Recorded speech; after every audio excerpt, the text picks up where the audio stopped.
Today we're looking at the victims' testimonies portion of the rape gang inquiry reports that was released a few days ago by Rupert Lowe in the UK. Now, I already did the summary portion, both the first basically 15 pages of what that, and as well as the AI summaries, so I do know what I'm getting into. But even then, I've been putting this off for a few days now because I've been just so sick of this entire thing. Sick in the sense that whenever I even think of broaching the topic, I just feel sickness really in my stomach. I don't even want to think about it, but yet it needs to be thought of. Every single person needs to think of these horrendous crimes that have been committed against British children, because that's what it is. Specifically, white children, because that is what it is. And anyone trying to say anything different is just deluding themselves and trying to push an agenda of some sort. Now, I will be only reading the victim's testimony for this video, because the last video was about like 15 pages and that was an hour long, so hopefully this won't be too long. But I will be continuing on the following sections in the following videos. If you want a full video that contains everything in one single form, then I would recommend going to Asmongold. He's Asmongold TV, and he has, I think, read the whole thing in 6 hours about on stream. And so I would go to him. I've not watched his video yet, but I generally agree with his political commentary, especially when it relates to immigration and to this sort of atrocious affairs that are, I don't even have the words right now, but anyways, let's just get started. I will have AIs here. So I have DeepSeek and Grok, in case I need to ask questions. But anyways, let's get started. Victim testimony. There are thousands of survivors who could have provided evidence to our inquiry team. Below is a summary of some of the testimony provided by our brave witnesses who spoke at the inquiry hearings. Some of the witnesses have to remain anonymous for their own safety. Chloe. Remember, these are pseudonyms. Throughout her early childhood, Chloe was popular at school, performed well academically, and enjoyed an active social life. Although her parents separated when she was young, she described her early upbringing as relatively stable. Following separation, full custody of Chloe and her older brother was awarded to their father, despite his alcoholism. Her mother, on the other hand, was often absent from her life and became homeless following the separation. Chloe recalled a generally secure and supportive home environment under the care of her father. However, following his sudden death just before her 10th birthday,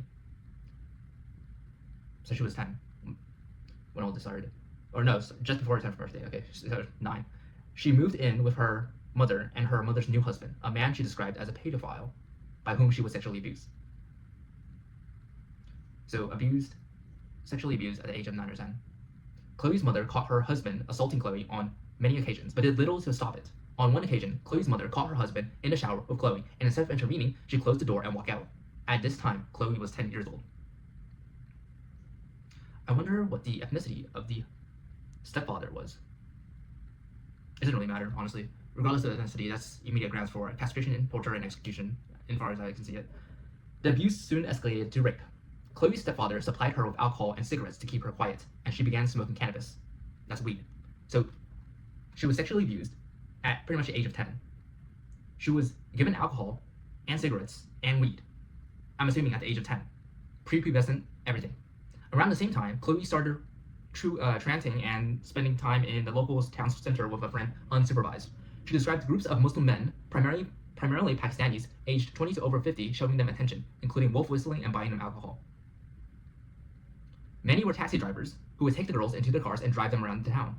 At this stage, there was no sexual abuse, although the men's behavior was clearly inappropriate. So this was grooming. Again, the UK grooming gangs, not really UK, not really British, Muslim grooming gangs. Chloe and her friend, then in their final year of primary school. Let me check. How old are primary school? Again, I'm living in the United States, so I don't have exactly, I don't know what the primary school is.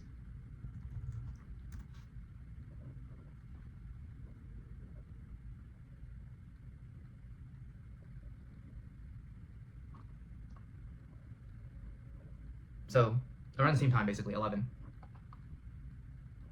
So, when she was 10 or 11 was when she was sexually abused, raped, inundated with alcohol, cigarettes, weed, and now she's being groomed by Muslim Pakistani men. All at the age, or really all before she hit puberty. This is clearly grooming. This is clearly, I should just continue. At this stage, there was, Chloe and friend, then in their final year of primary school, enjoyed being treated like adults. The grooming soon intensified. The provision of alcohol and takeaways was accompanied by emotional manipulation with the men, many of whom were related to one another, presenting themselves as sympathetic friends to Chloe. Chloe described this process as them mapping out, are you a vulnerable person? Physical contact, including kisses and massages, became increasingly common. Meanwhile, the abuse of her stepfather at home worsened, and her mother was all but absent as a guardian. So I'd assume actually the stepfather might not be Muslim or Pakistani or whatever. Most likely just Englishman. Number, regardless of the race, regardless of ethnicity, although it is definitely overrepresented in terms of foreignness, in terms of Muslims, in terms of Pakistanis or whatever it may be, there are also bad actors within the British population. And when I say British, I mean those of English, Scottish, Welsh, and North Ireland or North Irish descent. That is what British is. Anyways, meanwhile, the abuse by her stepfather at home worsened, and her mother was all but absent as a guardian. So you have a vulnerable girl, you have a abusive household, and you have Muslim grooming gangs. At this age, Chloe had an aunt and uncle who lived nearby, and she often sought refuge with them. She had spent holidays with them during her earlier childhood and felt that she could trust them. On one occasion, she had visited them while truanting. Truanting is basically, I'm pretty sure that just means you're skipping school. Truanting. I think in the US it's a different word. Is it? Yeah, okay. So truanting is just truancy, basically. We just say these differently. Truancy, yeah. Okay, let me actually just do this. Okay. At this time, let's see. On one occasion, she had visited them while truanting. I could be wrong, it might be just... Okay, let me just continue. Before returning home and spending the day there while her mother and stepfather were at work. To Chloe's surprise, her uncle arrived at her house unannounced an hour later, and she invited him inside. After a brief conversation, Chloe's uncle sexually assaulted her. Chloe resisted, and he relented and left. So no, she just hasn't... Her family is just an abusive family. That's it, basically. Her father, her biological father, had issues with alcoholism. And then her stepfather is a rapist, a child rapist, I should say. And her uncle, biological uncle, I'd assume, is also a child rapist. And then she was put right in the middle of a bunch of foreign child rapists. Again, every single one of them, regardless if it's foreign or domestic, should be castrated, executed, tortured, and then executed. She told her mother about the assault, and her mother reported to the police. The police accused Chloe of lying, and no further action was taken. The same thing against them as well. The police, institutions, accountability. Until this incident, she had regarded her uncle as one of the best people in her life. Afterwards, there was no adults left that Chloe could confide in or seek support from. Increasingly isolated, she became more deeply involved with the groups of Muslim men she encountered in the town center. One evening, Chloe's friend suggested that they travel to a nearby town where one of the men had a hotel room. They were picked up by the man, who was drunk and under the influence of drugs, and was taken to the hotel. When they arrived, hotel staff saw them but did not intervene. Again, they were children at this time. They were likely prepubescent, so very, very young. In the room, the girls were given a potent strain of cannabis, which left Chloe, then 11, okay, so that answers the question, 11, before even puberty, absolutely smashed. So she was, again, having any drugs ruins your mind, pretty much. As a young girl, that kills it. Chloe's friend was taken to another room by a group of men, and Chloe was groped by the man who remained. So they were both, I would assume, gang raped. Chloe resisted, and he hit her. The man did not attempt to sexually assault her again, and instead threw the girls, both of them who were still intoxicated, out of the hotel and refused to drive them back to their hometown. They were forced to walk. It was around midnight. Chloe did not want to go back to her house or her home, as she feared her mother would beat her for being out late, so she stayed with her friend. In the early hours of the morning, Chloe was collected from her friend's house by the police after her mother reported her missing. Chloe lied to the police and her mother about where she had been. Chloe's mother grounded her for a month, meaning she was stuck at home with her predatory stepfather, a period she described as torture. One abusive household to another. After the month passed, Chloe arranged to see her friend, who boasted that she had a new boyfriend. I wonder... Chloe left the house to meet her, and the girls were picked up by the boyfriend, who was in fact a 25-year-old Indian man. Again, it doesn't matter if it's primarily Pakistani men doing this, if Indian men are doing this, if any foreign man, or if any man in general, domestic or otherwise, are doing this. They need to be castrated, tortured, executed. And remember, they were 11 at this time, because only a month had passed since that incident. Very likely 11, or the very best case is stupid, 12. So at least double their age, more than double, really. Initially, Chloe thought the man was nice, posher than the other men that she had met in the town center. He took Chloe and her friend to a shop where he purchased a bottle of vodka before picking up one of his friends and taking the girls to a secluded location. During the journey, the man began pressuring the girls for sex. Chloe refused, stating that she was on her period, but the men replied that it did not matter. Night was falling when they arrived, and the boyfriend took Chloe's friend out of the car, leaving Chloe alone with the other man. He proceeded to rape her on the back seats. The incident took place in 2003. In 2022, Chloe took the two men to court, but neither were found guilty. You have the state, you have the court system in the UK, and really in Europe and in the West in general, protecting the interests, the well-being, the lives of these foreign rapists over the lives, the well-being of their own children, of their own daughters. That is what's happening here. And that needs to be said clearly. And this is 2022, so this was only 4 years ago. It's likely, no, it is happening right now. And it will continue to happen in the future if you do not do something about it. From this moment, Chloe's life largely spiraled. At 12 years old, she began drinking heavily alcohol, smoking large amounts of cannabis weed, and taking harder drugs, including ecstasy, anything to block it out of her mind. So, depression, I'm assuming, from all of the trauma that she has experienced thus far. She would drink before school just to get through the day, and her attendance dropped significantly. She and her friend would spend school hours in the town center walking around until somebody picked them up in the car, somebody bought them alcohol, or somebody gave them drugs. At 12 years old, by the way. There were times where when Chloe would be missing for up to 3 days, during which time she was passed between taxis, drugged, abused, and raped. At 12 years old. In every case, the perpetrators were Muslims and primarily Pakistanis. Foreign men. On one occasion, Chloe was abducted by an abuser who was driving drunk and taken to a graveyard. He gave Chloe, still 12 years old, whiskey before forcing himself on her and raping her. He withdrew before ejaculation and forced the empty whiskey bottle into Chloe's vagina, where it shattered. Chloe admitted herself to the A&E. I'm assuming A&E is the emergency service in the UK. What is in UK? Accident emergency. So just the emergency room. Okay, the ER, yeah. But no questions were asked about how she had sustained such an injury. She was examined, the glass was removed, and she was discharged. Again, the institutions, do you know what this means? The institutions had seen this more than once, and that's why they're so negligent in this. They knew this was happening. This was not the first case, clearly. And they let it go anyways. They said, not our problem, basically. They are complicit as well, and they need to be punished. Chloe was questioned by police due to her absence on a number of occasions. Each time she was asked where she had been, who she had been with, and what she had been doing. She replied that she had been having sex with adult males in cars. Rather than opening an investigation and pursuing her abusers, the police dismissed Chloe as a prostitute. This doesn't even make any sense. Prostitution should not be with, well, I'm pretty sure prostitution is not even legal. Wait, is prostitution against bill?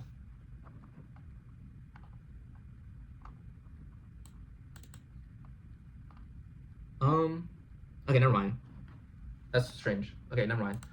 I was about to say that prostitution is illegal, but that's only true in the US. That's not really true in the UK. But even then, I'm pretty confident, I'm like 100% sure that prostitution is not meant for children. And so they should have seen about her. But again, they're protecting the political class that relies on foreign voting blocs. That's really the reality of this whole thing. They asked her whether she was consenting to the sexual activity, and despite Chloe telling them that she did not know the definition of the word consent, because they don't have that in these foreign, barbaric cultures, not really cultures, definition of consent, they reported that she had been. So she doesn't even know what the hell consent is, considering she had been abused since the age of 10. She had been raped since the age of 10, really. So what the heck is consent in her vocabulary? The police found Chloe, as well as other missing children, in cars with the gang members on multiple occasions, but let the gang members go without so much as questioning them.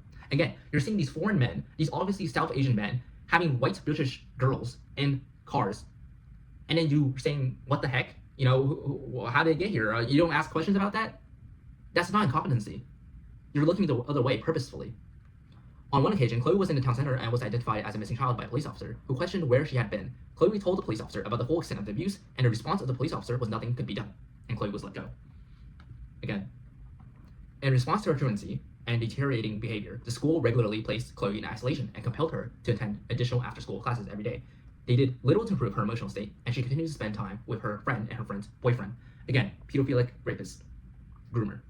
This went on for a number of years. The boyfriend would supply the girls with alcohol and drugs, as well as introduce them to his friends, who were exclusively South Asian men. On one occasion, he took the girls to his place of work, a textile factory, where he raped Chloe. So a textile factory would be very likely, I'm assuming they're just like common low-skilled labor jobs. So you have these foreign men who are coming here with not even that much money, and they're taking advantage of the most vulnerable of British society, the children, the girls, every single one of them. Following this incident, Chloe stopped spending time with a friend who, up to this point, had accompanied her throughout her exploitation. By this time, Chloe had been so accustomed to her lifestyle of spending time with the Muslim gangs that she had continued to do so without her friend. On one occasion, following another late return home, her mother grounded her for 2 months. Fearing further abuse from her stepfather, Chloe walked to a nearby social service office while her mother was at home and reported him. Chloe was interviewed by social workers after the abuse, after which her mother and stepfather were arrested and questioned. Both denied that abuse was taking place and were released without charge. And remember, the reason why she was accustomed to her lifestyle of spending time with these Muslim gangs, why she was used to being inundated with drugs and alcohol and rape, is because she was groomed this way. And so grooming is a pretty apt title, all things considered. She never knew a different lifestyle, except for when she was like 9 or younger, basically. And even then, her father was an alcoholic. So this is tragic all around. So, and also these social service workers. You think this is not the first incident they've seen? No. Chloe made further appeals to social services and was eventually removed from the house and placed in foster care. She lived with a couple who cared for several other foster children, and though she found them snobby and judgmental, found some semblance of stability with them, but did not last long. She was still living in the same town, so when she went into the town center, as she often did both alone, again grooming, and with the foster carers, the Muslim gangs would recognize and target her. She remained at the same school, and because she now lived further away, the foster carers paid for taxis to take her there. She would ask the taxi drivers to drop her near the school, and rather than attending, she would walk to one of the neighborhoods where the Muslim gangs spent their time. The gangs would take her to the taxis, ply her with drugs and alcohol, and sexually abuse her. Around this time, the age of 13. So all this happened before she was even a teenager. I can't even. Chloe disclosed to social services that she was being sexually abused by gangs of Muslim men. In response, social services did not intervene, but rather talked to Chloe about contraception and sexual. Every single one of them, heads on pikes, immediately. Oh no, torture first and castration, of course, but I'm talking about the social service workers in this case. Contraception and sexual help? Are you kidding me? You see a 13-year-old, you see a kid being abused, having sex with adult foreign men. I don't care, adult men in general, or just men, or just boy. You see a 13-year-old having sex, and you don't question it at all? Are you?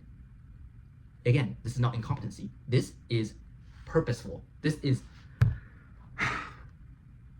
I'm just getting too angry right now, but I should just keep reading.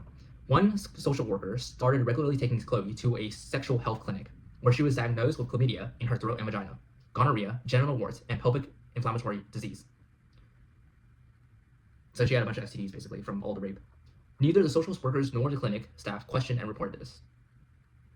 Because you can only get these things from sexually transmitted, or from having sex, right? And a 13-year-old having sex. Like, first of all, that should not even be happening. Second of all, why is that happening? They don't question this? Again, this is not competency.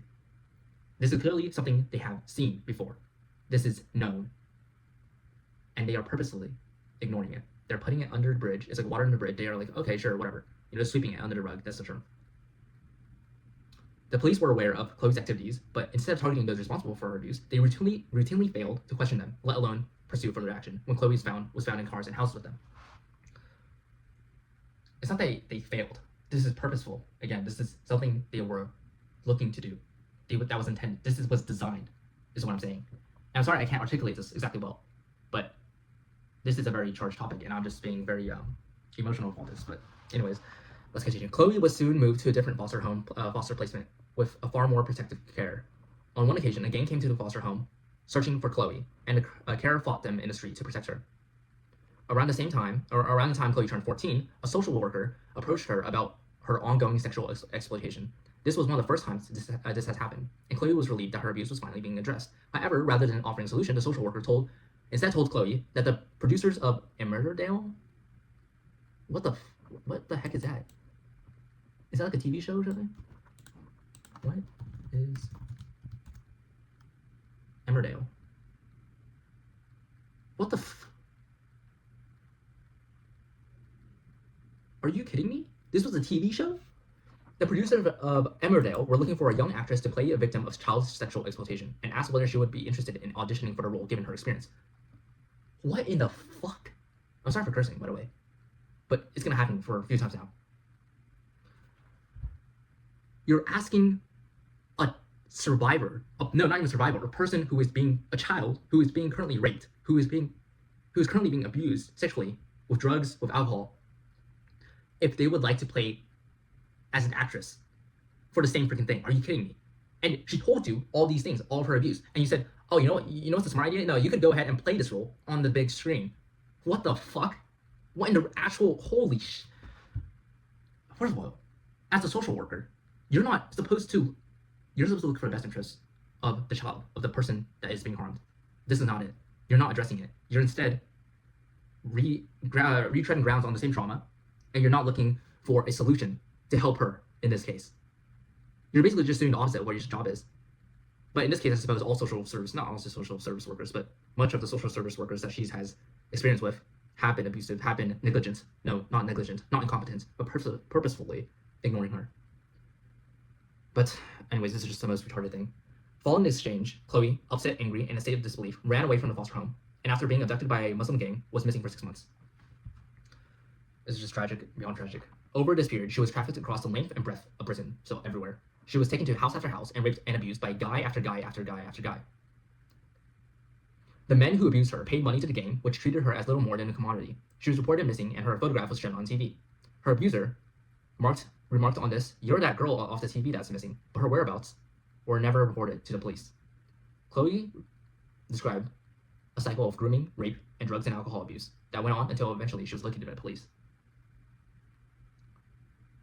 This is just terrible beyond terrible. This is horrific beyond belief. And, you know, whenever, I'm not sure you see this in the UK as well, but in America, whenever I see pictures of the, you know, missing children or whatever, that pops around here, I never really thought much of it, but now I'm thinking of this. I'm thinking of if they're being sexually trafficked or sexually abused or raped or whatever. And, well, now that just paints it in a whole different light. And I'm sure if you have this in the UK, which, you know, given this, you do. Now every single time you see a child's picture on the TV, on, I don't know, stores or whatever else, very likely the same situation here. I can't even. When the police found her, she was in a car with a South Asian Muslim man. The man was let go without charge, and she was returned to her mother's house. So let me get it straight. She was missing for 6 months, and then she was just found with a man, and they didn't question the man. No, they just let him go. Okay, yeah, sure. Chloe's relationship with her mother had completely broken down by this point, so she continued to run away, and her psychological state deteriorated further. Again, all she had known was abuse from her mother, basically, or not even necessarily abuse, but she was, remember, at the age of 10, she was raped by her stepfather, and the mother did nothing about it. And afterwards, she ran away to these Muslim men, and yes, they did rape her a lot, but they also built up a sort of grooming relationship with her, a Stockholm situation, if you could say it like that, Stockholm syndrome, I should say, relationship with her, such that she has become reliant on them, even though they continue to rape and abuse her, but not with her mother. Following another period of grooming and sexual exploitation by a Muslim gang, so multiple Muslim gangs, oh wow, Chloe was taken into police custody and then transported into a secure unit at a children's home. How many times has this happened already? Having foster homes, children's homes, and what else? She described the home as being like a prison. Every aspect of her life was controlled and surveyed, and she was routinely subjected to bodily examination, including full cavity searches. Again, to a child victim of sexual abuse, or rather, I should say, a victim of child sexual abuse, who is also still a child. Full cavity searches, basically where they have people digging their hands in, of course, gloves and everything, presumably, into your mouth, your orifices, basically, and your rectum, and in this case, vagina. So, adding layers upon layers of trauma. Chloe found the experience highly traumatic. She remained there for 9 months, by which time she was almost 15. So, from the ages of 10 to 15, basically in years where she is some of the most important years of her life for development purposes, she has been regularly, again, I keep saying inundated because that's about the only word you can say, with rape, just a lot of rape really, sexual trafficking, abuse, alcohol, drugs, all of which compounded. Because it's not just a linear thing, just adding one things after another. No, this builds up together. So by the time when she was almost 15, so this is all before the age of 15, by the way, social services determined that she was well enough to be released, and she was placed in foster care, not far from where she had been living before. Again, where the Muslim men would already know her. Of course, they're all around the country, so that's not exactly new, but Chloe described the new carers as a positive and encouraging presence in her life, and in spite of her proximity to the sites of her abuse and exploitation, Chloe found stability and security living with them. She enrolled in a full-time hairdressing and beauty course at a nearby college, and I forgot, in the UK, college for them is like different or something. College for us compared to college for us. And for the next 2 years, Chloe described her life as fantastic. Well, I would assume so compared to her previous life for the last 5 years. As Chloe approached her 18th birthday, social services notified her that the foster care would soon end. They identified a house for her, and after parting her ways with her carer, she moved in and got a retail job to support herself. Despite having little experience taking care of herself, Chloe's life remained generally stable throughout this period. Eventually, Chloe reestablished contact with a friend whom she had been sexually abused with as a young child. She invited her over to her house, and when she arrived, she was accompanied by a group of Muslim men, all of whom remember Chloe from past abuse. Again, and this friend, it might say later on, I'm assuming she was married into this gang, pretty much. Again, grooming at this age by Muslim men. Yeah, indoctrination, abuse, grooming, all that. Immediately, Chloe's life was thrown back into chaos. The men refused to leave, and in Chloe's words, it was no longer my quiet little house. It was their house. So Chloe invited her friend over to her house, and now they know where she is, and now they're gonna target her. It was no longer my quiet little house, it was their house. They smashed windows, kicked in doors, left the house in an absolute wreck, and sexually abused Chloe. One of the men, a previous abuser, pinned her down, pulled his trousers down, and sat on her face while orally raping her on her own sofa as the rest of the gang watched. They're all complicit in this. You think this is not a community issue? You're wrong. All these men, they're related to each other, they're friends with each other, they know about this thing. And you think their families don't? No, they do know. That's why they allowed this to keep going on. Chloe returned to drugs and alcohol to cope. Again, compounding the issue. Though she was still working in her retail, her ability to work was rapidly declining. And also, drugs and alcohol cost money, which means that she was going broke, which means her dependency was also being shifted again over to this Muslim men. During one shift, one of her colleagues, someone she had been friends with, jokingly pinched her bottom. Chloe, traumatized by the years of abuse, punched him in the face in the middle of the shop. She was brought before management and tried to argue her case, but was fired. Left with no income, Chloe spiraled farther. The Muslim gang was still occupying her house, and with nowhere else to go and no ability to remove them, she remained there with them. This is probably as bad as the Epstein stuff. I'm not sure if any of you guys have read that or heard of it, but it's like that kind of bad. Except in this case, it's not like one Epstein or even 10 Epsteins. This is like all of them. This is thousands, not tens of thousands, if not hundreds of thousands of abusers in the UK right now. And all their communities, all their little freaking communities who know about this stuff. Yeah, they know about this, that's for sure. They routinely drugged, abused, and raped her, including with objects like soft drink cans, keys, and a baseball bat. Before long, they started to pay her bills to consolidate their presence in her home. Again, now you're depending on them. And you think this hasn't happened to her friend? No, she was groomed into this as well, and most likely did the same thing to her, and then she, at some point, had enough of the Stockholm Syndrome thing and became part of them, more or less. On a number of occasions, they brought young children into Chloe's home to abuse them, repeating the cycle with even younger children. Again, Chloe recalled a number of times when boys under the age of 18 from the Muslim community were pressured and bullied by their older friends and relatives into raping her.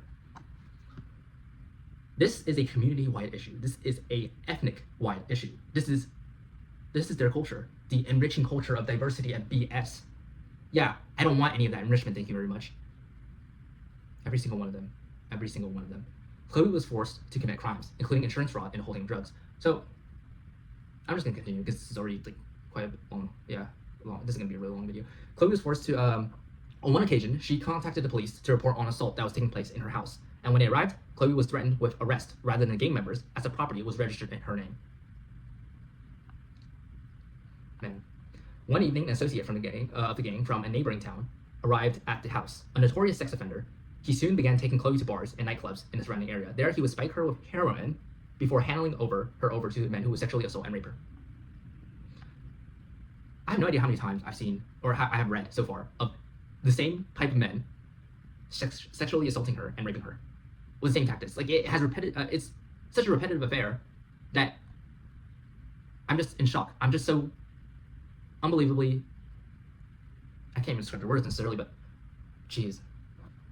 Chloe became addicted to opiates, so it's like a harder drug basically, and her health deteriorated rapidly. She became anorexic, weighing just 5 stone at the age of 18. 5 stone, what is that? 5 stone in pounds. 70 pounds? Holy sh! Oh my god.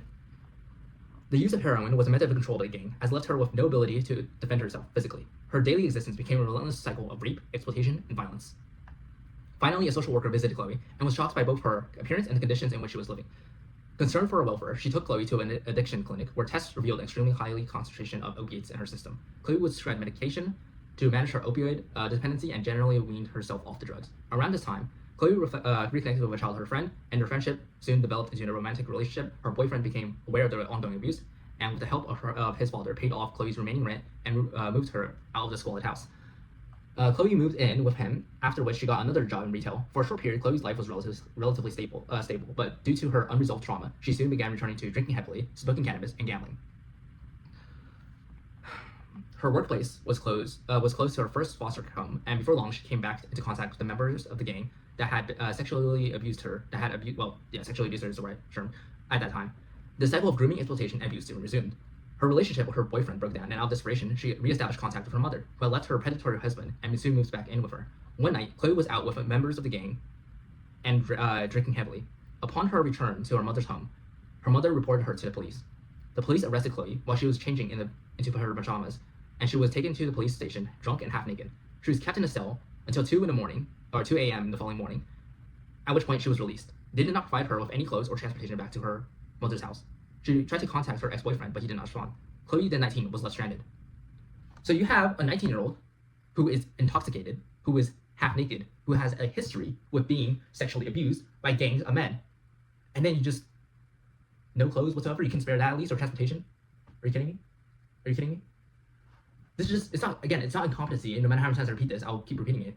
This is the same thing. This is purposeful. This is designed. It is not incompetency that this keeps happening over and over again. And you think this is not only happening to Chloe, this is happening to every single victim here. And how many untold more that have not yet been discovered. She was kept in a cell. Okay, she wandered around the neighborhood for several hours before encountering a gang member who had previously abused her. Again, prior abusers.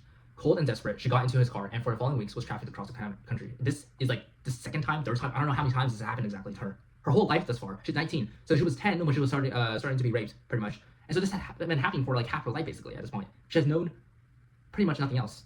And this is just... Eventually, Chloe identified a new house to move into.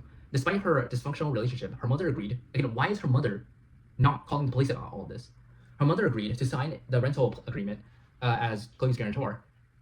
And Chloe, then without income, knew she would not be able to afford the rent. After she moved in, she became aware of the fact that she was the only white British person in her neighborhood. Okay. Every other resident was South Asian. As a result, gangs discovered where she was living. Again, the community looks out for each other. The community, frankly, needs to be eradicated.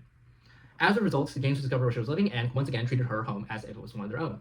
The cycle of abuse continued and Chloe's emotional state deteriorated significantly. How many times have it said that Chloe's state has deteriorated significantly? I don't know exactly. Chloe was taken to hospital after a suicide attempt, and while there she discovered that she was pregnant. The father of the child, a Pakistani Muslim illegal immigrant, or migrant, moved into Chloe's home. So, oh my. So she was gang raped for pretty much half her life. And then she was pregnant. Oh, no, sorry. She was dosed with a bunch of drugs and alcohol, and then she was impregnated forcefully by another rapist. The legal migrant number. This is not just illegal, by the way. This is also legal. So don't get that mixed up. Moved into Chloe's home. Chloe was subsequently coerced into converting to Islam, again, because there's a religious component to all of this, and is forced into marriage, both to legitimize the pregnancy in the eyes of her abuser and to assist him in securing a visa. Every single one of them, I don't care if they're legal, I don't care if they're legal, needs to be removed from the country. And deportation is very, very light, I would say. It's a very moderate position. I would not deport them alive. Chloe's behavior became tightly controlled. She was forced to wear a hijab. She was prohibited from looking out the windows of her home. And if she misbehaved in the eyes of her husband, he would beat her black and blue, something that happened every day. Chloe's child was born with multiple health problems, including a defective kidney due to the deteriorated condition of Chloe's womb as a result of the sexual abuse. Nevertheless, becoming a mother gave Chloe a renewed determination to get her life back on track. She reported the father of her child to the police after he assaulted the child, and he was removed from the property. Chloe, she stopped taking drugs, she was focused, and for the first time, the gangs left her alone. One evening, she went out with a friend who had lived across the street, or across the road. Chloe, now a mother, did not drink heavily, but her friend became heavily intoxicated. A group of Asian men started speaking to them. Again, Asian is not me, by the way. I'm considered Asian in the United States. When you're talking about South Asians in the United States, we would just call them Indians or whatever. Real Asians. And I can't really, I'm trying to make light of this, but I shouldn't. Started taking out offers to take Chloe and her friend home. Chloe was suspicious of them, but for the sake of her friend, agreed. Instead of taking them home, however, they were taken to a hotel. Chloe, who did not drink, protested and encouraged her friend, who was paralytic, to leave with her. Paralytic as in she was like paralyzed or whatever. Chloe warned her friend about what she suspected was going to happen, but her friend refused to leave. Chloe, thinking of her daughter and seeking to protect herself, reluctantly left without her. The following day, Chloe's friend told Chloe that she had been raped by the man. This incident represented a turning point in Chloe's life. She decided that she needed to leave her hometown for good and get away from, far away from these Asian men as possible. Again, her hometown never should have had these Asian men because it was a British town. This is Britain. This is the UK. This is Europe. There should be never a case, a scenario, a situation where you needed to import these animals in. By chance, she reconnected on Facebook with a man she had known in her earlier life, an old colleague of her mother, whom she described as one of the only adult men in my life who had never harmed me or treated me badly. She told him about everything she had been through and her desire to leave. He lived in Scotland, and she was invited to visit him for the weekend, which she did. After returning home, she sought support from Women's Aid, who managed to secure her a property in Scotland. So she had to move to an entire different country for this, or an entire different nation, even though this, UK is consisting of Scotland as well. With nothing but her daughter and a small bag, she left her hometown, leaving a lifetime of abuse and exploitation behind, and moved to Scotland, where she resides to this day. Chloe personally known at least 20 other girls from her area who were predated on by the Muslim gangs who abused her. The pattern was always the same: grooming, drugging, trafficking, abuse, and rape. Furthermore, Chloe described being taken to mosques where imams would describe non-Muslims as infidels and preach out white women who dressed inappropriately or free game. The imam, by the way, in case you don't know, is like the religious leader, similar to a priest or a rabbi or a pastor. So the entire community, which is centered around the mosque, which is centered around the imam, they were listening to these messages, and they would, of course, agree with them, given that they're committing these atrocities against the native British people. They need to be. Chloe believed that the local police, social services, NHS, National Health Service, and government were all fully aware of what was happening, including the racialized nature of the crimes, but that they did not intervene for two reasons: because they could not be bothered with the paperwork, and because they did not want to be seen as racist. It's also because of votes and the political nature of things. They didn't want to offend the Muslim community because then they wouldn't vote for them. Fucking hell. Every single one of them needs to be, not just of course, these foreign people, these foreign animals, barbarians, needs immediate castration, torture, and execution. But so do these institutions that so clearly failed the most vulnerable of British society. Chloe blamed these bodies and their major push for diversity for her abuse. Yeah, I would too. Chloe said, if I can save just even one more child, girl or boy, from going through any of this, then I've done my job. I hope you have. Inquiry panelists, do you know how many men abused you over that period if you had to guess? Hundreds. Hundreds and hundreds and hundreds. Very likely. So, that was like almost 40 minutes, and that was just one person.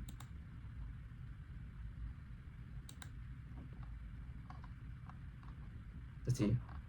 This is page 30. The last one is 101. So 70 pages, basically. I have 70 pages to read. It's gonna be a long video. 70 pages, let's see. So far I read, I'm thinking clearly, or out loud kind of right now. So 13 pages about is how much I read so far. 30 pages, maybe 30 minutes, so 13, I'm sorry, I'm just reading this out loud. Just thinking out loud. So this will take me really quite a while. I think what I'll do is continue reading right now, because, well, this video is going to be extremely long, but I think that needs to be done. Fiona. I'm assuming we're going to look at the same things pretty much again and again. Fiona grew up in a highly abusive household, marked by domestic violence, severe emotional abuse, and repeated suicide attempts by her mother, which Fiona witnessed. So again, same thing as Chloe. Abusive household. Despite exceptional academic ability, she developed serious mental health difficulties, self-harm behaviors, and suicidal ideation from a young age. After escalating abuse and failed disclosures, Fiona entered care at the age of 13. She was placed in a children's home that had already been identified as high risk for sexual exploitation in a television documentary prior to her arrival. So why in the fuck would you put a child in a place that has been publicly identified as a center for sexual exploitation? Why in the world would you do that? And why did the people allow this to happen? What in the oh my gosh. By the way, I'm gonna shift the camera. I know it's stupid, but whatever. This is the most. I don't even. After escalating abuse and failed. Inadequate supervision meant she went missing repeatedly. At age 13, she was groomed by adult Pakistani men, whom she estimated were aged between 24 and 45. So, double her age, or triple her age, pretty much. The grooming began with affection and alcohol, same thing as before, quickly progressing to rape, drug dependency, threats, and trafficking. Sorry for that, you might hear that in the background. Care staff negligence was extreme. Abusers would sit in cars outside waiting for the girls, openly conversing with staff, and even phoned home to inquire about them. Every single one of these people, every single one of the carers, that is for sure, needs to be held accountable. And by accountable, I mean punished. I mean punished in the most severe of ways, more than you might have in laws as of right now. One care worker told Fiona's mother that her boss had described recording the men's car registration plates as above her above her pay grade, warning that she would lose her job if she did so. So, basically, you have a whole industrial system of these things where abusers go to care homes, foster homes, which are the most vulnerable in terms of the children they hold, and they're working with them in order to better sexually exploit these young children who are already vulnerable. This is just sick beyond all imagination, really. It's just every single one of them. Fiona believed that the staff were aware of what was happening, but felt powerless to stop it, rather than being actively complicit. If you see what's going on, and you don't speak out, you are complicit. Nevertheless, the children's home received £5,000 per week to care for her and failed miserably. £5,000 per week just for one child? Holy. So not only are you making money off the state, which is funding this, but you're also making money by partnering with these animals, these barbarians from outside the country, these rapists, child rapists, and the children are the ones being impacted the most by all of this. They're the ones suffering. They're the ones being. I should just keep going. Fiona suspects the management avoided proper investigation for fear of being labeled racist. How many times has this been said? It's not racist to know those patterns. It's not racist to want your own country to remain your own country without your children being raped, without being trafficked, without being abused by foreign men, abused by any man for that matter, but especially foreign men who do not even belong in this country, who should have not stepped foot in Europe or the West in general, and are here and are raping their children. They need to be. I'm sorry, I'm just extremely repetitive all of this, but this is repetitive, and that shouldn't have been the case. None of this should have been repetitive. Fear of being labeled racist. Yeah, well, it's gonna make a lot more people racist for sure. And if people were actually racist, then these girls wouldn't have been abused the way they did. That's for sure. Only the police took any formal action, issuing harboring notices to the men, official warnings stating they had no permission to associate with, contact, or house a vulnerable child. Warnings? Verbal warnings? Are you kidding me? Unless you tie them, you bound them, you throw them into prison, you castrate, torture, execute them, they're not going to listen to a single thing you say. They know the system is afraid of calling them out because it's racist or some BS, or for political, voting blocks. It's just retarded. This is useless. It's about as good as saying, please don't rape while having a child there. It's like, these people, they don't listen. They don't care. They don't think about your laws. They don't care about your culture. They don't care about your people. They want to exploit you. They think it's good. They will do it, and they have done it. Every single one of them. However, no further action followed. Enforcement is not existent. When Fiona's mother called the police to report her daughter missing and mentioned a history of abuse by Asian men, the call handler told her, "You can't describe them as Asian men because that's racist. That's racist. You should just be glad your child is being taught a different culture." This video does not capture how incredibly angry I am at this very moment. It does not. I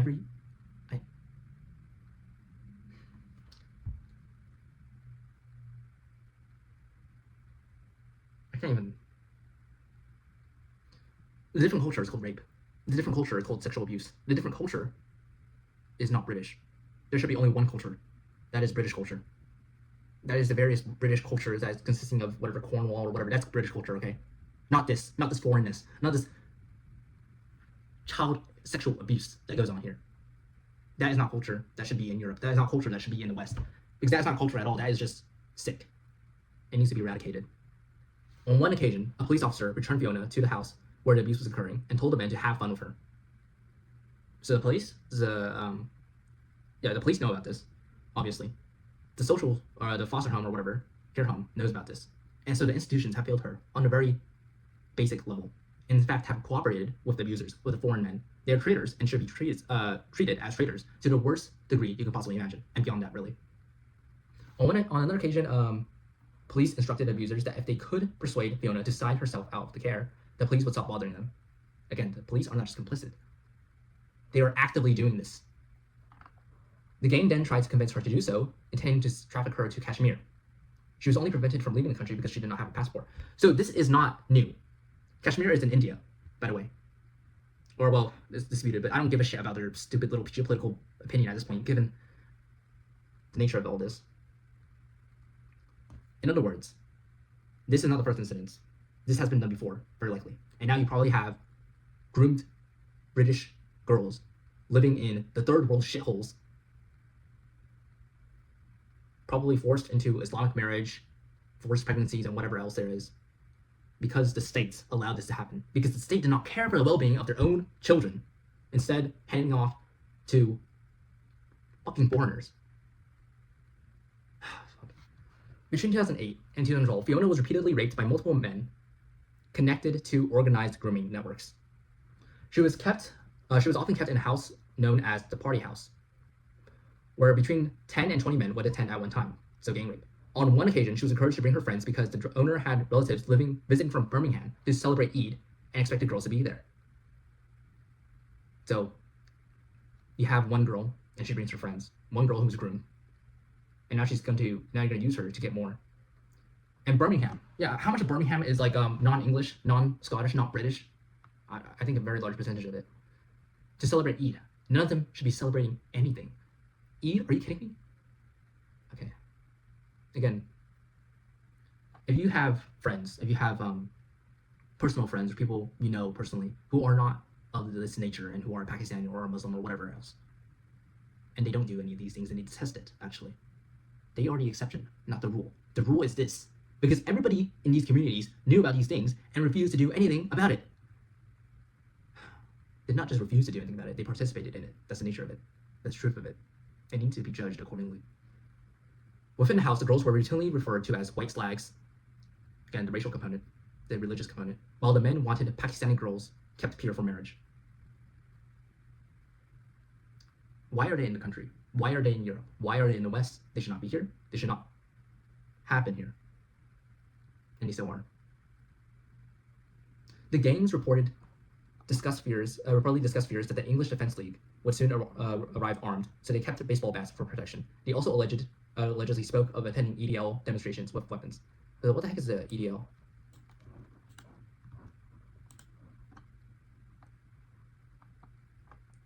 Far-right Islamophobic street. Okay.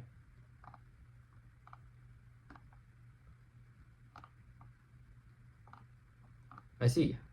It's a far-right group. Tommy Robinson with violent anti-Muslim agenda. Okay, so they're doing the right things, I see. So basically, this AI, of course, is biased against the victims, in the side of the rapists, would always paint anything that goes against the interests of the victims as bad. Or that goes for, sorry, I can't say the words exactly. Basically, the AI is saying that the EDL, which is in support of the victims, is bad, is racist, Islamophobic, some bullshit. So that means it's good, basically. So you have the EDL, which, as far as I gather, is actually looking out for the best interests of the victims of these grooming gangs. And the gang, these grooming gangs, are fearing the EDL. That means it's good. And the gangs are also going to EDL demonstrations. So they're literally actively protesting the right to have these English or British girls as sex slaves. They're protesting for the right for that to happen, while also doing it at the same time. Well, fucking animals. Well, fucking barbarians. They need to be fucking killed, frankly. Well, castrated and executed. I keep saying castrated and executed because that needs to be the order of things. But, yes. Fiona was not only trafficked and raped across multiple cities in the UK, but was also forced to traffic drugs. Drugs, intimidation, and violence were used to control her. She was made to clean up the knives from the scene of two fatal stabbings. She was present during the shootout. Her abusers bragged to her that they had hidden dead bodies at a certain location. A few days later, Fiona recalls the news reporting a body being discovered from the same location the abusers had disclosed to her. As a result, threats of violence carried enormous weight. At age 14. So this is all before age 14. She was still a teenager, a preteen, when all this shit happened. Fiona was abused by a man known as Rambo. Okay. clearly not his name, he had entered Britain illegally in the back of a lorry. Illegal immigrants, as well as legal immigrants, really, previously castrated in Pakistan as punishment for child sexual abuse.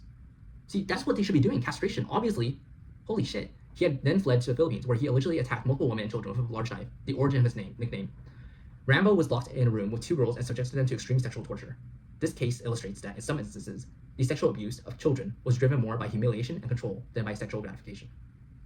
Why the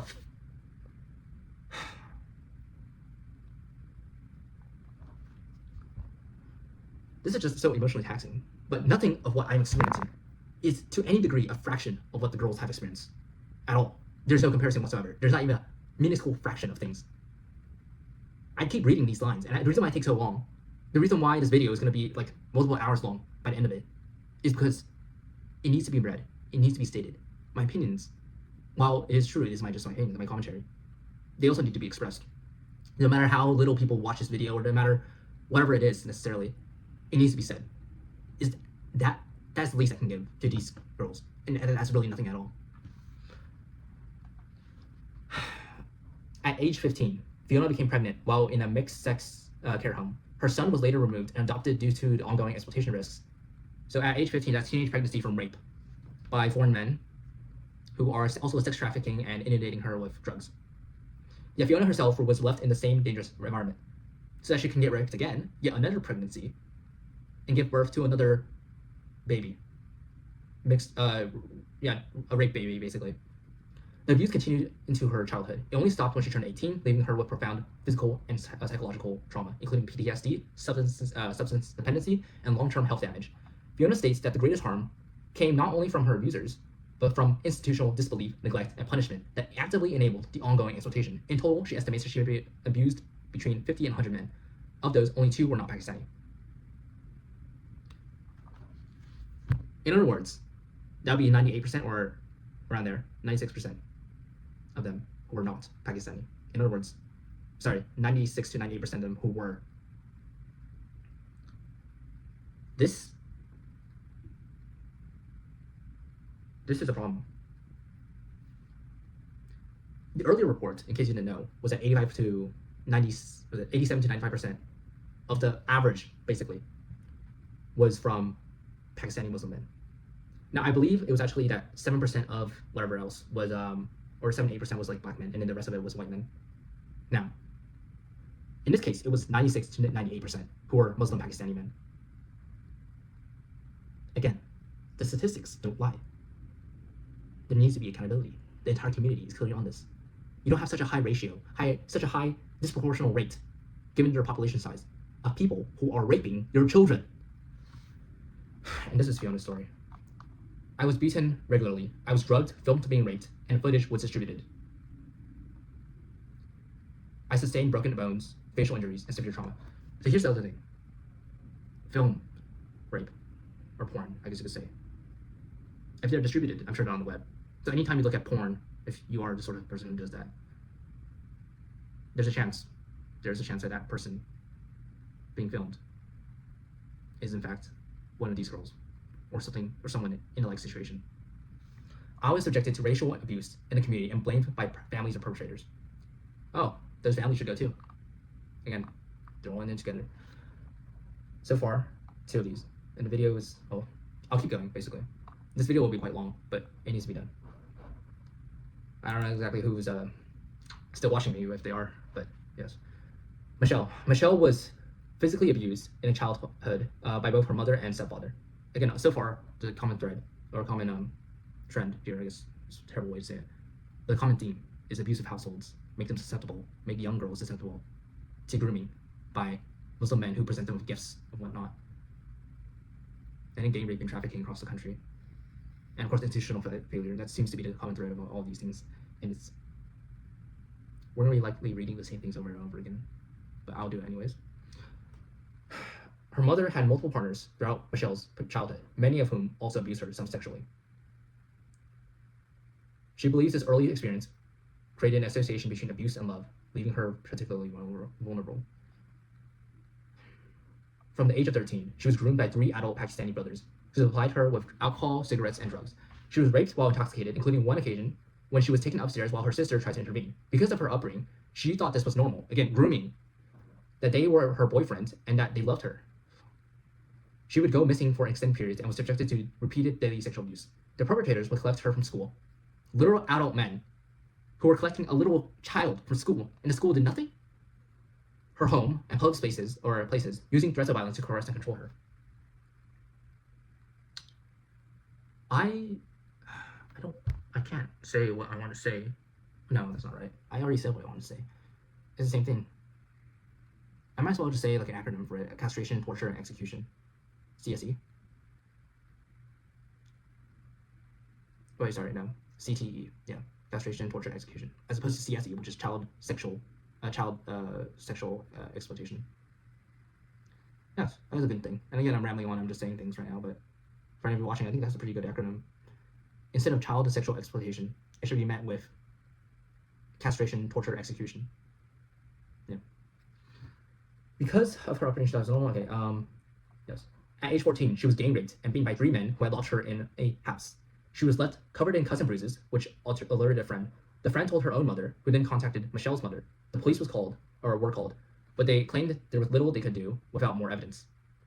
You have DNA evidence whenever you rape somebody, okay? You have DNA evidence whenever you have freaking... Okay, actually, no. This could be decades ago, so their technology might have not been as good, but... Wow. Such a shame. I mean, even if they do have evidence, I'm pretty sure they wouldn't. Because these animals, normally I would respect police because, in the US at least, they're working for the best interests of the people, generally speaking. But here, obviously not. And it's not necessarily all police, but in the clear instances of this report, at least, yes. One of the gang members later forced Michelle to go to the police station with him to retract her statement. How's not under duress? How's not clearly seen? The police accepted him as her appropriate adult, a role normally reserved for a parent, close family member, social worker, or trained professional. The investigation was subsequently dropped. You have a Muslim Pakistani foreign man right next to a 14-year-old girl with cuts and bruises, obviously sexually abused and raped.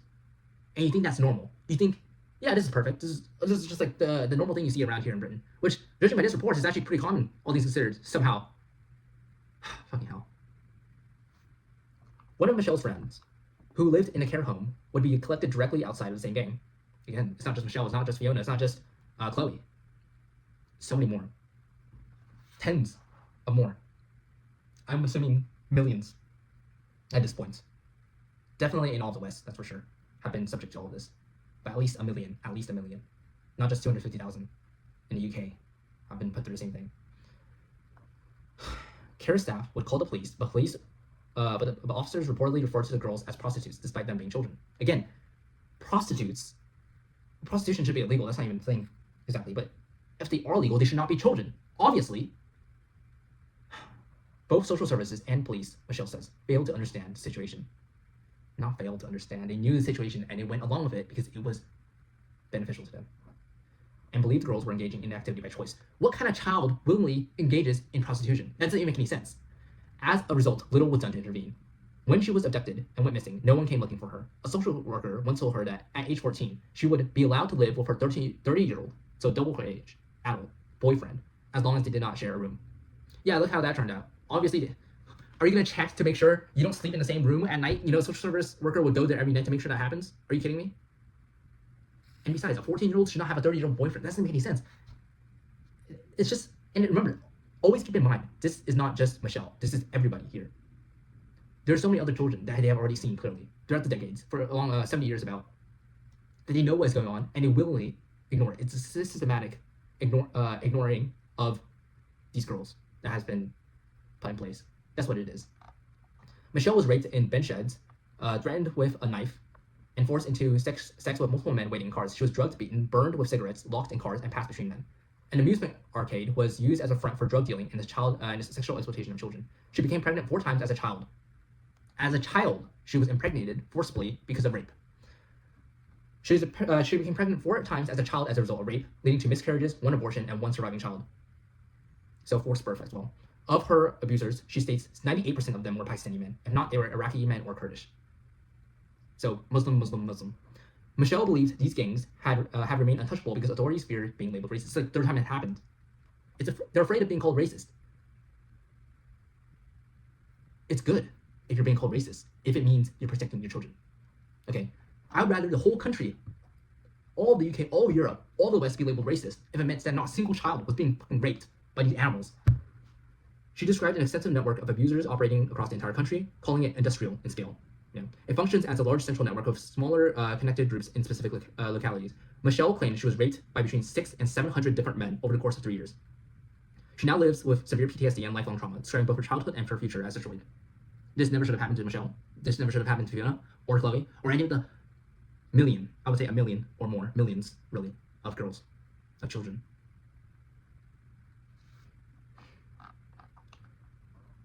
What would you say the main issue was? I don't think that they cared much about us. They didn't want to open that can of worms because it's a religion thing. I'd say 98% of them were Pakistani men, if not they were regular Kurdish.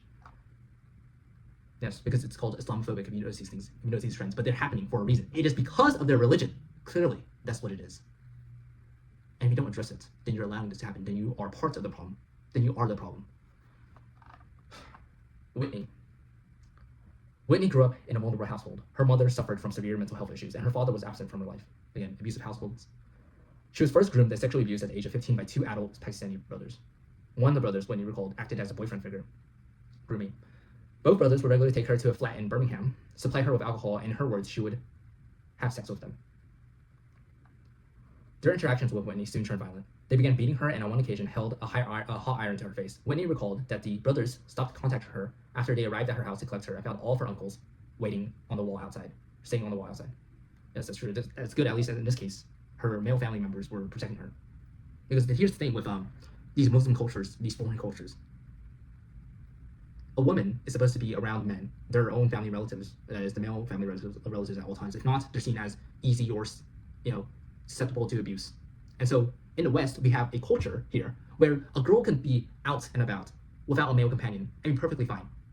But as soon as you import these animals, these barbaric animals into the culture, into the civilization, you have these things happening because they see all these girls walking around alone or with their sisters or whatever else, and they see it as easy pickings because they don't belong here. They are not Western. They cannot be Western, and they should not be here. Certainly not alive, I would say. After that incident, they never came back. She cannot remember exactly how or why her uncles were there, but she believed her mother had asked them to intervene. Many years later, Whitney's daughter began self-harming at the age of 11 and even attempted suicide. Her phone, so this is Whitney, and this is generational, her own daughter. Her phone contained sexually explicit messages. Whitney's daughter told her there was a sex room at school run by the older boys. Deeply concerned for her daughter, Whitney contacted social services. They offered little support beyond talking about their problems. In one instance, social services accidentally sent her 6 other children's case files instead of her daughter's, which left her deeply distrustful of their ability to help. Talking doesn't do jack. You need political action, you need physical action, and you need the immediate physical removal of the problem.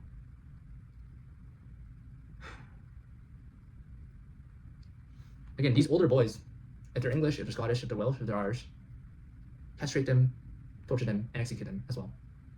If they're not, which is quite likely, given, I don't know when this girl, Whitney's daughter was 11 exactly, but I would assume at this point, most of the schools are majority Muslim or foreign or whatever else, because that's what it is right now. A lot of the children in the UK are not British. Whitney's daughter was coerced into sending a sexual image, which was then circulated across multiple schools, the local community, and eventually the internet. This led to her receiving unwanted attention from adult men of various ethnicities and from multiple countries. From that point on, Whitney's daughter began going missing regularly. These disappearances were directly linked to sexual demands and exploitation by older boys and adult men. So this is generational, really. From mother to daughter. Where's the father in all of this? And why are you not talking to the police about this? She was threatened with violence if she contacted, there you go. If she contacted the police and sometimes returned home with items of clothing missing. Whitney repeatedly reported her concerns to the police and social services, clearly stating that she believed her daughter was being sexually exploited. Police responses are often delayed, statements were not taken, and investigations were closed without further action. Social services refused to relocate the family, downgraded the risk level, and eventually closed the case despite ongoing exploitation. Institutional failure. Whitney herself was blamed, and her own past was used to undermine her credibility as a parent. Her family received repeated threats, including warnings that their house will be burned down, faces will be slashed, and machetes will be used. Muslims. And again, not all of them, but like almost all of them. And if they know about it, then the whole group knows about it. Later, Whitney discovered that her daughter had been placed on the National Referral Mechanism as a trafficking victim without her being informed. The NRM is the UK's official framework for identifying, referring, and supporting victims of human trafficking and modern slavery, and serves as recognition by a designated professional that an individual is a potential victim of human trafficking or modern slavery. Slavery was gotten rid of in the UK 200 years ago, about that time. Why the hell is it here again? In the West, it was rid of 150 years ago around there. Oh, I'm just looking at the US here. But it was slavery was eliminated, eradicated in the West hundreds of years ago. It's only here now because you bring cultures that think of slavery as right, as religiously valid, and would do it to your children. And you brought them to your countries. And what do you think is the logical conclusion of that? They're obviously going to keep doing that. Now, not to themselves, not to their own children, but to your children. That's what happens. And that is what happened. And it's just tragic, really. My daughter told me after a while that there was a sex room in school. I told the school about it, but they completely shut it down and said she was lying. The schools are in on this. The police, the caretakers, the NHS, the institutions are all in on it because they are politically driven to protect these minority groups, these ethnic groups who all vote the same way. They form voting blocks, and thus they control the politics of all of this. Because it's racist, they cry. Who gives a shit? I don't care if it's racist. Actually, I would prefer it to be far more, I prefer the British people, to be far more racist than they are. Because if that were to be the case, then there wouldn't be this problem. Sally. So these witness testimonies, or victim testimonies, are people who are not just continue anyways. Sally is the mother of a daughter who was found guilty of 9 counts of perverting the course of justice for lying about being groomed by an Asian grooming gang and was sentenced to 8 years in prison. Despite this, Sally believes there's evidence suggesting her daughter was a genuine victim of the gangs. So, the daughter of Sally, or Sally's daughter in this case, was groomed by Asian, Asian, puts a bad name on Asians, frankly. Because in the US, we would not consider these animals Asians at all. But regardless. So the daughter was actually groomed, but she would deny being groomed because, threats and grooming itself is it's a self-feeding cycle. It's just I don't know what I'm trying to say exactly. It's been an hour plus. Basically, if you're a victim and you're being groomed and you're being instructed by your groomers not to reveal that you're being groomed, that's obviously a conflict of interest. That's obviously a sign that there's a problem here. So if a victim is lying about their abuse, that's only the logical thing they would do. And you would go from there and assume that they are lying out of fear for their lives or out of their own abuse that has formed their entire freaking groomed consciousness up to this point. I don't know what I'm saying exactly, but you get my gist, right? Sally described a previously stable working family life until housing instability and family stress coincided with changes in her daughter's behavior. Again, where is the father? Where are the fathers in all of this? The house the family were buying fell through, but they had already moved out of their family home and all their possessions were in storage. A family friend was able to rent them a part-renovated property on a short-term basis, but it was not ideal for a family of 4 children. It was only meant to be temporary, but the family ended up staying there for 10 months. Her daughter began making up stories, such as claiming her mother and stepdad. So far we've seen how many instances of mother and stepdad? Exactly, maybe 3 or so. Were going away and leaving her to look after her 5-year-old brother at school. This resulted in a school involvement in their family life. The stress the household was under led to arguments that brought in both the police and social services. After leaving school at 16, Sally's daughter began working at a local pub. Now, I don't know how it's like there in the UK. I know that you can drink at 16 or something. Frankly, I think that's way too young. If you're an adult, if you're 18, and that's the age which, well, actually no, I'm just conflating US and UK laws. Over here, you're 18, and you can start going to the military. Okay, it doesn't make any sense. I'm just making the point more relevant. But 16, if you're considered old, if you are considered an adult at 18, you should not be drinking before you're considered an adult. That's just my personal thing. At a local pub where it's all usually men, are you kidding me? Of course, I've never been to a pub, but given the context of this report, I don't think it's going to turn out well. On one occasion, she was invited to a party. Sally received a call later that evening from one of her daughter's friends, saying that her daughter was lying on pavement outside the property. If Sally couldn't pick her up, they were going to take her to the bus stop and leave her there, as she was making too much noise.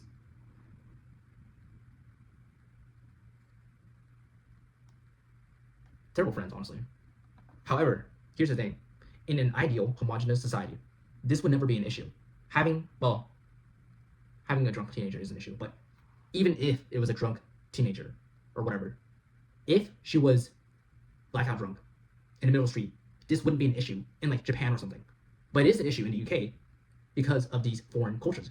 these foreign men who would come in and look at these drunk girls, British girls or whatever, and look and think to themselves, "Oh, that's just easy pickings. They're just right there for me." They have no concept of consent. They have no concept of anything because they're animals, and you should treat them as animals.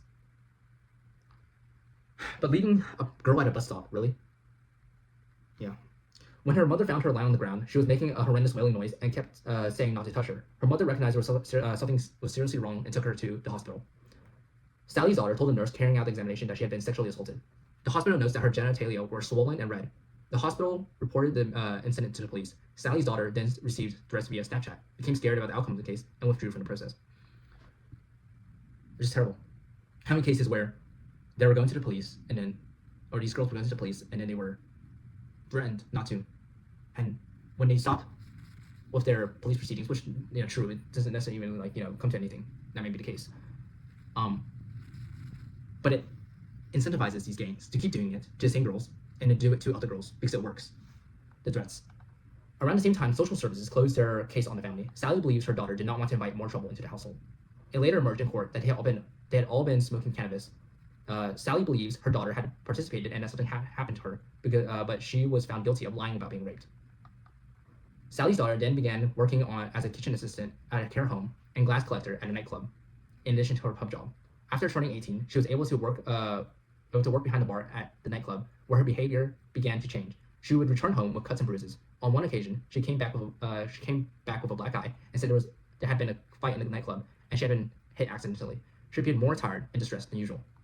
Sally began to notice her daughter's phone would ring regularly with Asian men's names appearing on the screen. When asked about them, her daughter tried to hide the calls. The bar manager stopped her daughter from working on the main floor because she was small and they struggled to keep track of her. They also ensured she was always paired with an older member of the staff, as the Asian men would harass her if she was working alone. One Asian man gifted her a gold chain.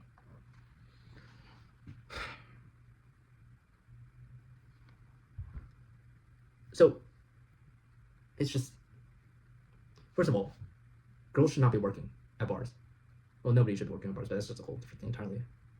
But in this culture, especially where she has a previous history, where she was at a bar and she was smoking weed or whatever, and she was sexually assaulted, why would you allow her, as a mother, to continue doing this? I'm not blaming the mother necessarily, because in an ideal world, in an ideal country, this wouldn't even need to happen in the first place, even if they were doing these things. There'd be no foreign men trying to take advantage of her because they wouldn't even be in the country. But anyways, Sally's daughter began saying that she wanted to move away from home. She had regularly traveled to a nearby town by train. Sally would pick her up and drop her off at the station, and she never appeared to have been drinking. Or using drugs. One day, Sally returned home to find her daughter had left with her possessions and was ignoring her calls. She had told work colleagues that she had moved because her stepfather was harming her, but this was not true. After a few days of investigation, Sally managed to find where her daughter had moved to. When she arrived at the flat, she found her daughter with two police officers to whom she was reporting on allegations of rape. When her daughter handed in her phone as evidence, the police found hundreds of messages from Asian men. They believed she was being groomed. She was later found guilty of lying about the rape she had reported. Here's the thing. She was raped, she lied about being raped, and she was put in prison. What the heck happened to all the men who was raping her? All the men who was, texting her, grooming her, all of that.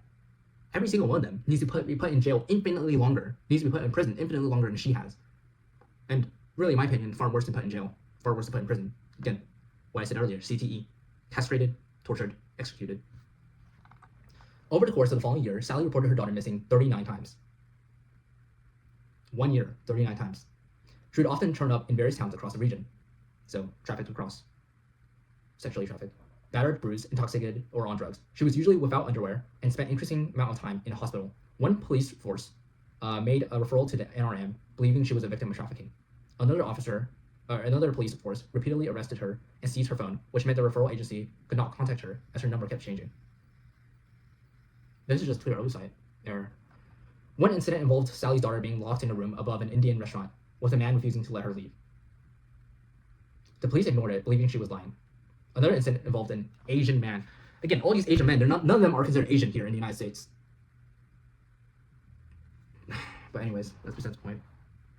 Another incident involved an Asian man following her, trying to grab her and take her away. Thankfully, she was with her sister and friends who quickly put her in a taxi and sent her home. The same man was later arrested for breaking into a woman's home and sexually assaulting her while she slept. Nevertheless, the police still insisted Sally's daughter had been lying about the earlier incident. The police believe she had a mental health condition and was deliberately self-harming and putting herself in dangerous situations. They want to have her sectioned, but a daughter disagreed, noticing that she still had capacity. Another incident, again, she wouldn't even need to be in these situations if the situation doesn't exist. As in, the only reason the situations exist is because these men are in the country. If they're not in the countries, these situations wouldn't be existing, and these victims wouldn't be victims. Or if they would be victims, it'd be a lot less. Another incident involved a different Asian man who refused to leave Sally's daughter's apartment. Same thing. Police told him to leave, but asked no questions. They're complicit. I keep saying this. He left behind a balaclava. I know what that is. Yet the police showed no interest, despite him carrying it while visiting a young woman. Like, do I know what it is? What the fuck? This is like something you'd see in like a robbery or a burglary or something. Okay. Whatever. Yet the police showed no interest in. Okay. After her flat door was kicked down in yet another incident while she was missing, she returned to her mother's home. And I again, not to blame Sally in this case, but the parents need to be more attentive of their children. This is not decades prior where you didn't have this problem because, well, no, this carried on for 7 decades, but it really only intensified in the last 20, 30 years, I'd say. 30 years, I should say. But this is not your childhood, okay? This is not back then where you didn't have as much of this, where you could play outside, where you could have, children playing outside. No. When you import these third worlders into the country, you turn your world, or you turn your country into a third world country. You cannot have children playing outside anymore by their own. You cannot have children wandering around on their own. And that is because of the people that is imported into the country. People who have a different culture, who have a entirely different mentality when it comes to children, when it comes to girls, when it comes to women and whatever else. They are animals, and they are not. Westerners, they are not. Frankly, I would not consider them people in any single way. This video is quite long. It doesn't matter.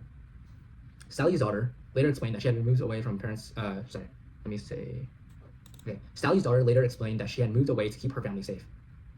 She claimed that she had been told that if she did not do as her abuser said, they would harm her brother, rape her sister, and firebomb the house. She had lied to her colleagues about her stepdad to bring repercussions on the family. Again, threats, abuse, sexual. This is mentally draining, really, but regardless.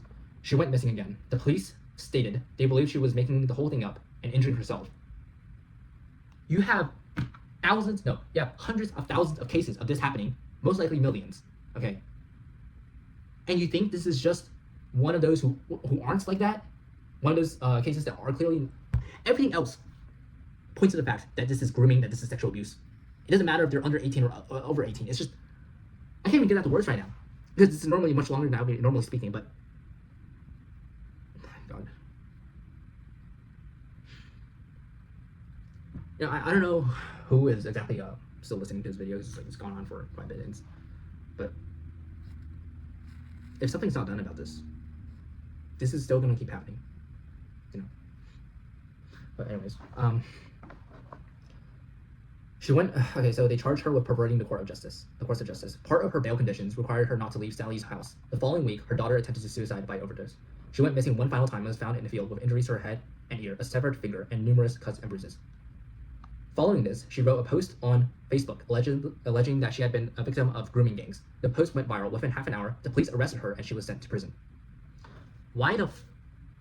Again, the police, in this case, are working against the best interests of the British people, against the most vulnerable, against the abused, against the children, against the women and girls of Britain. They are working, covering up the sexual abuse, the grooming, the rape of these animal foreigners, and then putting in prison the victims. This is a complete inversion of justice, and it should not have happened, and it should not be happening. Following her daughter's conviction, the family experienced sustained harassment and intimidation, particularly from one Muslim man. They're all connected. Sally, in this case, it might be one of the abusers. Sally reports repeated failures by the police to protect them. She believes her daughter was a vulnerable young woman who lied at times, but was nevertheless groomed. Again, grooming, if anything, makes you susceptible to lying to your parents, to your authorities. It makes you pretty much in bed. I know it's a terrible phrase in this case, but it makes you try to protect your abusers. And it's just a terrible thing about all this, is that only 250,000 were reported, pretty much, or estimated. But how many were not? Because in this case, right, It took years before she was actually making the report. So how many have still not come out? How many are dead? How many are trafficked off to some third world shithole? It's terrible. Marlon. Okay. So how many have I read? I've read 4 so far. No, 5. I have Marlon towards Kate. Okay. So this video will be, well, entirely dedicated to the victim's testimony. Really not sure how many people are going to see this video, but regardless, if anything can be done, if a single person can see this video, that's all that matters. Marlon is the father. Okay, so for once, a father in the story. Marlon is the father of a daughter who was a repeated victim of grooming, as well as being repeatedly failed by authorities. Marlon reported his 14-year-old daughter, Scarlett, missing a number of times because she was being groomed and exploited. 14. All these children. The police informed social services that what Marlon was doing was appropriate as he was acting to safeguard his daughter. However, social services did not accept the police's assessment and instead dragged out the investigation for 3 months. So at times, the police are helping or appearing to help. At times, social services are appearing to help. And in most cases, both of them are, or neither of them are helping. So that's just convenient. During that time, his daughter disclosed concerns to her school, which resulted in social services attending Marlon's home. While his daughter was present, they told him that if he tried to stop her from leaving the house, she could call social services or the police. There are cases where it was an abusive household, and there's cases where it's not abusive household necessarily, but society is abusive, and it's one of those cases. Social services undermining his parental authority resulted in her missing episodes escalating frequently or dramatically. Social services effectively gave her permission to go missing, and the case was then closed without meaningful intervention. Marlon placed a formal complaint to social services saying that he was struggling to cope with his daughter's missing episodes. The social worker assigned to him following this openly stated to him that they were only taking the case because of his complaint. This made him feel like the problem rather than apparent concern. This made him feel like the problem rather than apparent concern with safeguarding his daughter from abuse. They're not taking these things seriously, because if they would, it would be on the, well, again, hundreds of thousands or millions of cases. It would be a whole can of worms, as one of the early girls had said. I think Whitney, was it? Because if you take one case seriously, it's gonna basically bring out the whole thing. Because remember, these girls are being exploited by multiple Muslim men, multiple gangs of men, and one Muslim gang of men will be probably exploiting multitude of girls. So the whole thing is intertwined. So having one case go on would bring everything into light, and you can't have that happening, can you? On one occasion, Marlon stood in front of the door to prevent his daughter from leaving late at night, resulting in her repeatedly kicking him and breaking 3 of his fingers. Again, grooming. It sounds bad to blame parents, because in a world without these animals, this wouldn't even mean a situation. This wouldn't even need warranted concern. But it is this world that we live in.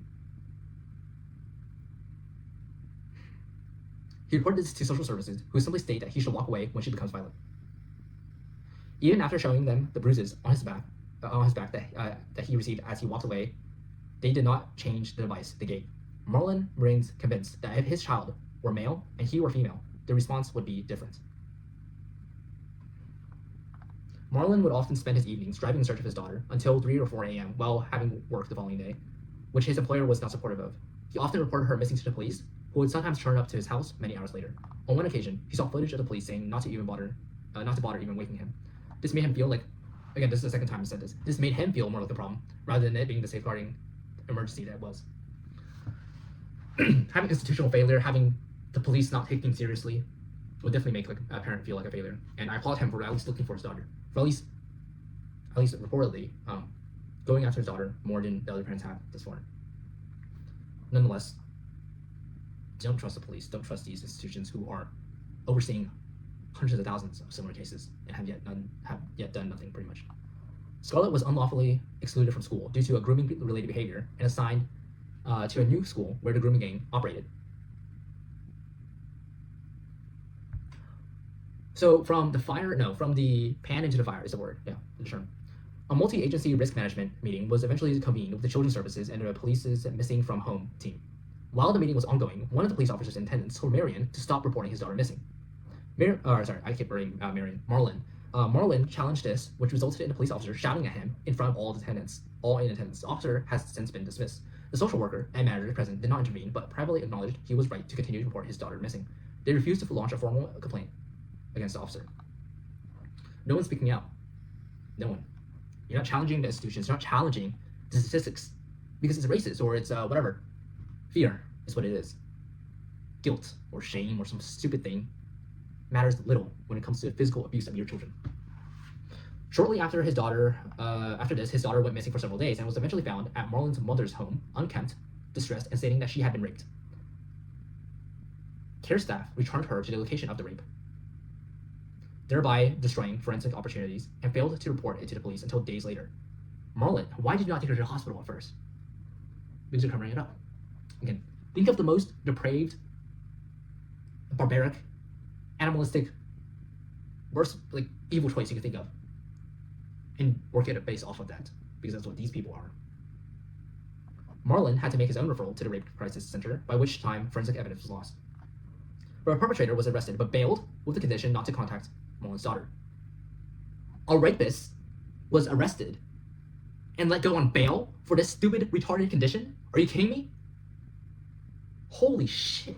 Immediately upon leaving the station, he called her and threatened her life. What a surprise. He was an adult and drug dealer, and his associates soon began attending Marlon's home. His daughter was terrified of them. An older woman began to groom and manipulate Marlon's daughter under the guise of friendship, likely herself groomed.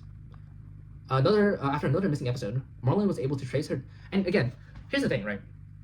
I don't know where the mother is in all of this. The father is reported to be working, searching for his daughter. Marlon is searching for his daughter 3 or 4 a.m. in the morning and having work basically hours later. It's terribly taxing on him, so I can't just blame him all that much because he's making an effort of somewhat. But in a society, I keep repeating the same things because this thing keeps repeating itself.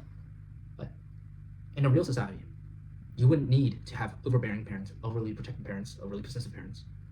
But unfortunately, it's a society that have people coming in, have people living there that don't agree with these premises, who look at a vulnerable young girl and see her as meat, who see her as something to be used and abused, because it is religiously or ethnically in their interest to do so, or justified for some stupid reason. In that kind of society, you need protective parents, you need possessive parents, because that's the only way your own children, frankly, won't be abused, won't be assaulted. And that's a society we should be living in, but unfortunately we are because of these fucking animals, these fucking barbarians, these immigrants. Oh my god. After another missing episode, Marlon was able to trace his daughter to a specific property. Despite repeated calls and reports of men entering the property, both police and social services failed to remove her or issue an abduction warning notice. His daughter was later found to be the victim of criminal exploitation, including drug supply, prostitution, and being forced to dig up a firearm. These acts were directed by the older woman, amongst others. At this point, the impact of Marlon was catastrophic. He was physically exhausted, you can imagine, anxious, depressed, and living in constant fear. He was attacked by masked individuals in his home, with the police response delayed and dismissive. And think of, this is a case, this is the best scenario where you have a visible, protective father figure at home. In all the other cases thus far, none of that is necessarily said. In Sally's case, she was the mom, but I think the dad was a stepfather or something. So in most of the other cases thus far, the dad was pretty much absent. In this case, this one case where he is there, the child is still being abused. This is the best case scenario for him, basically. Marlon's daughter was eventually taken into secure care, where she was subjected to further abuse, including sexual abuse by staff and other children, neglect, and safeguarding failures. Marlon made multiple complaints. At a court hearing, social services attempted to place his daughter on a child protection plan for emotional abuse and neglect by Marlon himself, working against the interests of British families, of British children, of British women and girls, and for the interests of grooming gangs, of rapists. This is what UK has fallen to. This is what Europe has fallen to, and this is what the West has fallen to. Because despite making news in the UK, this is definitely going on in all of Europe. All of the West is probably having the same freaking things. Because you have the same people in charge. You have the same people thinking it's racist to call out clear statistical facts. Not trusting their own people, not trusting the natives, and instead trusting the words of those who seek to destroy your civilization, who seek to exploit your children. Traitors. However, the judge intervened and ordered this to be amended to be recorded as beyond parental control. Marlon's daughter continued to be moved between unstable and suitable placements. She was groomed repeatedly, trafficked, forced to drug supply, and raped by adult men. She became pregnant as a result of rape. The handling of her termination by professionals was traumatic and negligent. termination, I'm assuming that's abortion. Police later charged Scarlett with intent to supply Class A drugs despite her being a victim of trafficking and on the national referral mechanism. Scarlett was placed in a unit run entirely by male Muslim staff where she was groomed again. Why the fuck? Again.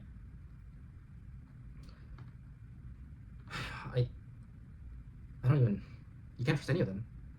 Even those you personally know or you have friends of which, they are always the exception, not the rule. And again, you don't know their full lives or anything like that, but I'm just so tired of reading all this. It's been nearly 2 hours. Racist abuse and extremist comments were made to her. Marlon, again, raised concerns, which were ignored. You know, if I were a father, I cannot imagine being in Marlon's situation necessarily, but if I were him, I wouldn't care about what the state does necessarily. Again, different, you know, I can't relate. I'm not him. Despite his repeated attempts to help his daughter, he has experienced many instances of violence from her as a result of the trauma and grooming. Again, Stockholm syndrome. Forcing her to, or grooming your child to turn against the parents. Grooming the child to work for the interests of the abusers. He has experienced many assaults, received black eyes, and had to sleep barricaded in his home. He repeatedly requested domestic abuse support, but was refused because he was a male parent. Where's the mom in all this? He had been forced to complete parenting courses and blamed for his daughter's abuse. Total inversion of justice. The whole experience has harmed Marlon financially, emotionally, and psychologically. He states that it has destroyed his life. He is no longer the person he used to be. Marlon's case highlights the parents can also be victims of both the grooming networks as well as the widespread institutional failure. If you would like to hear about Marlon's story, he has recently published a book. Let's see. 2026, eh? Oh, so I guess this is his actual book. Oh, it might be his actual book. I'm not sure. 11 pounds, eh? Oh, this was published 7... Wait, it's not published yet, right? It's not. It's not yet there. Father's Day just now, if you didn't see that. It's sick. Advertising this on Father's Day, eh? Or for Father's Day? I just know this comes after. Regardless. Again, I don't know how many people are watching this video at this point, but I don't usually talk for this long. My voice is kind of dry, so forgive me for a second, though, like this. And I don't like to pause videos either. More authentic and less editing, personally, but...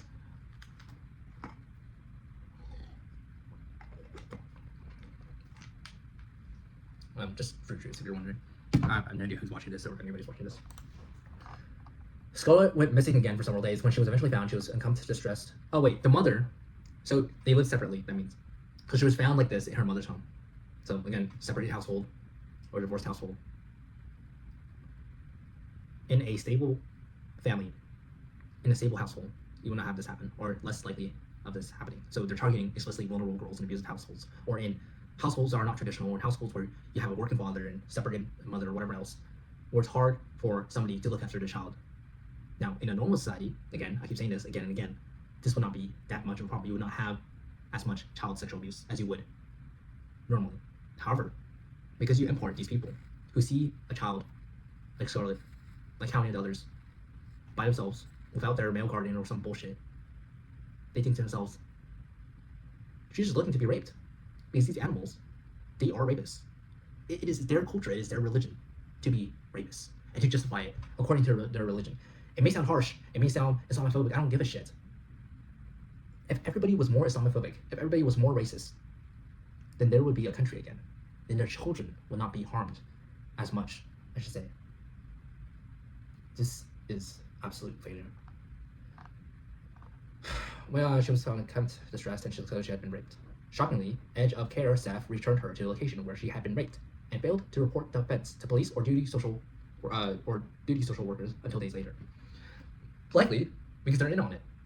Here's the thing: if you're raped, you likely have DNA evidence on your body.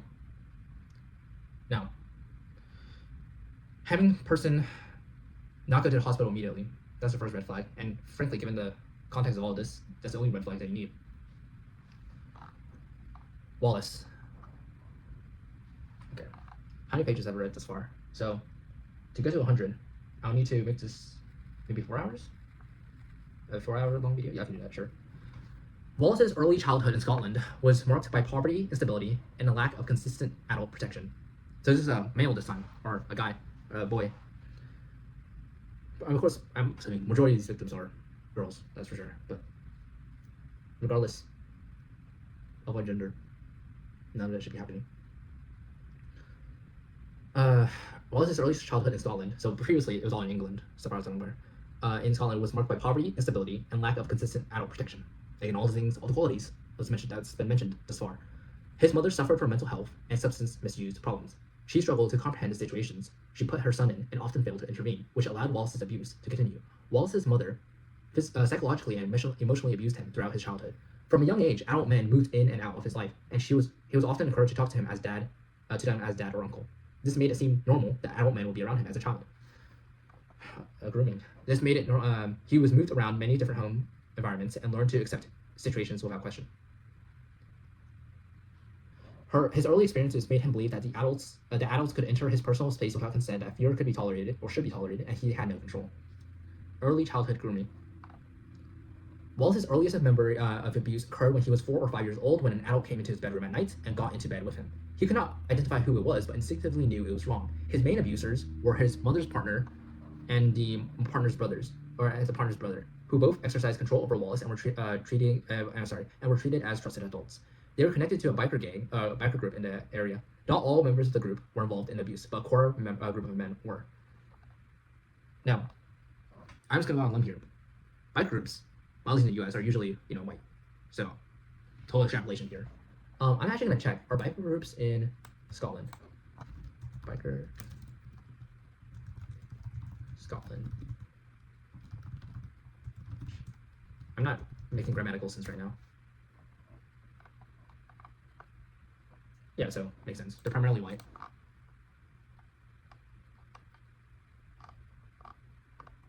No, that makes sense. So, again, it doesn't matter if it's a white person doing it or whatever else it is. They all need to be CTE. It's a shame I have to make up that term, but castrated, tortured, and executed. And it just so happens that the vast majority of these, disproportional representative, are Muslims. Now, in this case, it doesn't look like they are, but nonetheless, it remains. Wallace recalls being taken to a particular house where multiple men were present. It had a dark atmosphere, lit by candles, possibly snake-shaped candle holders placed near the fireplace. The setting felt deliberate and staged. Multiple adults were sitting around watching him, which instinctively made him feel unsafe. He was led into a bedroom, restrained, and raped by an adult. I can't read. His mother's partner's brother spoke to him as if what had just happened was normal, despite the considerable pain and emotional distress he felt. Wallace asked if he could receive a toy for what had happened. This is sick. He did receive one, but it was cheap and insignificant. So good job, you got a toy for being raped. Sick. Even then, he realized there was no real compensation for what had happened to him. The same pattern of abuse occurred on multiple occasions. So this is all since the age of 4 or 5, by the way. Wallace recalled seeing other boys and girls present who were usually restrained and drugged. Wait, so it could be that, I'm not sure exactly, because this is mainly a report about the Muslims. So hold off that thought about them being white. Wallace recalls seeing other boys and girls present who were usually restrained and drugged. He also recalled himself being drugged and losing consciousness. He would often wake alone or with other abused children, disoriented and distressed. This has caused long-term psychological damage. At one point, the police raided the property. They took Wallace outside and showed him adults one by one, asking if he recognized them. He had been coached to say these men were his uncles, and that is what he said. Grooming. I don't understand why. Hopefully, you would think they would change these tactics now, but telling an abused child to point out who they're, it's so logical when you look at it from hindsight that you wonder why the police weren't thinking of it to begin with. That the abused children would not sell out their own abusers because they've been groomed in thinking like that. But again, it's not incompetency, it's not laziness, it's complicity.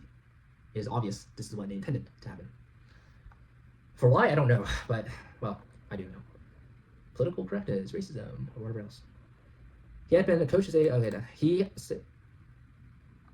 his uncles. So here's the other thing, uncles.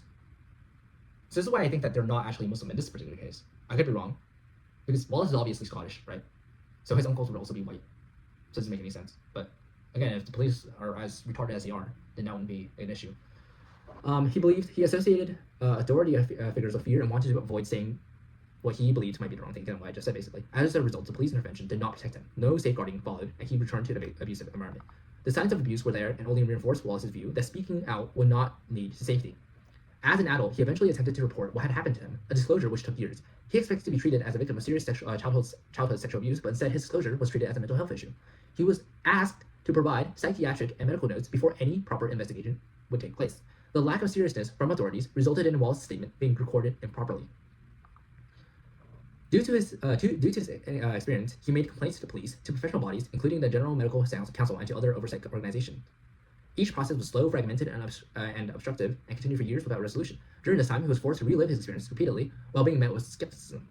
At no point was his well-being considered, without further compounding his trauma, as he once again felt dismissed, disbelieved, and unprotected.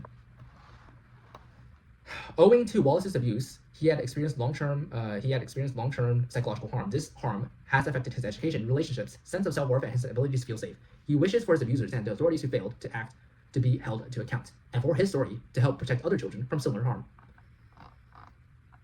On this particular case, again, I'm not sure if it's necessarily, it doesn't say if it's Muslims. If it is or isn't, regardless, they need to be held accountable.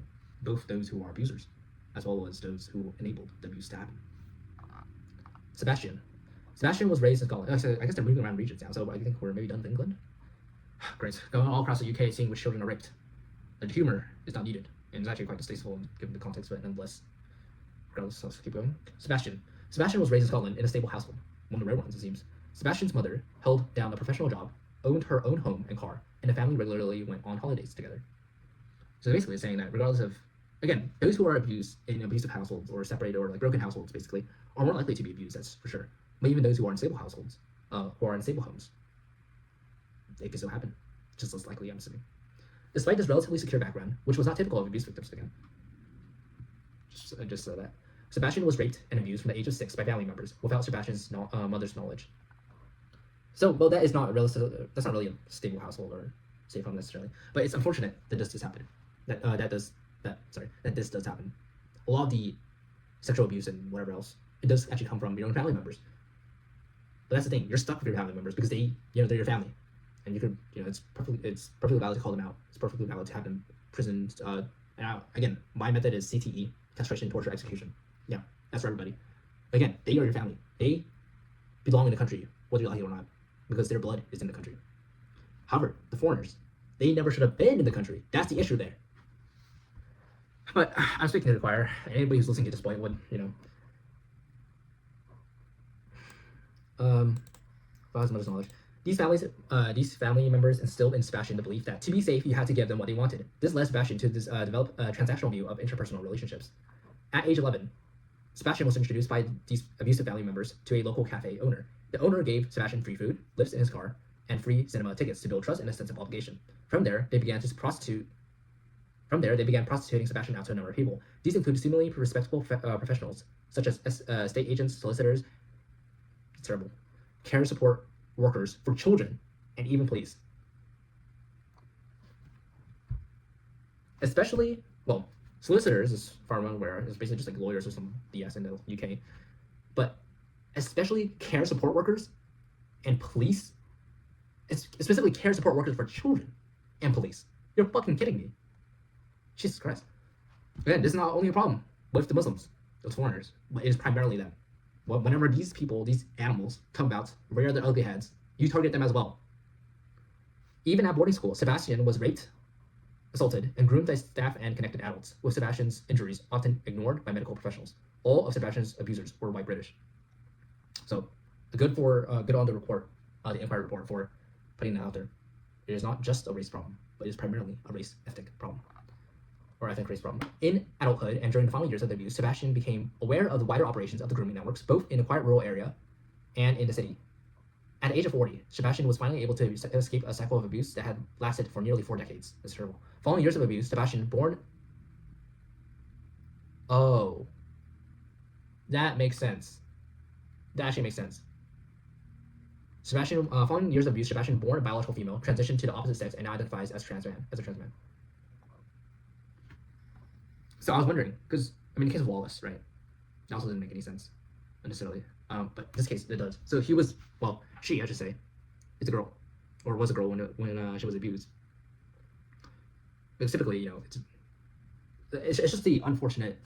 I mean, nobody should be raped or abused, but the unfortunate statistic is that many are when they are young.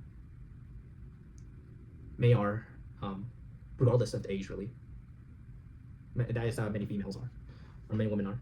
And here's the thing, right? I'll read the rest of this paragraph. Sebastian transitioned socially at 41 and medically at 48. However, when describing the abuse experience as a child, it remains important for Sebastian to recognize that these events occurred while living as a girl and perceived as such.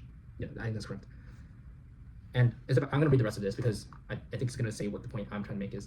Sebastian acknowledged that this transition was at least in part a consequence of the abuse experience and feels safer from further abuse when presenting as a man. Sebastian recognizes the profound impact trauma can have on a person's life and believes that different people find different ways to cope. For many, that may mean choosing a particular career or relationship or making unhealthy choices by using substance or alcohol. For Sebastian, transitioning and finding peace and being set a pathway to recovery. Sebastian describes healing from trauma as a form of transformation. For Sebastian, that transformation has involved a change of personal identity and finding a sense of safety never known while living as a female. It's really sad. Sebastian understands that others may not fully understand the paths people take to cope with trauma, but hopes that at the very least they try to understand. Sebastian now advocates for other survivors with the aim of protecting vulnerable people and hope to develop local measures to prevent child abuse. I have nothing against, I do, but I have nothing against Sebastian for being trans because I understand why he is the way he is. And normally I would not respect a trans person by using their pronoun necessarily, but I think in this case it is proper to do so because this is born out of trauma. There is a correlation between those who are sexually abused as a child and their propensity to be in the LGBTQ community or whatever else you may call it. And as he had said, in his case, the worst part of his life was basically when he was a girl, when he was female, because that's when all the abuse was happening. When he became a man, presented as a man, I should say, that's when things were at least better, relatively speaking. And so as terrible as it is, again, this never needed to happen, but it did. And this is a failure, Lilly, by the police, by all of it.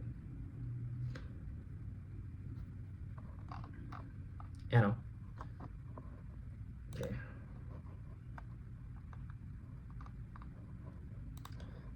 Thanks for still watching my way. It's been pretty much almost 2 hours already.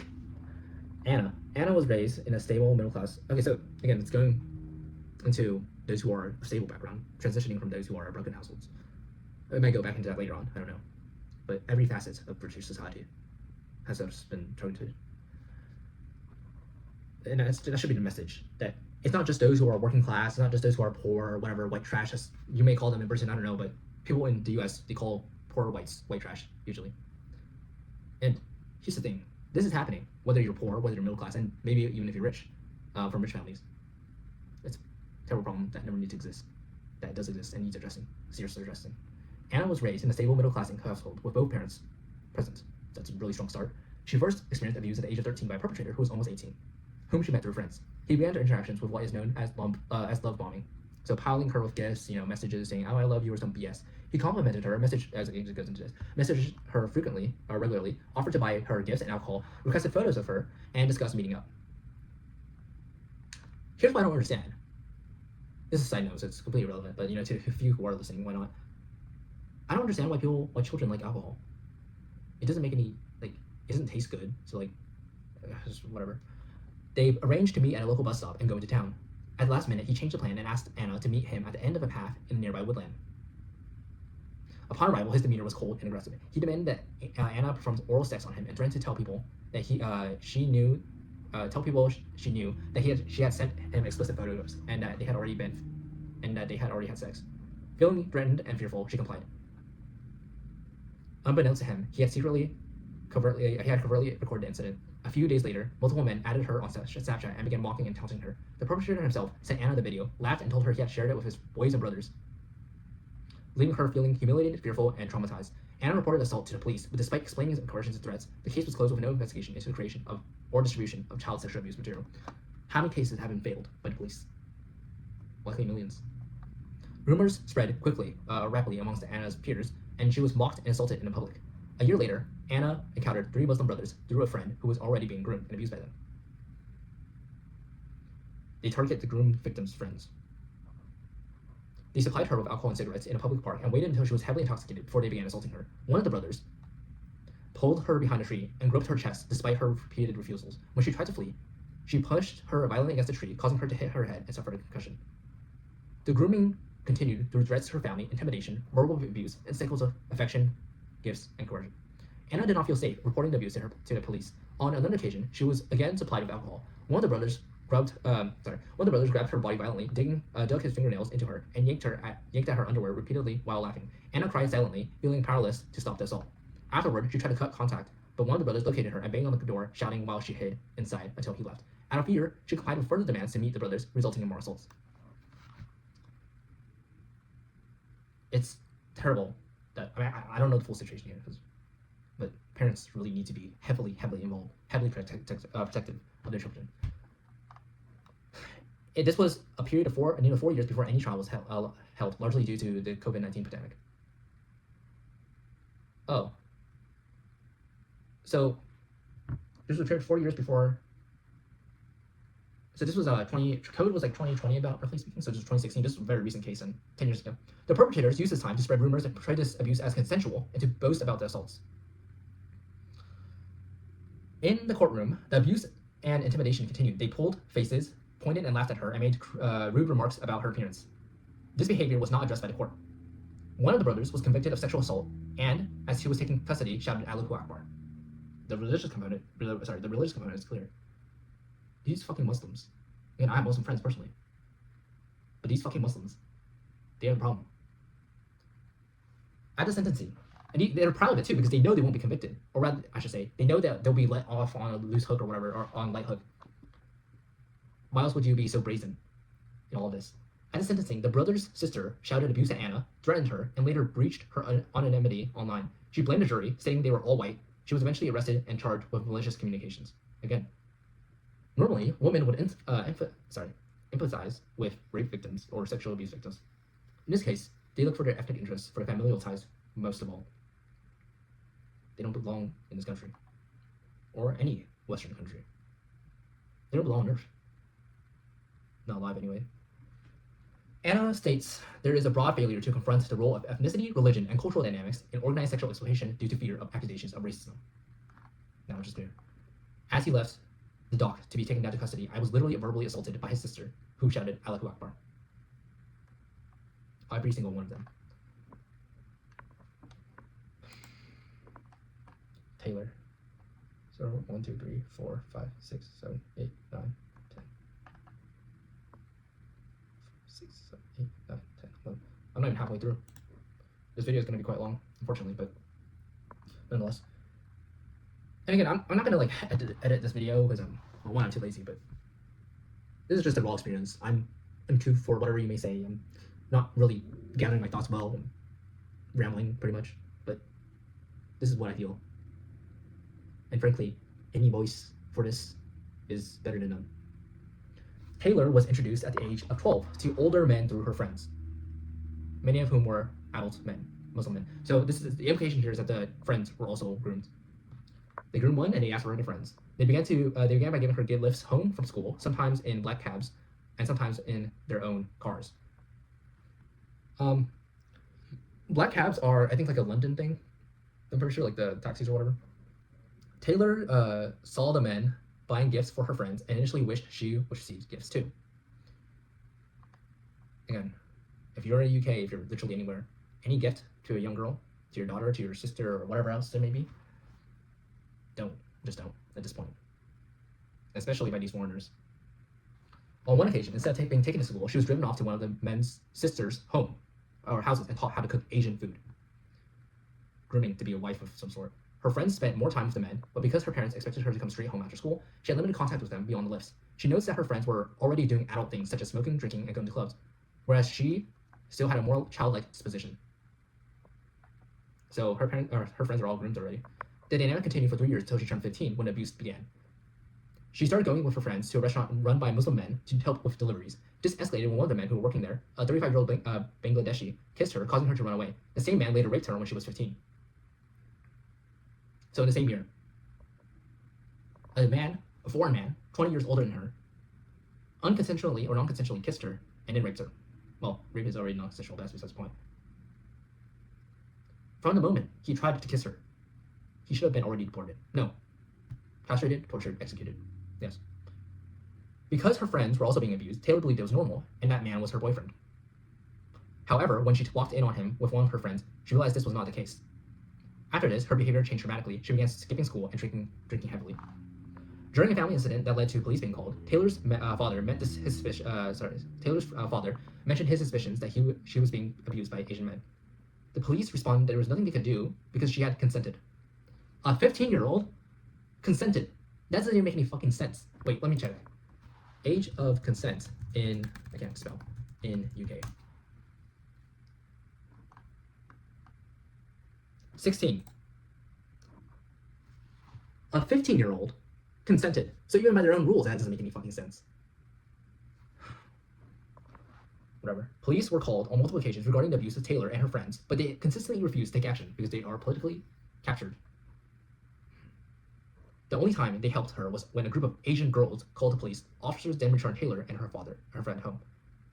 Taylor believes they only intervened on that occasion because they did not want to face accusations of racism, given that a call came from Asian women.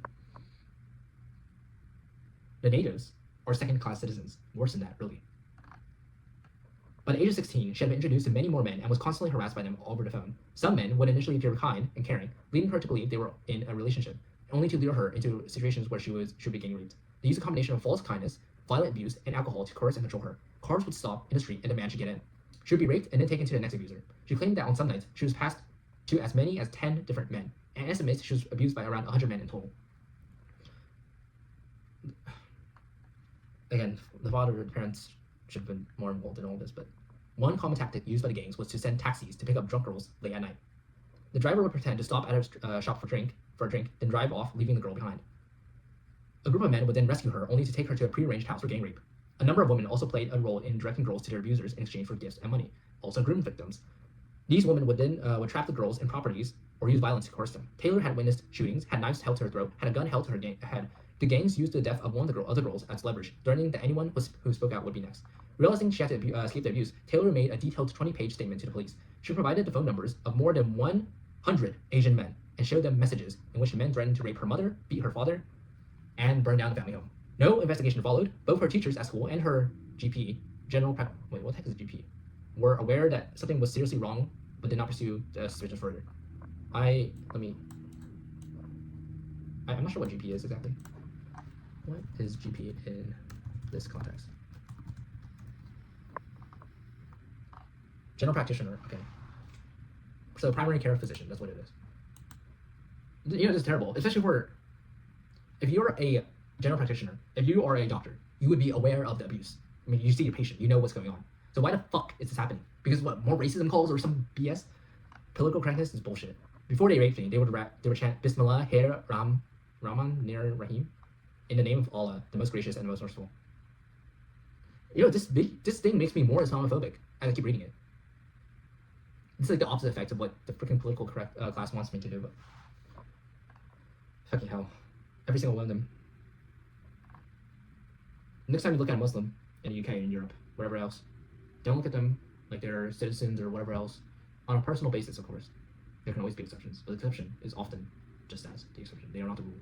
The rule is the majority, and the majority are rapist, pedophile bastards who deserve, I don't know how intense I read this, or I said this, but CTE, castration, torture, and execution. Marie was born in a maternity home for unmarried mothers and grew up with her mother and grandmother. Her mother was cruel and abusive, so this is a broken home, basically. She would deliberately make Marie cry, touch her inappropriately, and behave violently. She would go to home with split lips, black eyes, bruising and marks over her body. She was never asked about what happened, nor she was not allowed to go outside, have friends, and was regularly called degrading names. Viewing her medical record as an adult, there were documented concerns from around a year old. From 1 year old. There were notes of a rash down below with question marks recorded. There were further entries where it was described as a possible nappy rash, again with question marks. 7 years later, a doctor made a note that she was a child that should be kept an eye on, an eye on, her mother refused to discuss her situation with Marie in the room. The records showed that she had significant bowel and gynecological problems. So basically, like, gynecologists, like females, just like female-related problems. Despite the signs of abuse, no safeguarding action was taken. From the age of 7, Marie's mother's partner began grooming and sexually abusing her. He would bring her presents and then touch her inappropriately. Marie said to him that what he was doing was bad, and she did not like it. He told her that her mother had told him it was allowed. Her mother would ask Marie how she got on with him, demanded she had thanked him properly, and would threaten to get angry if not. She was complicit, and abuse continued for many years. This is terrible. Her mother would deliberately shame her. When Marie began to menstruate, she thought she was dying, but her mother told her periods were what dirty girls had. She deliberately gave her sanitary pads that would leak so that she could shame and punish her. This is just terrible. If she had a spot on her face, she would put a large blob of what is that? I'm assuming it's just some like commercial liquid or something like that. Oh, okay. That's just a treatment. Okay. If she had a spot on her face, she would put a large blob of dermaline on her face and told her not to remove it, otherwise people would not know she was dirty. When she was unwell, her mother would get her partner to rub vapor rub on her chest. Probably another thing, I don't really want to look at this. So again, she was a child. The partner is obviously a guy. Touching an underage child's chest. Yeah, okay, that turns out well. Clearly the mother's not in the right mind and should be removed from her life as well. Should have been. Again, I'm sorry if you're hearing that. It's just there's a train around here, but her mother would soak her underwear in bleach and make her wear it. Just straight abuse, which causes Marie discomfort to this day. In one instance, her mother and her partner forced a bottle inside her, which was painful. Her mother would attach clothes pegs on her clitoris to see how long Marie would last. What the fuck? Marie's mother also groomed her for others, and she had to share a bed with her. Marie was taken to another man's house by her mother's partner, where she was raped. He began to traffic her to other perpetrators he knew through his work that operated like an organized group or gang. She became pregnant as a product of her abuse. On 2 occasions, her mother took her to a woman's house. There, the woman used a knitting needle to perform the abortions. The woman's husband also raped her. I don't know if just reading this for like 2 hours long has desensitized me to all of this, but this is, regardless, again, of how much emotional toil or mental toil I may have, it is nothing compared to what these girls have been to. And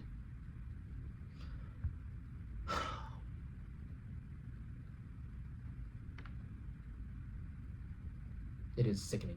It is sickening.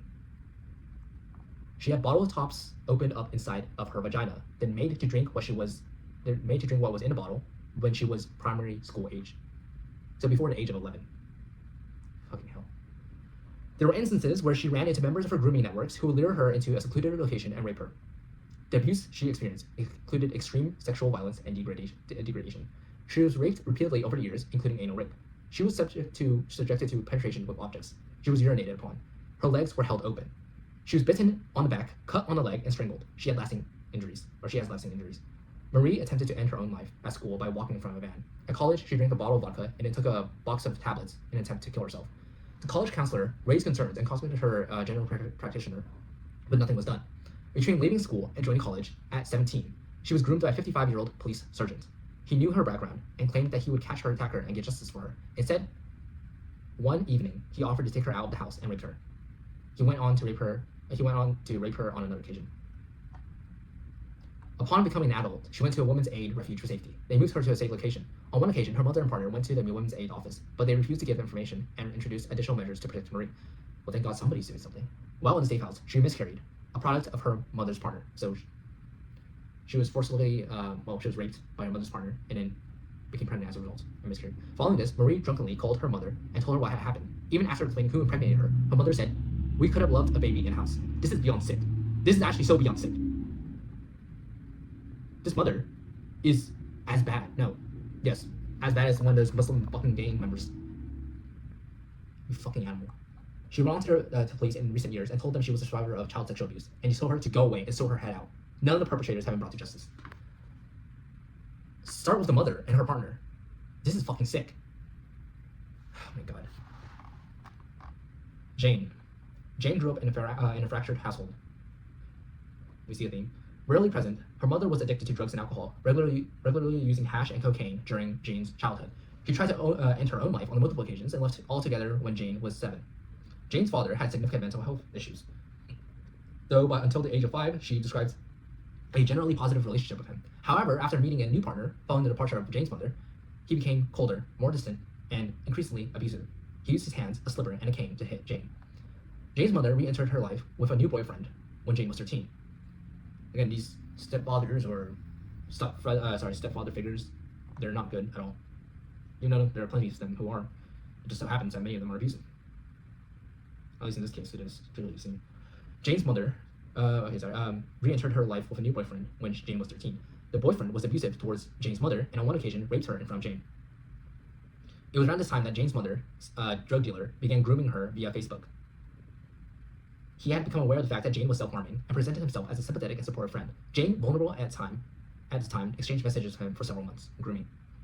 Eventually, the drug dealer began asking Jane whether she had ever smoked cigarettes, taken drugs, or had sex. During one half-term, I suppose is like a semester, of school, he asked to meet with her.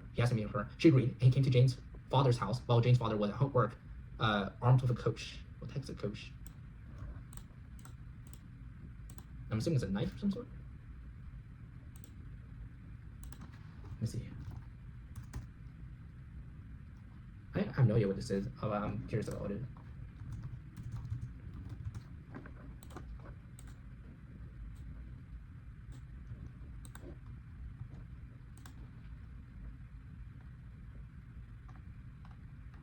Okay.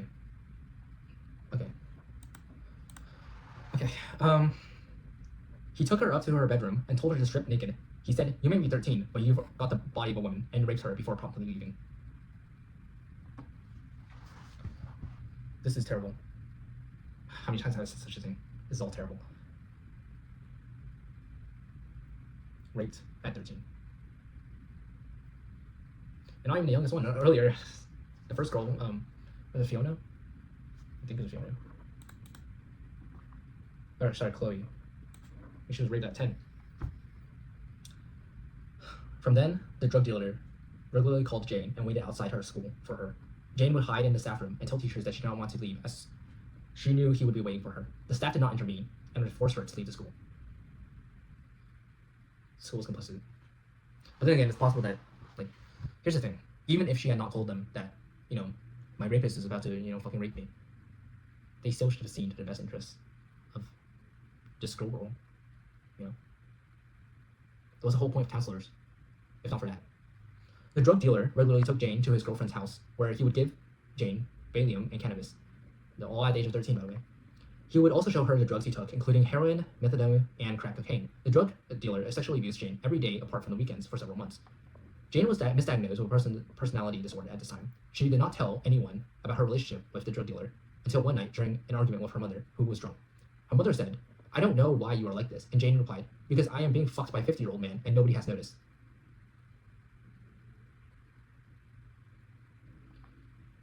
The following day, Jane returned from school to the police at her house. This was by 13, by the way. She was 13. The police insisted that Jane, still just 13, would need to testify in court alone against the drug dealer. Intimidated, she did not wish to face him, and he was not prosecuted. Following the revelation of Jane's grooming and rape by the drug dealer, Jane's father called her a whore and told her that he wished she would hurry up and kill herself. It's just like school accused Jane of using self-harm to manipulate her father. She was regularly placed in detention and threatened with expulsion due to falling behind with schoolwork. As a result, Jane became increasingly disobedient and suicidal. And you see how these things compound over time, right? It's a cycle, a self-perpetuating cycle. And in some cases, the parents are helpful, like with Marlon. Most of the cases, they're like the worst you can have, like with Marie. Like with Marie's mother, it's just terrible all around. At the age of 14, Jane began running away from school, taking drugs, and spending time with men older than her, because she's been groomed this way. On one occasion, she took an overdose before school in an attempt to end her life. She was taken to hospital after the staff told her she was taken to hospital after the staff told her she would have done it in the woods. or somewhere private if she actually wants to die. This is actually despicable beyond the whole measure. The staff, my God. Her father then came to the hospital and told her to try it harder next time, as she was wasting everyone's time. Jesus Christ. Later that day, she attempted suicide again by cutting her own throat, but failed. I'm actually considering, like, dear. No, I'll keep going. Okay. Jane was briefly taken into care at the hospital. She was discharged after less than a month, and everybody acted like nothing had happened. Her father would not accept her back into the family home, and she was left homeless. Jane spent a short period of time staying with friends until social services was informed of her situation by her aunt. Jane refused to return home, disclosing to social services that she was being physically abused and showed the bruises on her body. She was briefly taken to foster care before being moved into a children's home until she was 16 years old. Jane was then moved into a semi-independent living facility for vulnerable young people. After a few months, a female peer at the accommodation invited Jane to what she described as a party. Again, you're living in a facility designed for young people, vulnerable young people. You think this rapists, pedophiles, and whatever else, sexual criminals wouldn't try to target that? That's the number one place to target. After a few months, a female pair at the accommodation invited Jane to what she described as a party. This peer was coercive and intimidating, and Jane did not feel able to refuse. She was taken to a block of flats in Hounslow, and expected to meet with a group of people her own age. Instead, the flat was occupied by 6 or 7 Somali men. So the female pair, or whatever, was probably another abuse victim group. Jane was taken to the bathroom by the girl who had brought her there and instructed to shave. She was told that she was being sold to the men for sex. Jane did not want to participate but complied out of fear. She was then sexually abused by one of the men and made to sleep in a small child's bed afterwards. The following morning, the girl who took Jane to the flat was paid by the men. This occurred repeatedly over a period of months and sometimes with multiple other girls present. Jane was told that she needed to gain weight to be more desirable to the men. In response, Jane began purging, which developed into a severe eating disorder. I don't know what purging is. What is purging? Vomiting. Laxatives. Yeah, if I were her, I would too. So basically, she's trying to do the opposite, trying to lose weight as much as possible. Jane was blackmailed with the threat of prison by the peer if she disclosed her exploitation to anyone. Violence and intimidation became commonplace at a semi-independent living facility, because that's the number one place with the most vulnerable people. Of course, they were prone to, just terrible. On one occasion, a young woman returned to the accommodation intoxicated and distressed, saying she had been abducted and sexually assaulted. The staff, who were aware that sexual exploitation was taking place on the site, but chose to do nothing about it, responded by accusing her of making it up. Eventually, Jane disclosed her own sexual exploitation to accommodation staff, including the trafficking and exchange of money. She was told that what was happening did not constitute trafficking, as she was over the age of 16. What the fuck? The police were not contacted and no police action was taken. Jane was blackmailed by the staff and the threat of being blamed for exploitation of her and others if she took her complaints any further. Jane's eating disorder intensified and she began self-harming again. She was sectioned under the Mental Health Act and admitted to a psychiatric hospital. While hospitalized, she disclosed exploitation again. Police reviews took place, but due to her being heavily medicated, Jane was treated as an unreliable witness and no further action was taken. This is just a self-feeding cycle. And again, I apologize for not being as articulate as, well, I'm not normally as articulate anyways, but this video has been running for like 2.5 hours. It's just my mind is so numb to this at this point. And yet, every single line I read just mentally drains me. And it's just a cycle of abuse and abuse and abuse. So let me get straight. In Jane's case, she was pretty much abused from her birth, more or less. Not birth, but from early childhood, raped and all that. And then she was taken to a foster home eventually. But then she was groomed in there. And then afterwards, she was described as, self-harming or whatever. And then she was brought into a medical facility and medicated. It's like the society, the state are both responsible for this. They are funding this. They're allowing this to happen. It's intolerable. And that's about all I need to say. I will say something. I'll probably say more, but what is there more to say exactly? Jeez. She also disclosed in writing what happened to her. It was removed from her most recent social care file, but the original clearly states she wrote a letter to them a year before she was hospitalized, and her police interview matched the letter. The letter was not acted on by the authorities. Total failure. As a result of her abuse and and eating disorder, Jane had developed endometriosis, which had resulted in loss of half of her uterus. Terrible. Jane has since learned that her record at the semi-independent living facility had been lost or destroyed, despite statutory retention requirements. They're covering it up. Even into adulthood, Jane had not received any disclosure and attempts to get justice. And had not received any closure, and attempts to get justice has been met with delays, obstruction, and re-traumatization.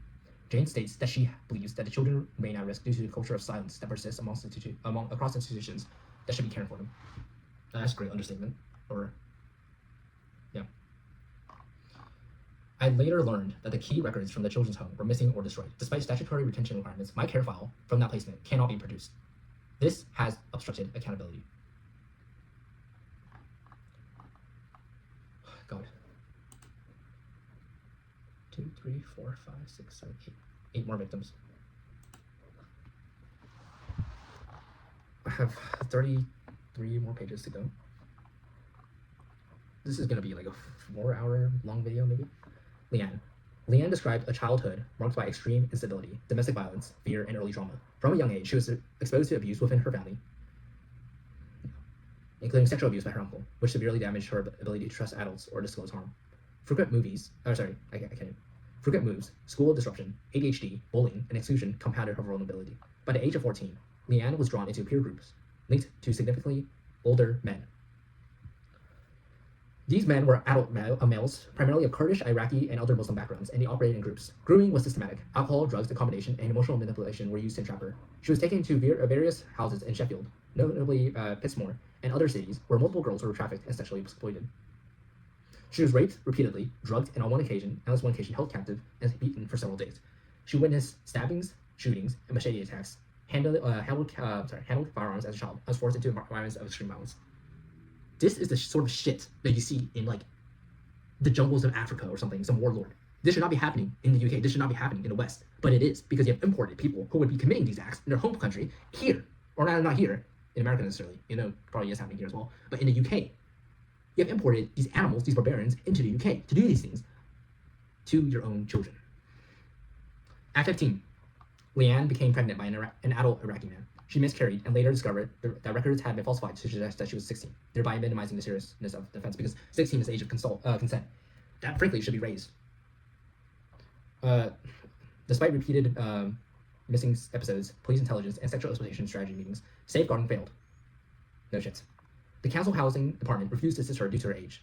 At 16 or 15 or whatever, child protection plans were implemented but did not remove her from danger. Social service and police were aware that she was associating with older Kurdish men and a high risk for sexual exploitation, yet intervention was weak and inconsistent. They allowed this to go on. This is terrible. No perpetrator was prosecuted for rape. She eventually escaped exploitation only after becoming a mother at 17 and moving away from the grooming network. So she was likely impregnated with a child of her rapist. Again, children of rape is a different topic because it's a terrible topic, because no child should be born of rape. It's not the child's fault necessarily, but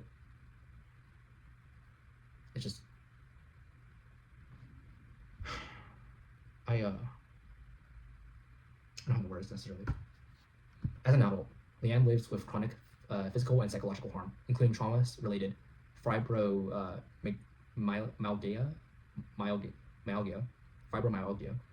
She has never received justice. She gave her evidence to ensure that what happened is finally acknowledged and not repeated. Well, thank you, Leanne. I hope for your sake, for the sake of all of the British children who have been put through this, especially the girls and women, that justice does come. Lilly. Lilly was raised in a large, loving, working family in the 1970s. This is 50 years ago. Remember, it started since the 1950s, or at least the earliest record was the 1950s. This has been going on for a long time. A long, long time. Her family's life was permanently destabilized when the council forced them out of their cottage to build flats.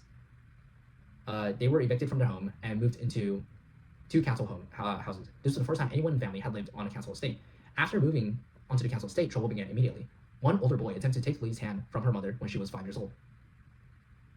Her mother reported to the police but was treated as a joke. Years later, the same person went on to rape a 3-year-old.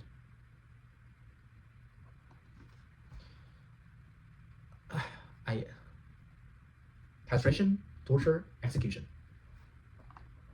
This perpetrator and his brother began targeting family. They harassed Lilly's mother and beat her father badly. They created an atmosphere of constant fear and chaos. The police frequently attended the family's home, turning over belongings and breaking possessions while investigating false accusations. Over time, Lilly and her siblings were taken into care. Siblings who returned home disclosed severe case abuse in children's home, including rape, violence, humiliation, and intimidation. Lilly herself was groomed and repeatedly abducted and raped by a man from the age of 6. Fuck. He threatened to harm her and her sisters if she spoke. It's a constant thing. I'm going to rape your sisters next if you don't keep going off my thing. It's just. Lilly's sister was sexually abused by her own social worker at the age of 12. There needs to be a total recall in the UK's social service, police, everything. That's not even a question. This was actively covered up by management, who pretended he was in a relationship with another social worker to deflect suspicion. He gained legal guardianship of Lilly's sister and eventually married her. What the fuck?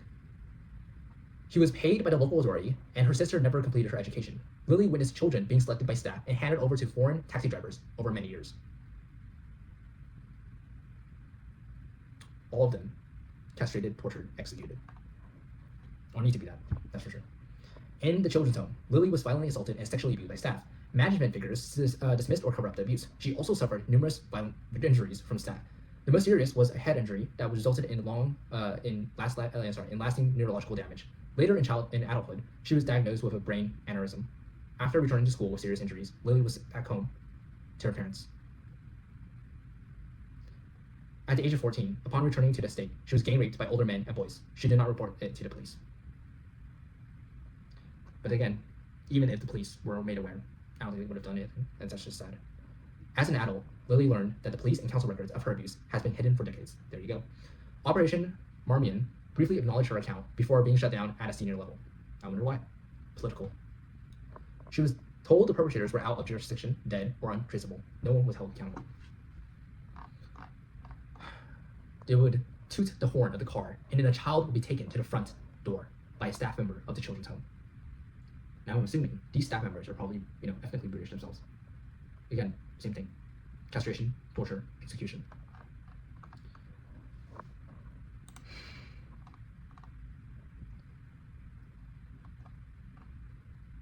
I'm actually 30 more pages.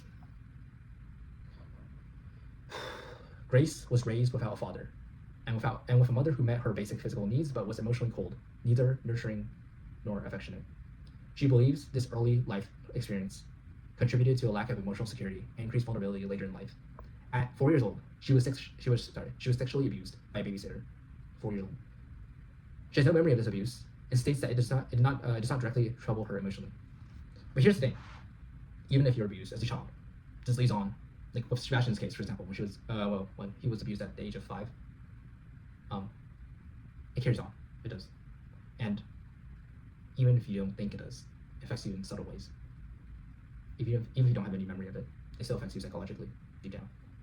Grace's mother prevented contact with her estranged father without giving any reason, causing Grace to rebel against her. By secondary school age, her behavior had deteriorated significantly. She began getting into cars with adult men who offered her cannabis, music, food, and lifts. She states that the majority of the men who groomed her were Pakistani, although some white men acted as intermediaries and assisted in the grooming of girls. Again, these men also need to be locked up. No, not locked up. Again, castration, torture, execution. She was raped on multiple occasions by adult men, often while intoxicated. Because she had been drinking, she believed she was responsible for the abuse. Number. This is at, how old was she at this point? Very young, that's for sure. Because she had been drinking, she believed she was responsible for the abuse. At 15, so this is before 15, she believed she was in a relationship with an adult man, a situation that lasted around 5 years. During that time, she experienced domestic violence, rape, and coercive control. She reported the perpetrators to the police, wishing only to prevent other children from experiencing abuse. However, the police arrested and interviewed some of the men about Grace without consulting her in advance or assessing the potential impact on her. She felt pushed into prosecution without adequate preparation or support. She found the process abrupt and poorly explained. As a consequence of the police handling of the case, she experienced flashbacks, panic attacks, and a relapse into substance misuse. Another partner was a pedophile involved in grooming gangs who sexually abused her children and others. He stalked, harassed, and threatened the family, and manipulated police investigations for years. Police repeatedly failed to seize devices, link cases, act on stalking logs, or protect her and her children. Non-molestation orders and bail conditions were breached without consequence. The cumulative impact included severe mental illness, displacement, loss of employment, and ongoing fear.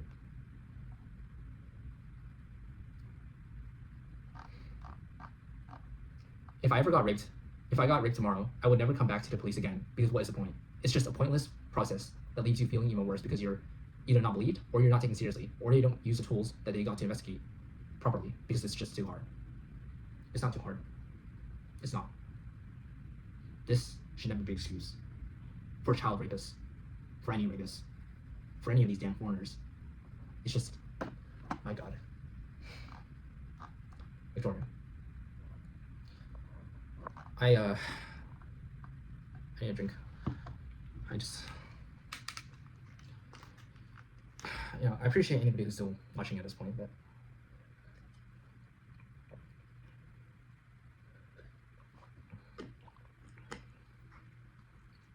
it's just really a shame. No, not shame. A shame doesn't even begin to cover it. Let me continue reading. I'll try to get through this. I really will. This will be well into 4 hours, I'm sure. Victoria gave evidence as the mother of a vulnerable teenager who started at a local college in 2022, so very recent. In 2023, her daughter abruptly converted to Islam. I wonder why. Let me check something real quick. Yeah, okay, good. Sorry. Again, I wonder why she converted to Islam. Here's the thing. Birth rates are the primary cause of the rapid expansion of Muslims. More than anything else is birth rates. Conversion is actually quite low, all things considered. A woman or a man who converts to Islam usually does so not because of their own choice, or not because they live in a stable household or something of that sort. No, it's usually if they're good, have a history of abuse, or, for example, in prison, many men convert to Islam. And the only reason why a woman would convert to Islam, I would think, would be, well, give the context of this grooming. But let's continue before I ramble on too much. In 2023, her daughter abruptly converted to Islam. Victoria discovered Muslim clothing, a Quran, and a prayer mat hidden under her bed. Her daughter began quoting the Quran and praying 5 times a day. This sudden change coincided with a secret relationship with an Algerian Muslim student who held strong Islamic beliefs. She became disrespectful to her family and started speaking negatively about Britain. Victoria says her daughter changed completely. By the way, I know it's not politically correct, but I'm beyond politically correct. Race mixing, as is in the case here. Having different cultures, having different ethnicities that are diametrically opposed to Western culture, to Western civilization, to Western people, and intermingling with that, this is the result. You have your own daughters, I should say, turning against your country, turning against your family, being manipulated, being groomed into becoming one of these. The boyfriend exerted coercive control. He held her daughter's banking details via Face ID, controlled her social media, isolated her from family, and imposed strict Islamic practices. Concerned by this, Victoria contacted the police and reported the controlling behavior and sudden conversion.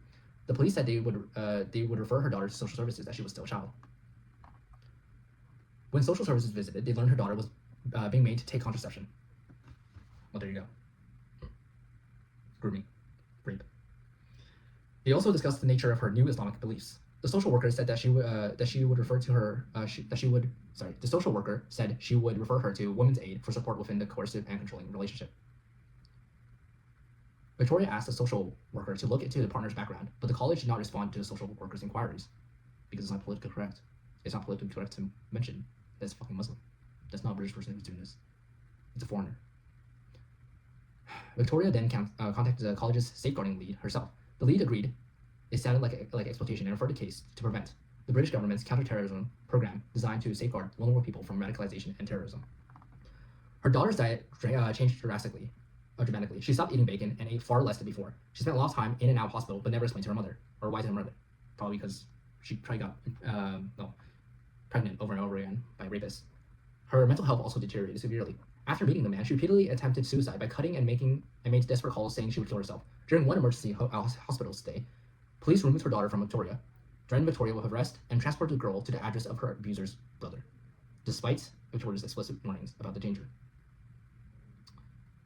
Police taking your own daughter to your abuser's brother, basically to your abuser, because they're all the same at this point. You expect them to be indifferent from each other, that they all know what's going on, and they're all doing the same thing. There, her daughter was subject to mental and physical abuse, including strangulation, death threats, rape, and financial exploitation. Money was funneled through the abuser's brother's bank account. Again, they're all in it. The man and his family racially abused her, calling her a white slag, and pressured her to drop all complaints and marry him. Prevent's involvement was catastrophically delayed.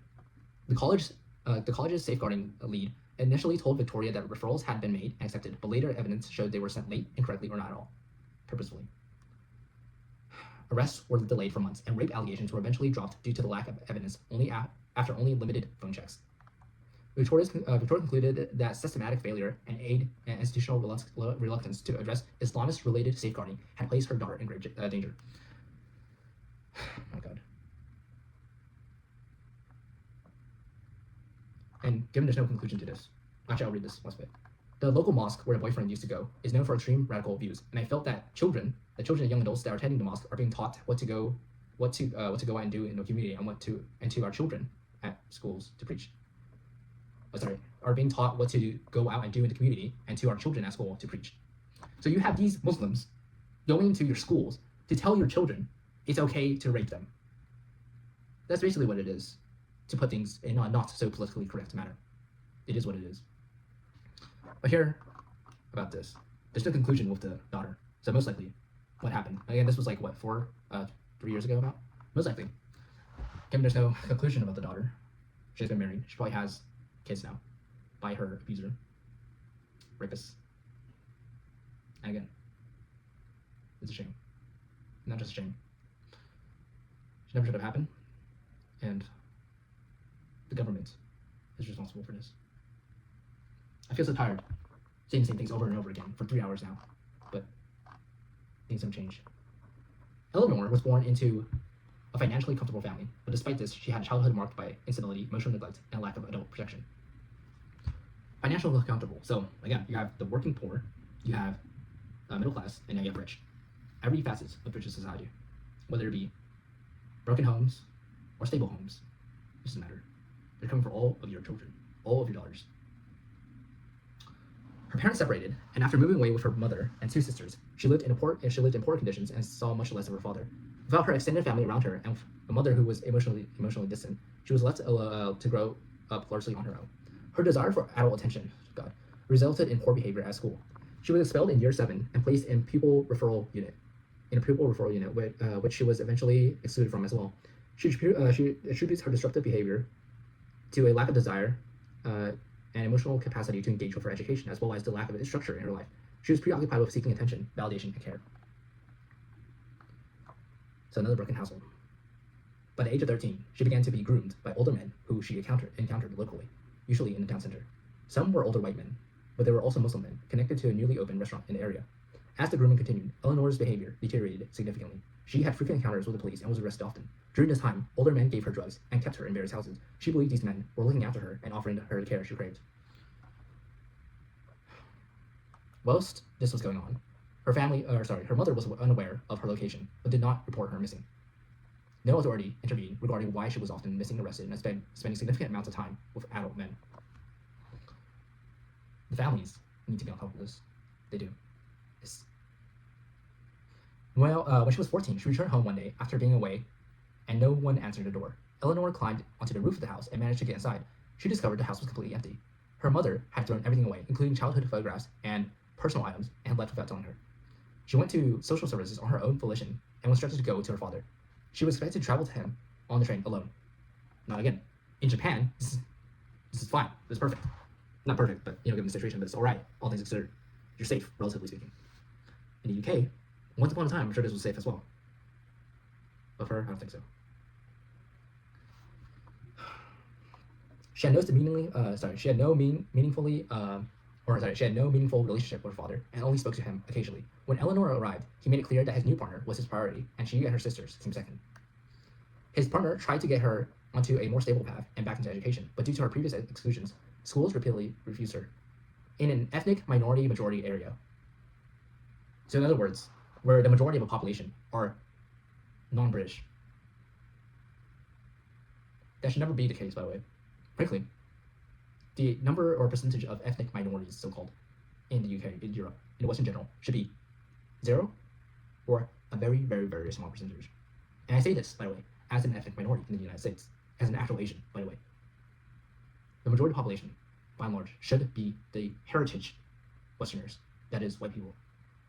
I know it's not politically correct, and if I were white, by the way, I'd be, I don't know, in the US, it's pretty much fine, whatever you say, but if I was in the UK, I'd be arrested, that's for sure. In an ethnic minority majority area, she was explicitly told by one school that she could not be admitted because she was an English girl and would be the only one. She was placed in a pupil referral unit, but the behavior of other students there did little to give her the sense of safety, structure, and aspiration she needed. She therefore ran away often. The only English girl, huh? You don't see the problem here? It doesn't matter if even, okay, that's not even the case because a lot of them do crimes and do sexual assaults and whatever, and they need to be castrated, tortured, executed, and all that.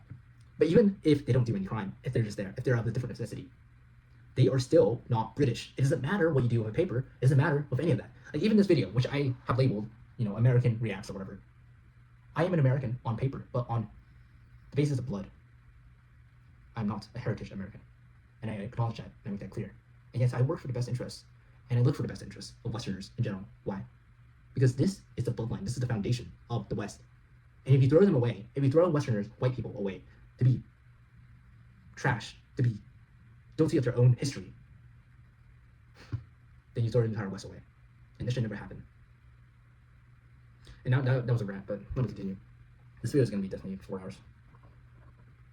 Frequent running away resulted in repeated arrests, and eventually social services decided she could be contained in a family setting and took her into care. While in care, she became more visible and accessible to men who were already looking for vulnerable girls, and she was once again groomed. On one occasion, some adult men approached her and offered her alcohol and a lift. She drank a small amount and quickly became unwell and lost consciousness, most likely spiked. It doesn't matter if it's just alcohol. They usually put some drugs in there as well. When she awoke, she was aware she was inside a house that appeared to be decorated for an Asian wedding.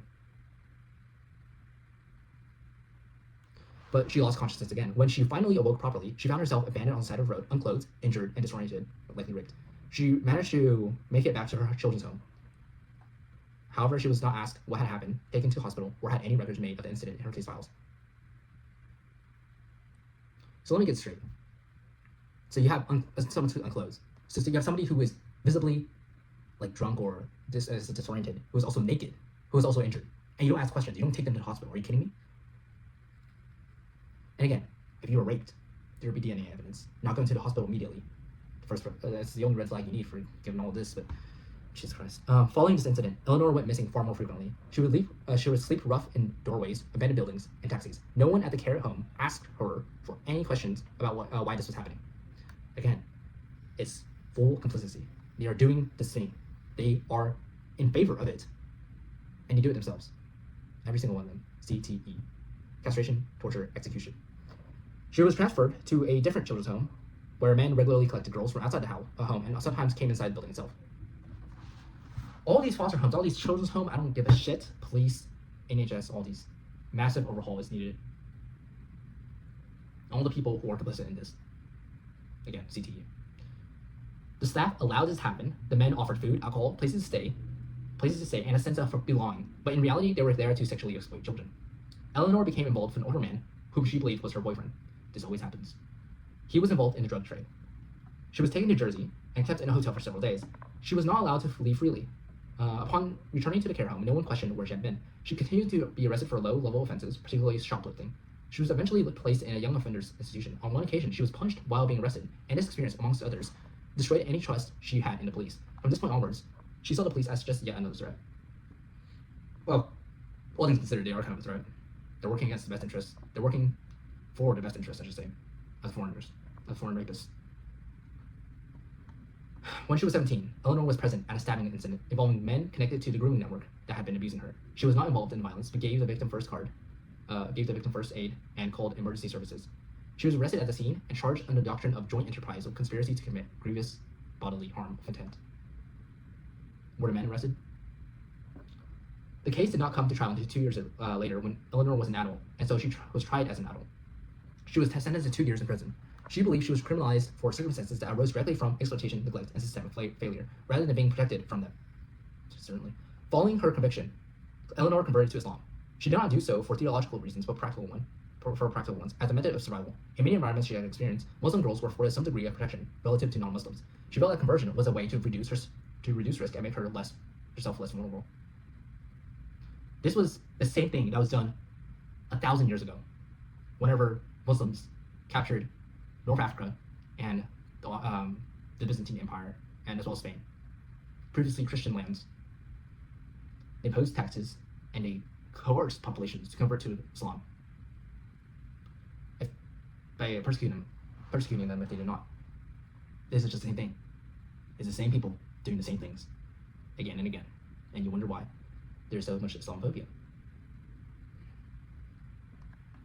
Before serving her sentence, she became pregnant by an older man and entered an Islamic marriage with him, believing it might provide stability and protection. Grooming. She was imprisoned with her young baby, an experience she found deeply distressing.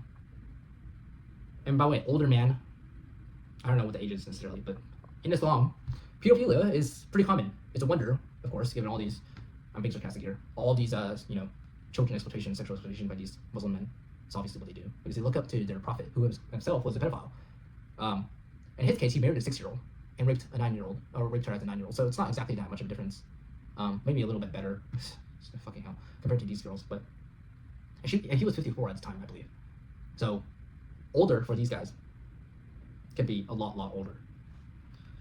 Following her release, she was subjected to domestic abuse and coercive control. This abuse was not always physical. It involved isolation, monitoring, restrictions on her behavior, and constant erosion of her sense of self. She was controlled through fear, guilt, and religious obligation. She was not allowed independence or employment, and others were told she was mentally unwell. This further isolated her. She met and remarried another man who took her to Saudi Arabia. The bullshit hole. She was entirely dependent on her husband for everything and was not allowed to leave the house without him. She felt isolated and powerless. This experience made her realize she needed to leave Islam, but she knew that apostasy carried very serious consequences, and so kept it to herself. That's called death, by the way. However, she was eventually able to escape Saudi Arabia and return to the UK with her children. So now she has how many children born of really just grooming by Muslims? Really just rape. That's what it is. Back in Britain, with no home, work, or money, she was raped by another man, became pregnant again, and felt forced into another marriage. Holy, it's like 3rd time it's happened. Her abuse continued. She eventually escaped the situation after studying in secret and building up her sense of identity and confidence enough to make a new life for herself. Eleanor believes much of the harm she experienced could have been avoided had institutions adequately protected her. Children's services did not safeguard her. The education system failed to exclude her. The police criminalized her. And the Muslims raped her and made her give birth to children of rape. Yes. This is, again, for a Muslim man, a woman must convert to Islam in order to be married. For an infidel, basically non-Muslim, they don't need to be married and could just be raped. But even for the Muslim man, the woman could be, well, regardless of what, it's just all around. Like Muslims, Islam in general should not be in the West. It shouldn't. And these children, they're just the product of rape. And it's unfortunate, given, they're still children after all, but this is. I've had friends that were Muslim, girlfriends, and this never happened to them. I wonder why. They would be in the cars with us sometimes, but the men would treat them differently. Rachel is the mother of a daughter who died age 12 after taking an overdose. So, in this case, somebody actually died. Her daughter was a joyful, creative, academically engaged child from a stable and loving home. She was, however, autistic, which made her more vulnerable to abuse and exploitation. Following the lockdown response to COVID-19, her behavior changed dramatically and she became withdrawn, depressed, and began self-harming. Rachel's daughter disclosed that she had been orally raped by a white British boy from her school. Number doesn't matter what the race is, even though it's primarily South Asian or foreigners or whatever, or religious, primarily Muslims or Islamic or Islam, doesn't matter. Whoever so much as rape tries to touch any girl or any boy or any whatever, castration, torture, execution. The disclosure devastated her and her family. When police eventually attended the family home, she was told it would be her word against his. That process would take years, and that it would involve extensive paperwork. This interaction caused her to shut down and withdraw her complaint. The police investigation went no further. This is just retarded. This is so. The police, I'm sure there are good police officers. I'm sure there are, but as an institution, the police has failed the British people. It has been complicit in the rape of their children. It has been complicit in the mass slaughter of British children, mass rape of British children, sex trafficking, as you've seen here in previous example, because that's what it was, sex trafficking.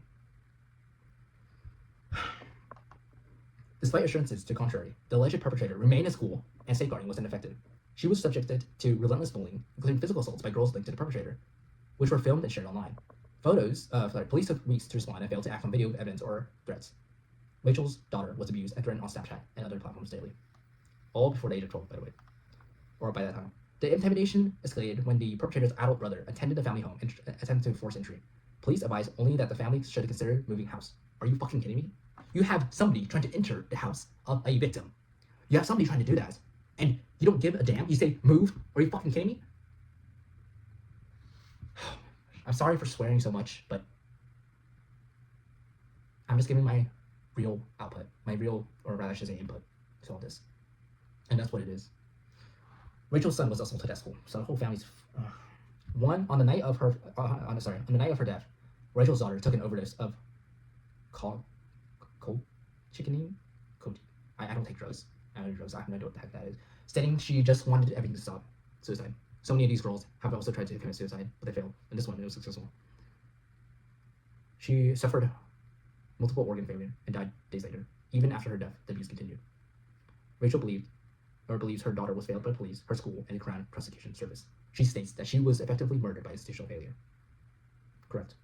And again, in this case, this was not done by a Muslim. This was not done by a foreigner or Pakistani or whatever else it may be. It was done by a white British boy.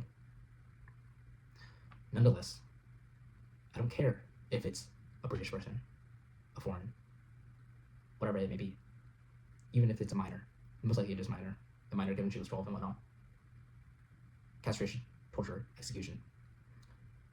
Earlier, one of the cases prior, I think it was maybe Jane or something like that, or was it Anna, when one of the girls one of the older boys, and when they moved to a new home, council home, I believe it was, I think it's Anna, I could be wrong, where an older boy tried to take her away by hand, and later on, he raped a 3-year-old.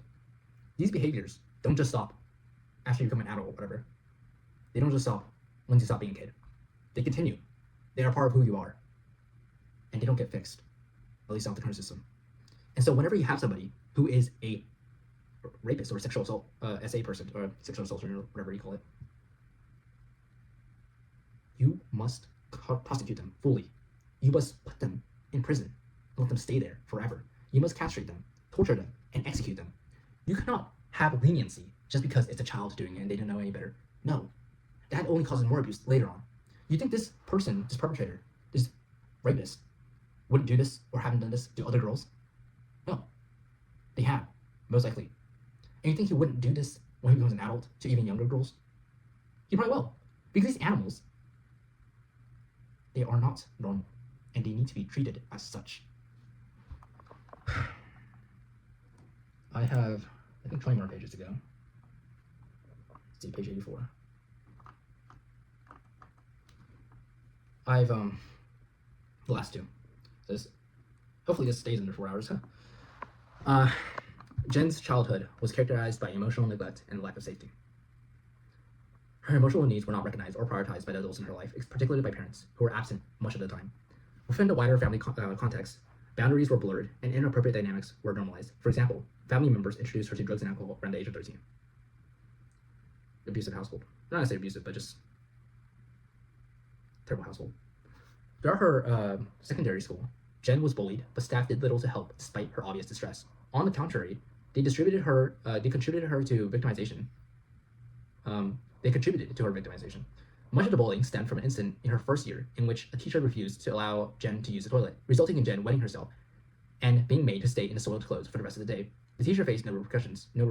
Jen began self-harming and running away from home. And the only adult she felt she can confide in she felt she could have confined and committed suicide around the same time. Again, the girls who are psychologically damaged, mentally troubled from broken households, they are specifically targeted by these fucking rapists, these fucking pedophiles. Into adolescence, Jen had no stable sense of self-worth and no adults who consistently protected or advocated for her. Her self-harm worsened, and she experienced suicidal thoughts, yet safeguarding responses remain absent. Sorry, let me check. Sorry. Her self-harm worsened, and she began to experience suicidal thoughts, yet safeguarding responses remain absent. Jen began to believe she was not worth protecting, and as a result became increasingly vulnerable to exploitation. A child should never feel like they're not worth protecting. But that goes without saying.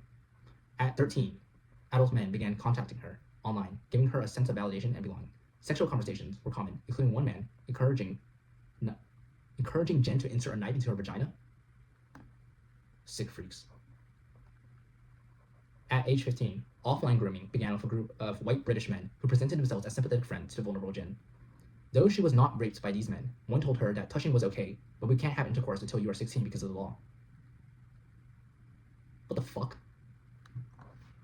Oh my gosh. You need to change the age of consent. And here's the thing.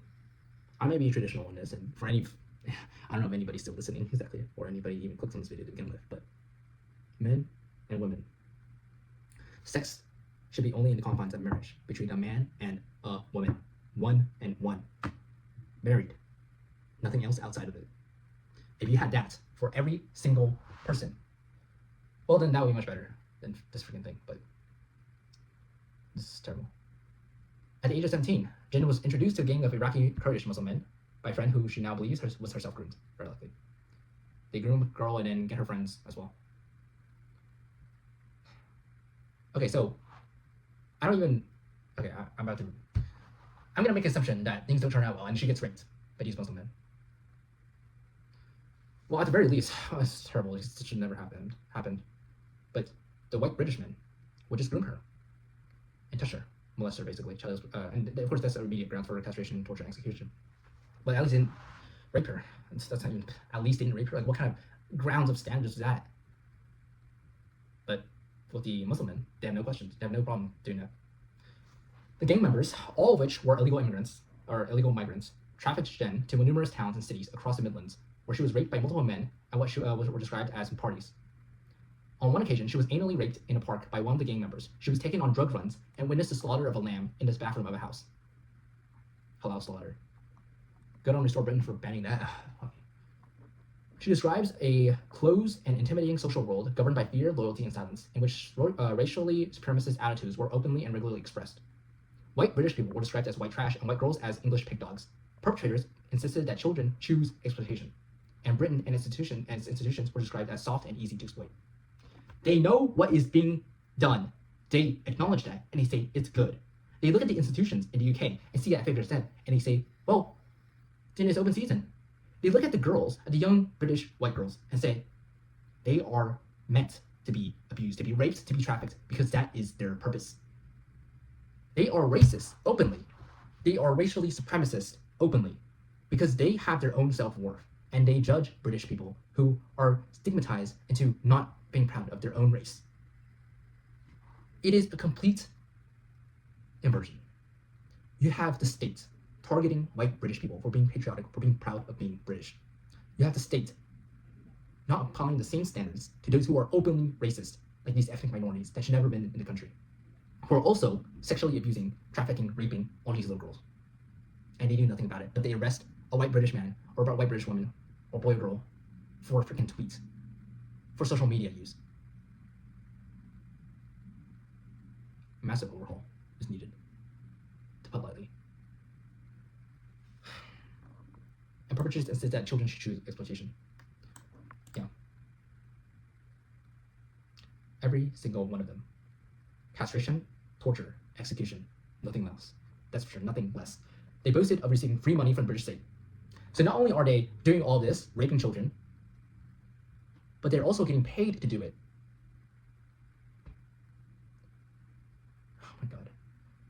They boasted of receiving free money from the British state, and on multiple occasions, Jen was forced to fill in asylum benefit applications on their behalf. I want you to know this is not just the illegals, this is also the legals. So don't make these distinctions necessarily. They are both terrible. It is, oh God. You're basically paying for those people to come in and rape your children. That is what's happening. And that's what's been happening for decades now. Jen witnessed intimidation, violence, trafficking, asylum, fraud, sexual exploitation, including the drugging and raping of children as young as 13, and the aftermath of a gang-related murder while involved with the group, and was thus afraid to defy or disclose against its members. Grooming. The gang became increasingly controlling and abusive, isolating Jen from her friends and family. Her movements, communication, and decisions were closely monitored and restricted, and any attempt to assert independence was met with threats. She suffered emotional, psychological, and sexual abuse, and at 18, she became pregnant as a result of rape. How many pregnancies have been there? Or have there been? The sexual conquest of British women and girls by these foreigners. That is what this is. They seek to dominate your daughters, your sisters, sexually. They seek to have them convert to Islam, have them give birth to their mixed race children, and have them work against the interests of British society, against the interests of British civilization, against the interests of Western civilization, for that matter. They are animals, and they do not deserve to be anywhere near Europe, the West, the Earth. They deserve to be castrated, tortured, executed. Oh my God. She suffered emotional, psychological, and sexual abuse, and at age 18 became pregnant as a result of rape. Jen was repeatedly told she was inferior and unclean as a non-Muslim. And if you say the same thing, but you're a white person, you'd be freaking arrested, but these guys do it openly. Religious coercion escalated into forced conversion into Islam, partly due to her pregnancy. She was taken to a dark, dingy flat that had been converted to a mosque and married to an imam by an imam in an Islamic ceremony without getting consent. The marriage was used as a mechanism to legitimize control over her, and restrictions on behavior increased. Forced conversion, forced marriage, rape, of course, and forced births. They're literally taking your women and children and your daughters and your sisters, your young girls, trafficking them around, raping them, making them give birth to their children, converting them to Muslims, taking them to some third world shithole to be done the same thing, and having them bring their friends along for the riot so they could also be groomed. This is the total, I would describe this as attempted genocide, if anything. You see all these, genocide claims and going around about fucking Palestine or some shit. No, this is actual genocide, okay? This is fucking... During pregnancy, the threats intensified. Jen was told she had no right to leave or make decisions about her child because to do so would be anti-Islamic. Her behavior was tightly controlled, including an instruction not to eat pork, as the father believed it would make the baby gay. That's kind of funny, but unfortunately I can't laugh too much given this context. She was told that disclosure to the authorities would result in shame and punishment. Nevertheless, she attempted to report her situation to the police, but no action was taken. The ideological and religious dimension of her trafficking and abuse were minimized, and her disclosures were framed as the relationship issues or cultural matters before being dismissed as exaggerated and unreliable. This is why, by the way, there should be no interracial relationships, or very limited, I should say. Because then you have this shit going on here, and the police look away. Now I know that is very much a hot topic or controversial topic, whatever, but that's the truth. White people are stigmatized into saying that if you don't give your daughters away to some foreign men to be, to give them children or some bullshit, that's racist. No. Turn the question on its head. Ask it the other way around. And no foreign man would ever do that. Would never ever give their own daughters to a white person as a wife. They would not do that. Well, usually they wouldn't do that. Depends. But these men definitely would not. So think of it this way. If they're not willing to do the same thing, but they want you to do that, to give your daughters to them, to be converted into Muslims, to be raped, to be trafficked, to be forced into giving birth to their children, this is basically a war crime, more or less. It is looking at the ethnic and cultural erasure of the British people and of white people generally. That's what it is. And I know it's not politically correct. I keep saying the same thing, but it needs to be said. Because if I was a white person saying this damn thing, I'd be fucking arrested. well, maybe not in the US, again, not in the US because thankfully I'm in the US, but if I was anywhere in Europe calling this out, I'd be seen as racist. If I was here, I mean, even now, I'm probably seen as racist or something, but nonetheless, it remains. Right? White people should not feel like they need to atone for white guilt or some bullshit by having to give their daughters away to these foreign men to be raped, to be impregnated with their children, to be converted into foreign religions. None of this should be happening. After the birth of her daughter, Jen's access to her child was restricted and used as a means of leverage. Of course, the father, an Iraqi illegal migrant, repeatedly took their daughter to Iraq, despite having claimed asylum in Britain on the basis that he could not safely remain there. Again, they use asylum as an excuse card, as a green card, and they have these girls. Part of the reason why they're targeting the girls, besides just sexual exploitation, is because if they marry them, and then they can get like green cards or what do they call it in there, like they can become citizens of some sort. I don't know the terminology in the UK exactly, but you basically have a stronger legal position if you are married to a British citizen, if you have a British child, and that's what happens. And so these immigrants, these foreigners, exploit the girls also for that reason. And so they could bring their, but then they could, if they attain citizenship, either via their children or themselves, then they can get their family, the rest of their family in, and do that again and again and again. And so not a single one of these animals should be allowed in. It doesn't matter for asylum or anything else. Certainly not a Muslim. While there, she was exposed to firearms, including AK-47s. Well. When her daughter was 3 years old, Jen contacted the police after the father threatened to take their daughter to Iraq and never bring her back. The police responded it was a civil matter and did not intervene. What the fuck? Jen has not spent a single one of her daughter's birthdays with her since she was 9 years old, and has had minimal contact with her for several years. Her father continues to take her to Iraq regularly. Jen now lives with complex PTSD, anxiety, depression, disassociation, periods of agoraphobia, and persistent fear and distress in relation to her daughter's safety and autonomy. Agoraphobia, what is that?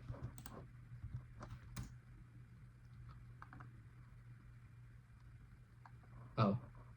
A type of anxiety disorder characterized by intense, irrational fear of situations where escape might be difficult or where help wouldn't be available if something went wrong. Frankly, I wouldn't be surprised if all these victims aren't diagnosed with the same thing, agoraphobia. And persistent fear, these difficulties significantly impaired her abilities to function day to day. She gives evidence to that religiously motivated coercive abuse is properly recognized and confronted, even when doing so is politically, culturally, and socially controversial. Yes, times 1,000. They had no compassion for the young girls that are out on the streets, and they see us as slags, as white trash. English pig dogs came out a lot. Muslims don't like pigs, and they don't like dogs, so they hate dogs, they hate pigs, and they put women on the same level as that. Why are they in the country? Why are they in Europe? They don't need to be here. If they hate you, they don't need to be here. Even if they like you, they don't need to be here. Oh my god. This Western suicidal empathy is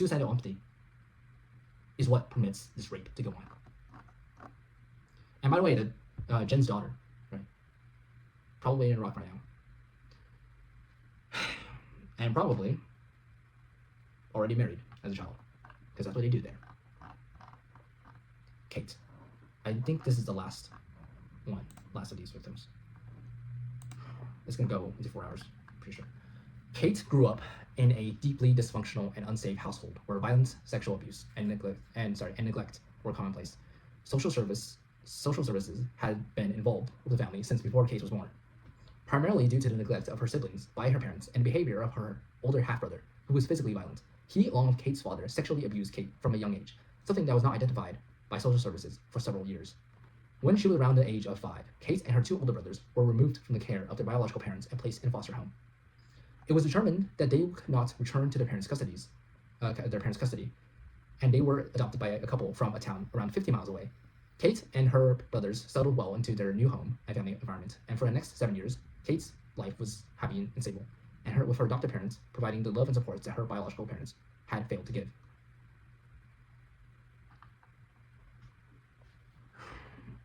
Again, family abuse, sexual abuse, broken household. Kate's adopted parents were committed Christians, and the family attended the local church every Sunday. Much of Kate's social life outside of school revolved around church activities, including youth groups and spending time with other families within the church community. At school, she performed exceptionally well and was identified as gifted and talented across a range of subjects. She rarely got into trouble, and despite suffering from low self-esteem, was well regarded by parents and peers alike. Kate maintained a limited circle of friends and directed most of her energies into her studies, which provided her with a sense of achievement, structure, and so forth. I guess we're just gonna get raped. But so far so good, you know. This is like the good turnaround for her life thus far. Kate was highly ambitious and optimistic about the future. She held herself to very high standards, aspiring to attend university, complete a PhD, and pursue a career in archaeology or paramedicine. She was also driven by a strong sense of family and looked forward to getting married and having children of her own. At the age of 12, Kate began to receive sex education at school. She found these lessons upsetting, as up to this point, her understanding of what had happened to her during early childhood was very limited. Social services had failed to identify the abuse at the time, and so it has never been acknowledged, discussed, or explained to her. She entered adolescence confused about what had happened to her and without a clear understanding of healthy boundaries and inappropriate behavior. She lacked the confidence to confide in an adult, and this left her vulnerable. Kate came to realize that the abuse she had suffered at the hands of her biological father and half-brother were not normal or legal. She began to experience a growing sense of shame, fear, and self-blame, and felt a deep uncertainty about her identity, body, and relationship with others. She soon began to experience suicidal thoughts. Terrible. Again, like, even when you're super young and you get sexually abused, even if you don't remember that, it can still resurface later on. And as we see in this case, it did. Since just 12 years old, Kate decided to take her own life. One Saturday night, after her family had gone to sleep, she left home in the early hours and walked to a secluded location where she intended to commit suicide, hoping she would not be found. She paused beneath a tree to shelter from the rain. After a while, she heard a group of men approaching. By their tone, Kate suspected they were drunk, and when they saw her, they began jeering. They called her a no-homer and suggested she could stay warm on their dicks. Kate, terrified and regretful, waited for the men to pass before attempting to return home, but as she was walking, she was grabbed from behind by one of the men. Kate was overpowered by the three men, forced to the ground. Her arms and legs were pinned, and the men took turns to orally and vaginally rape her. When it ended, the men hit her repeatedly and threatened to find her, kill her, and harm her loved ones if she ever told anyone what had happened. So violent was the assault. Kate's clothes were left bloodstained. This is just terrible. I can't even blame her adoptive parents for this necessarily. It's not even. It's just tragic. That one thing that happened to her when she was young affected her entire life trajectory. Because of this. Traumatized, she walked across the town to her family's church, knowing that her parents would be there in a few hours. She sat on the porch and cried for several hours before deciding to return home. While she was walking, both a van and taxi driver stopped to ask if she was okay given her disheveled appearance and visible distress. She replied that she was.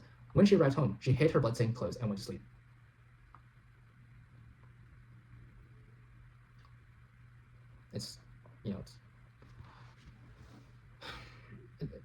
Whenever you see someone who seems to have their life turned around for the better, then put into this terrible. So, absolutely horrific. It is. And this kind of culture should not be allowed. I don't know if the men were British or not. Most likely they weren't. I should know if they were drunk. Well, then again, it doesn't really matter. CTE, castration, torture, and execution. And you raped a 12-year-old. You gang raped a 12-year-old. That is raping anybody, honestly. It's deserving of death.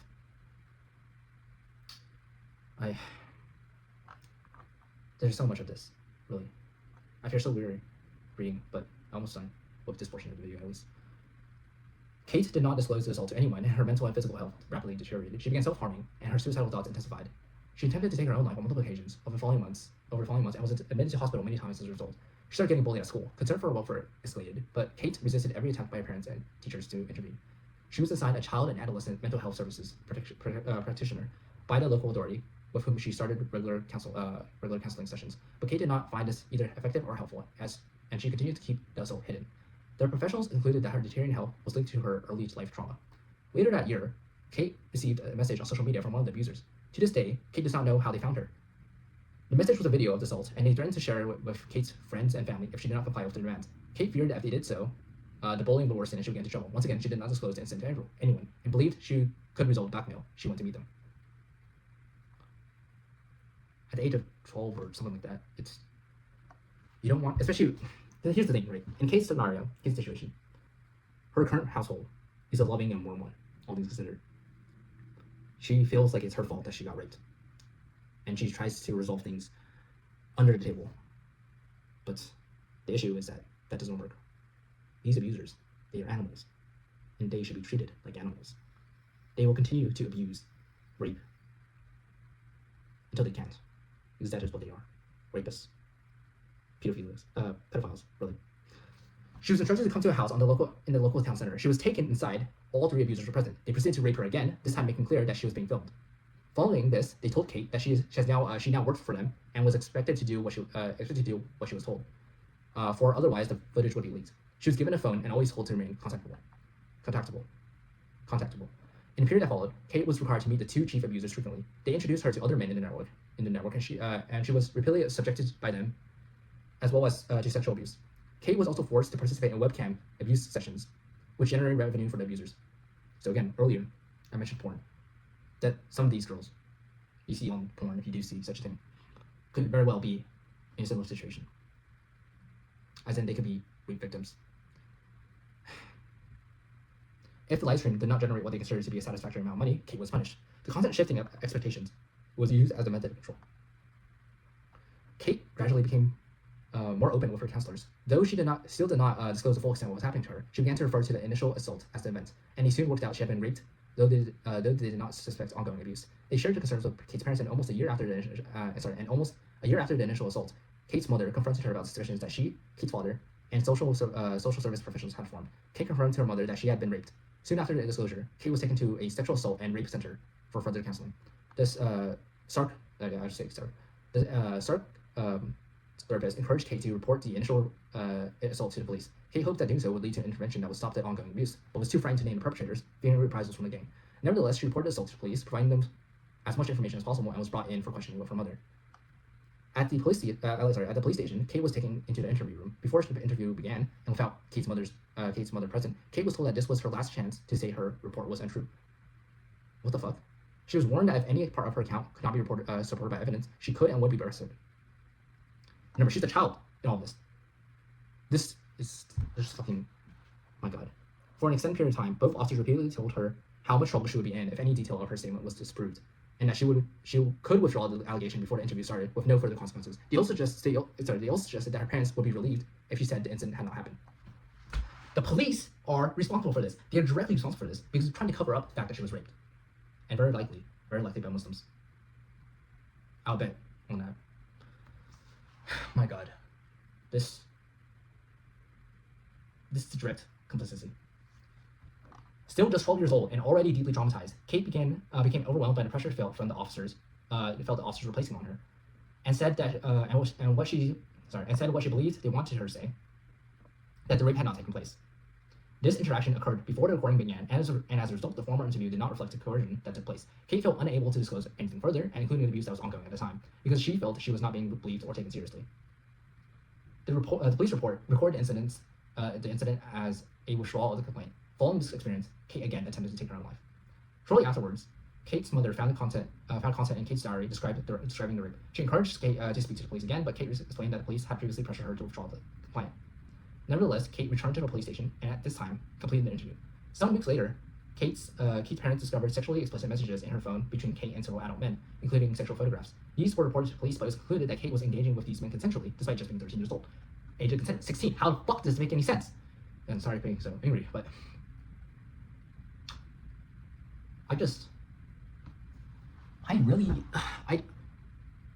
reading all this thus far has made me so helplessly angry.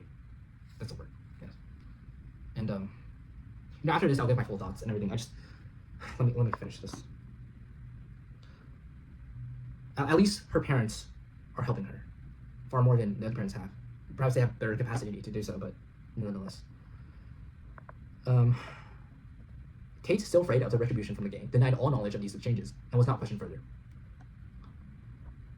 You would think that someone who is clearly sexually abused would be afraid of disclosing their abusers' names, identities, or the full extent of everything.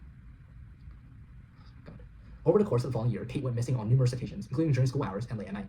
She alleges that no record was made of her absence. The gang was blackmailing her into doing what they called jobs, sexual abuse by gang members and their associates, for which the gang received payment. These included webcamming, gang rapes, parties, cop nights, and bedrooms. Kate was raped multiple times a week, sometimes 2 to 4 times a day. During this time, Kate encountered another girl whom the gang was exploiting. Kate, then 14. This is all the age between the age of 14, by the way. Suspected that the girl was younger than her. On the night that they met, Kate had been instructed to meet two of the gang members in a secluded location late at night. When Kate arrived, they were holding the girl tightly around the neck. One of the gang members told Kate that the girl was being broken in that night, and that the men she would be servicing were particularly brutal. I don't know how sicker I can feel, but it tops it every single time. God. I think I made a right decision breaking this up into chunks, because otherwise I don't think the stomach it. I applaud Asmongold for doing so, and frankly, anyone else who's doing the same thing. Kate attempted to intervene, telling the gang members that she would take on the jobs instead. In response, the gang members beat and raped her. Kate went to work with this girl on numerous occasions, and they became very close. So they were both raped. Throughout the first half of the next year, the exploitation intensified, and Kate made another attempt to take her own life. Shortly afterwards, she entered a relationship with a relative of one of the gang members, leading to a temporary pause in abuse. So as long as you hook up with them, you get to not be abused as much. She was still 14 at this time, or 15 maybe. In a relationship, it's God. The relationship lasted for almost a year, but when it came to an end, the exploitation resumed almost immediately. Later that year, Kate, then 16, experienced the most significant missing episode to date. During the incident, the gang trafficked Kate to a town far away from her home, where she was restrained and raped repeatedly on a canal boat, including, she alleges, by a police officer. At one point, Kate tried to escape, but was caught, and the gang beat her and cut off much of her hair as punishment. So what began, essentially, as being raped and refusing to tell your parents or the police about it, the authorities, out of fear of being blackmailed, or, it just compounds over time.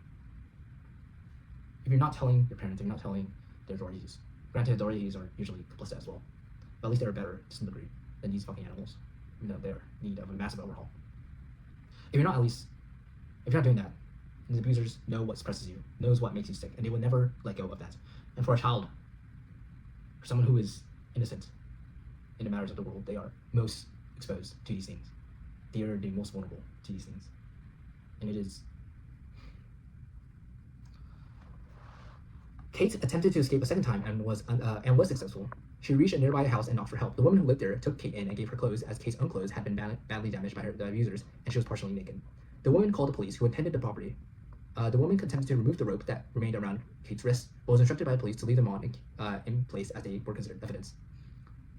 That doesn't even make any sense. You could use latex gloves or whatever to remove it and put it into a case, so as to not damage DNA or fingerprints or whatever. This is so stupid. Kate was hesitant to speak to the police, given both the recent alleged abuse by a serving officer and the wider context of threats, coercive control, and physical and sexual violence she had been experiencing. Nevertheless, she disclosed what happened on the canal boat, but not the historic exploitation, fearing reprisals to the police. She also did not report that she had been raped by a police officer. The investigation did not progress, and the police accused Kate of lying about the exploitation. This represented a turning point in Kate's dealings with the police, as she thereafter felt that she could not turn to them for help, fearing that she would not be believed. Kate was placed on a child protection plan by the local authority. She shared a diary with one of the social workers containing details about the sexual abuse she had been suffering, though once again she was not believed. During this period, Kate was diagnosed with dissociative identity disorder. Soon after, Kate alleges she was raped in a hotel by a man she believed to be a doctor. The police were called to the hotel as the staff were concerned she was a prostitute. When the police arrived, she was found alone and naked in the room, having been left there by the abusers, instructed to wait for more men to arrive. At this point, both Kate's family and professionals involved in her care began to express frustration with what they perceived to be her lifestyle choices. They did not believe that she was being exploited, and instead assumed that she, still 16, willingly met adult men, and was willingly meeting adult men. Because again, you pile it on and on and on, and it compounds over time. Given the extent of this, I'm frankly surprised that she's even made this final report, or that this final report has been made about her. This misinterpretation of Kate's situation had a profound impact on how the professionals responded to her in the following months and years. Because they had believed her behavior was voluntary, subsequent incidents, such as unexplained absences, being found in hotels, receiving inappropriate messages, or meeting with or assisting with adult men, were treated as matters of personal choice rather than indicators of ongoing exploitation. Again, here is the thing. In a righteous society, in a moral society, in a Western society that is grounded in what is the foundation of the West, such a thing would never be even in the picture. A man one man, one woman marriage in that context. No sex outside of that. And that would greatly eliminate all of this. Now, I know this is, I was just cut off there, but as I was saying, if a society values marriage as an institution, as something to strive for, as sex belonging only in the context of one man, one woman in the context of marriage, nothing outside of that before or after, the society would treat this behavior, having personal choice, meeting up, citing that having a 16-year-old girl having sex with various adult men as personal choice, that would be gone. That would not be existing in that society. And so, I know, again, this is, regardless of her choice in the matter, this is what happened to her. This is not her fault in any way. But if society had such a thing, had such a factor, I guess you could say, a characteristic, that is the true essence of Western civilization, I would think. That is Christianity. And having that as a basis of which to go off of by, that would be beneficial to much of this. Of course, this shouldn't happen regardless, but personal choice, are you kidding me? For a 16-year-old? No such thing. As a result, these events were not treated as safeguarding concerns. Instead of exploring the possibility that she was being coerced or controlled, professionals increasingly framed the issue as one of behavioral difficulty, risk-taking, or non-compliance. This perspective, Kate alleges, influenced decision-making across agencies. Referrals were closed prematurely, safeguarding meetings did not lead to protective action, and disclosures or partial disclosures were not pursued with the seriousness she felt they were required. The assumption that she was engaged in consensual activity meant that professionals did not intervene effectively, even when the circumstances strongly indicated exploitation. I'm sorry, I can't read. Indicated exploitation. This perspective reinforced her isolation, reduced her ability to seek help, and ultimately allowed the exploitation to continue and escalate. On one occasion around this time, concerns were raised at Kate's school. She was escorted to an office where the assistant head teacher, the designated safeguarding lead, and a PCSO, police officer, her social worker, the school nurse, and her head of year were present. What the heck is the PCSO? It's probably not significant, but what is Police Community Support Officer? Okay.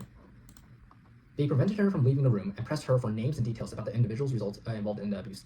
At that time, due to fear, coercion, and the stress she felt from she was under, she did not feel safe or able to provide the information they were requesting. Instead, she provided the nicknames of some of the individuals involved. Kate was visibly shaking and repeatedly asked to leave, explaining she would be in significant danger if she revealed further information. So from that point forward, they should have immediately put her in a safe room or something like that, or witness protection. They should have believed her and have police watch her 24/7 pretty much. After the meeting concluded, Kate was allowed to leave, but no protective measures were put in place. Again, I just said that. She was not supervised, safeguarded, or provided with any immediate safety planning. Despite indicators of fear and coercion, she was permitted to return home and continue her usual routine. No follow-up action was taken to monitor her well-being in the days that followed. So she literally said she would be in danger if she revealed additional information. She was like, what, 16, 14, or whatever age at this time. Oh no, she was 16. And you let a 16-year-old who said she is in danger if she gives names out with no protection whatsoever. Oh, God. After the meeting at the school, Kate's abusers made it clear that they knew she had spoken to the police. They told her that they were aware of every time she spoke to the police, as they had people on the inside. I'm not even saying they don't. Likely they do. They accused her of snitching, telling her that she would pay for it. Shortly afterwards, she was taken to a remote, wooded location. The young girl whom Kate had met before was also present. Initially, Kate believed they had been taken there for another job, another rape. The men then subjected the girl to extreme sexual and physical violence, while Kate was forcibly restrained and made to witness what happened. Kate alleges the girl was then murdered in front of her. Following the incident, Kate reports that the abusers used what had happened as a direct and ongoing threat to ensure Kate's silence. They repeatedly told her that the murder had occurred because she had spoken to the police and insisted that it was her fault. This message was delivered consistently and became a central part of their coercive control. They made it clear that the same thing could happen to Kate or others if she ever disclosed anything again. On another occasion, Kate reports that she was taken from her local church at a Sunday morning service. She was taken to a nearby city, an hour away, to do jobs. She alleges that she was raped in a car on the way to the city. She eventually managed to get away from her perpetrators, but they followed and caught up with her and dragged her off to a canal path and raped her. After the perpetrators left, Kate left the structure and attempted to walk back along the canal path. She was visibly injured, distressed, and her clothing was damaged. And nobody saw or did anything. A group of men who were fishing nearby saw her in this state and contacted the police. Emergency services attended, and she was taken to the hospital for medical attention. Kate reports that no effective safeguarding measures were put in place following this incident. When Kate turned 17, she joined a local college. This transition created a significant change in her routine. She had more independence, fewer supervised hours, and less direct oversight from adults compared with her previous school. This increased her vulnerability as the individuals exploiting her were able to take advantage of additional freedom and reduce monitoring associated with college life. Again, this carries on from when you're a child, from, in this case, when she was 12 onwards, to now when she's 17, 5 years of this rape and rape and rape by the same people over and over again. Kate's parents found it increasingly difficult to keep her safe and was placed in edge of care services under the age of 18. She stayed at the care home 2 nights a week as respite care for her family. During this period, she was reported that she was trafficked by the gang to London. While there, she was subjected to repeated sexual exploitation. At one point, she managed to contact the care home and inform them of her location. A colleague provided guidance over the phone and directed Kate to a place where she could remain safe until help arrived. The police attended and collected her location. Again, she's just being passed around police officers again and again with nothing being done. It's just terrible. She disclosed the exploitation that occurred, and on this occasion, the officers took her account seriously and responded with what she felt was appropriate concern. They advised her that she should not return immediately to her local area due to the risks to her safety. However, Kate's local authority did not agree with this and insisted that she be returned home. Staff from the care home traveled to London to collect her and return her to the placement. During this period, a retired police officer became aware of Kate's situation through a mutual connection.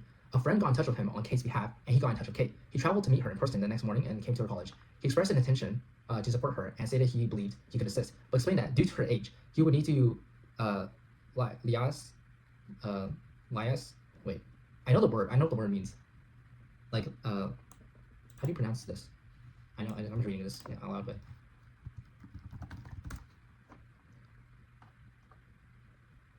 liaise. Oh.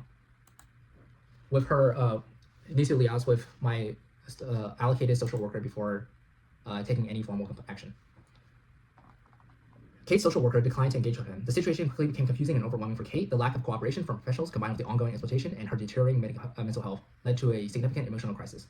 Kate became extremely distressed and expressed intentions to end her life while at college.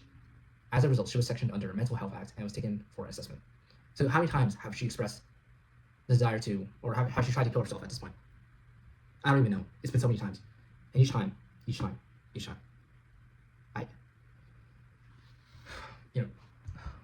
shortly after this incident, Kate was taken again by the individuals exploiting her, so her rapists. They then told her that they knew she had spoken to the police. She was removed from college and taken to a red room setting. Another girl, Meg, was also present. During this incident, Kate alleges that she was forced to witness extreme violence that resulted in Meg losing her life.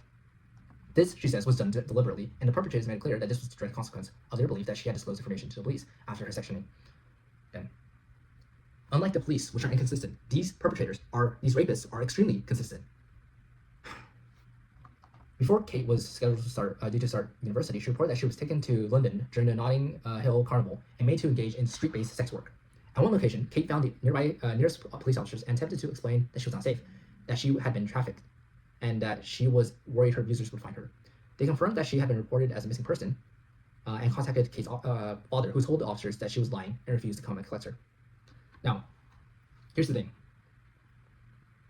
The parents that she grew up in, the family that she grew up in, was a good family. That's true. But this cycle of her refusing to, like, it's not her fault. She never should have been sexually abused to begin with.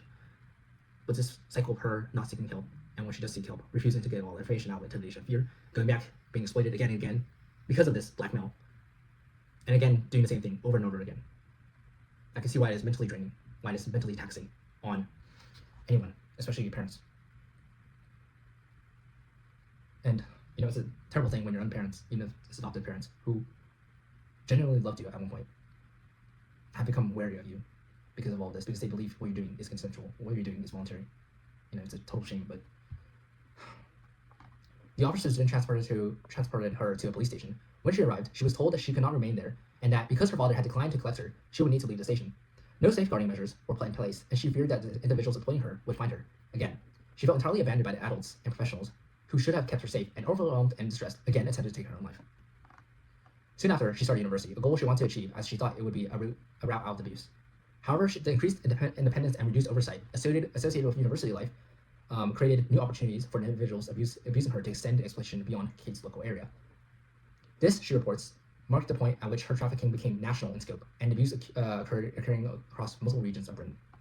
Over the course of this academic year, Kate alleges she was regularly taken to a range of cities across Britain.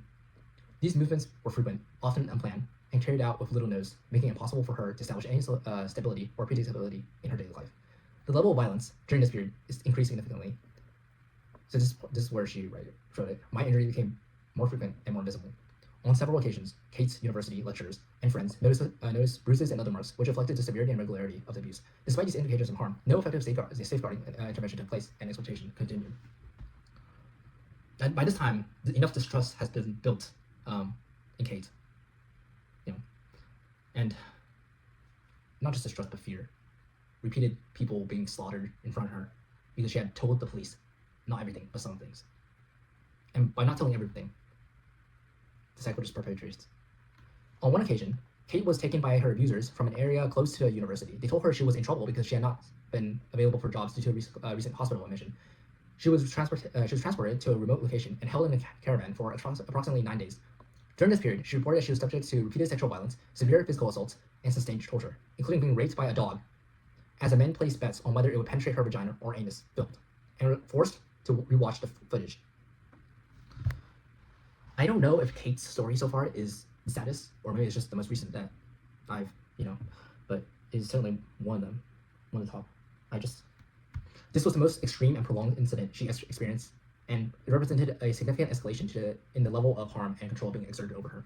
The duration, isolation, and intensity of the abuse during this period had a lasting and profound impact on her physical and psychological well-being.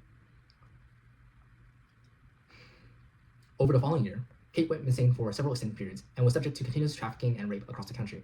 When COVID-19 lockdown began, her day-to-day movements and university activities were restricted in line with national guidance. However, the individuals controlling her exploitation continued to expect her to attend jobs, rapes, throughout this period. The lockdown did not reduce the level of contact or demand placed on her.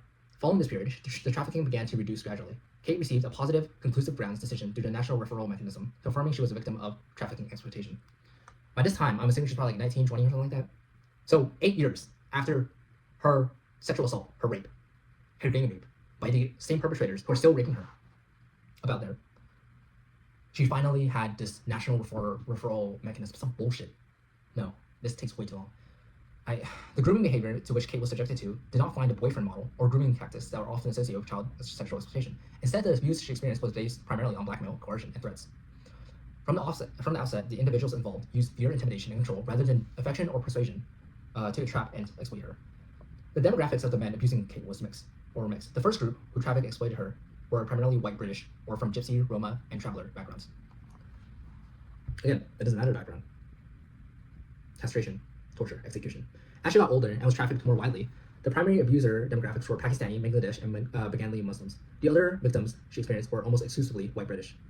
So the victims were almost exclusively white British.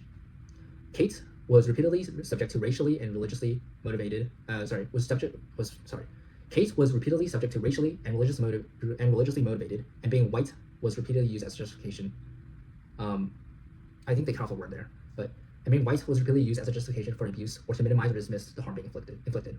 Again, the racial component here is evident. Kate was verbally attacked and demeaned because of her religion, including being mocked for wearing a cross and being told that her Christian faith offered her no protection. The abusers regularly suggested that her God had abandoned her. Comments were constantly made suggesting that white girls and Christian girls were viewed as having degraded moral character or lower value, whereas Muslim girls were described by some of the men as having dignity and higher moral standing. There's definitely a religious and ethnic component to all this. I say, if they are so keen on seeing the difference between Muslims and Christians and whites, then make that distinction clear. Round up every single one of them. Every single one of them. All the rapists, torture, castration, execution, or castration, torture, execution. The communities that knew about this, castration, torture, execution. That is the first thing, and that should be the primary thing of all of this. Kate had participated in this inquiry because she felt a personal responsibility to speak up for the many girls across the country who are unable to do so. You think it's not happening right now? It is. And to help ensure that the realities of this form of exploitation are understood and that meaningful change can be achieved. The systems that should have protected Kate did not recognize the risk she was facing, did not respond effectively when concerns were raised, and in some cases she feels contributed to the harm by dismissing or disbelieving what was happening. For powerful testimony sourced from beyond our hearings, see Appendix 1. Comments were constantly made suggesting that white girls and Christian girls were viewed as having fewer moral or lower value, whereas Muslim girls were described as by some of the men as having dignity and higher moral standing. These comparisons were used to justify the way I was treated and to further humiliate and control me. I was also subjected to religiously charged comments designed to shame and dehumanize me, including statements implying that God had abandoned me or would reject me because of what had been done to me. I don't even, for some reason I feel like Page is the story that hits deepest in terms of how sick it makes me feel. No, all of them do, and that's the point. None of this should have happened. None of this. And I'll go to appendix. I don't know where it is. Let me see.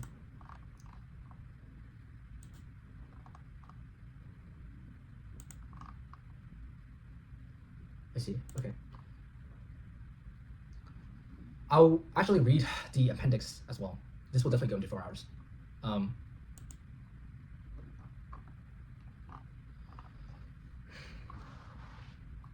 Felicity, survivor.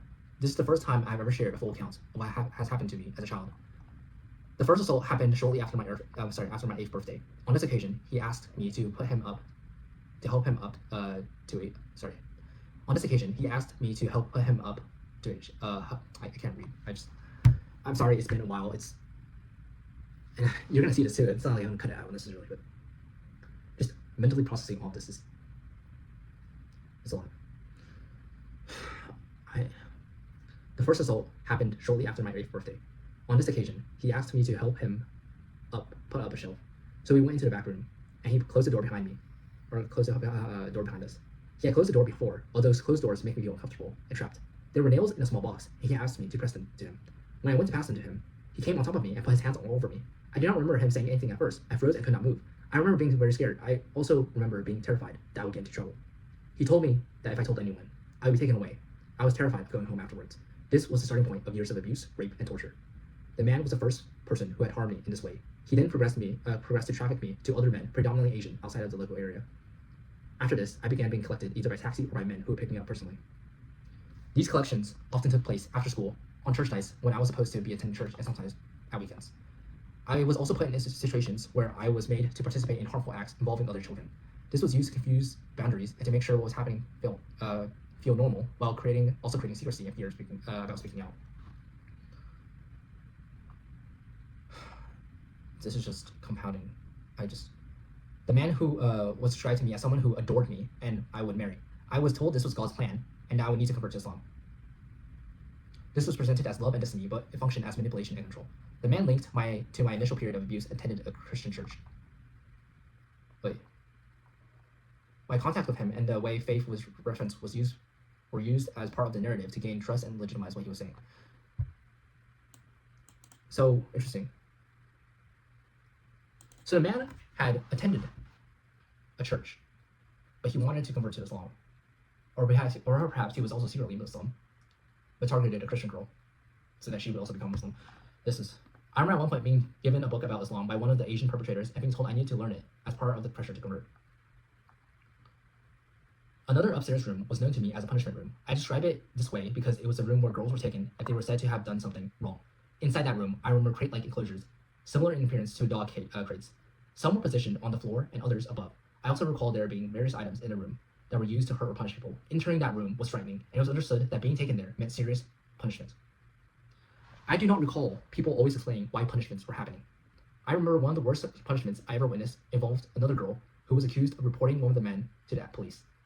At that time, I had answered back, and Char had stood up for me. She was slapped, and both of us were taken upstairs. We were in the punishment room when another girl was brought in. The men stated that she had reported one of them to the police and needed to be taught a lesson. I then witnessed an iron being used on the girl's back while it was hot. I remember seeing severe burns and skin damage to her back. This memory had remained deeply traumatic to me. Again, these girls, they've been put through so much. And these men, every single one of them, castration, torture, execution. My recollection is that the girl later died. I remember seeing her being strangled afterwards in that room.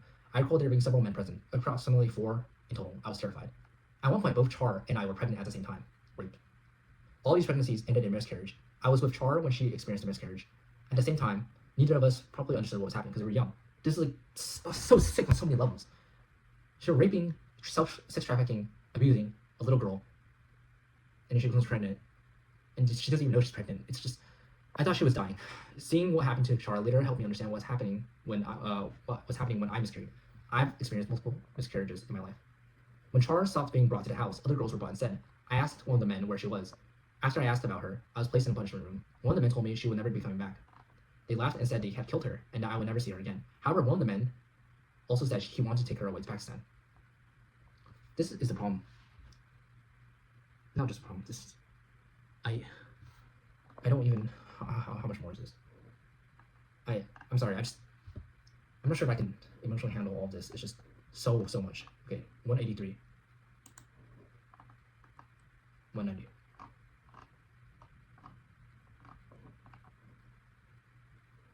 I'll read the survivors' quotations as well.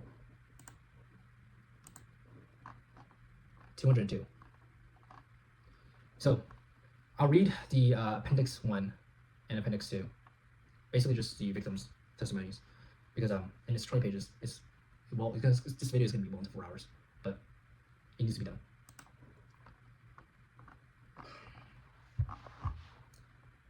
I'm really, I thought I was radicalized enough. I thought I was, I can't even, let me continue. Here's the thing with this.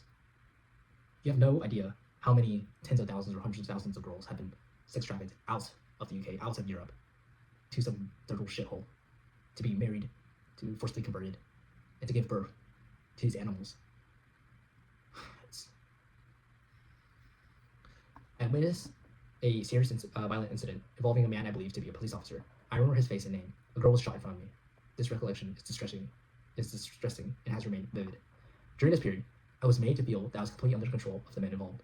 I was threatened with extreme violence and told things such as that I could be chopped up and fed to pigs.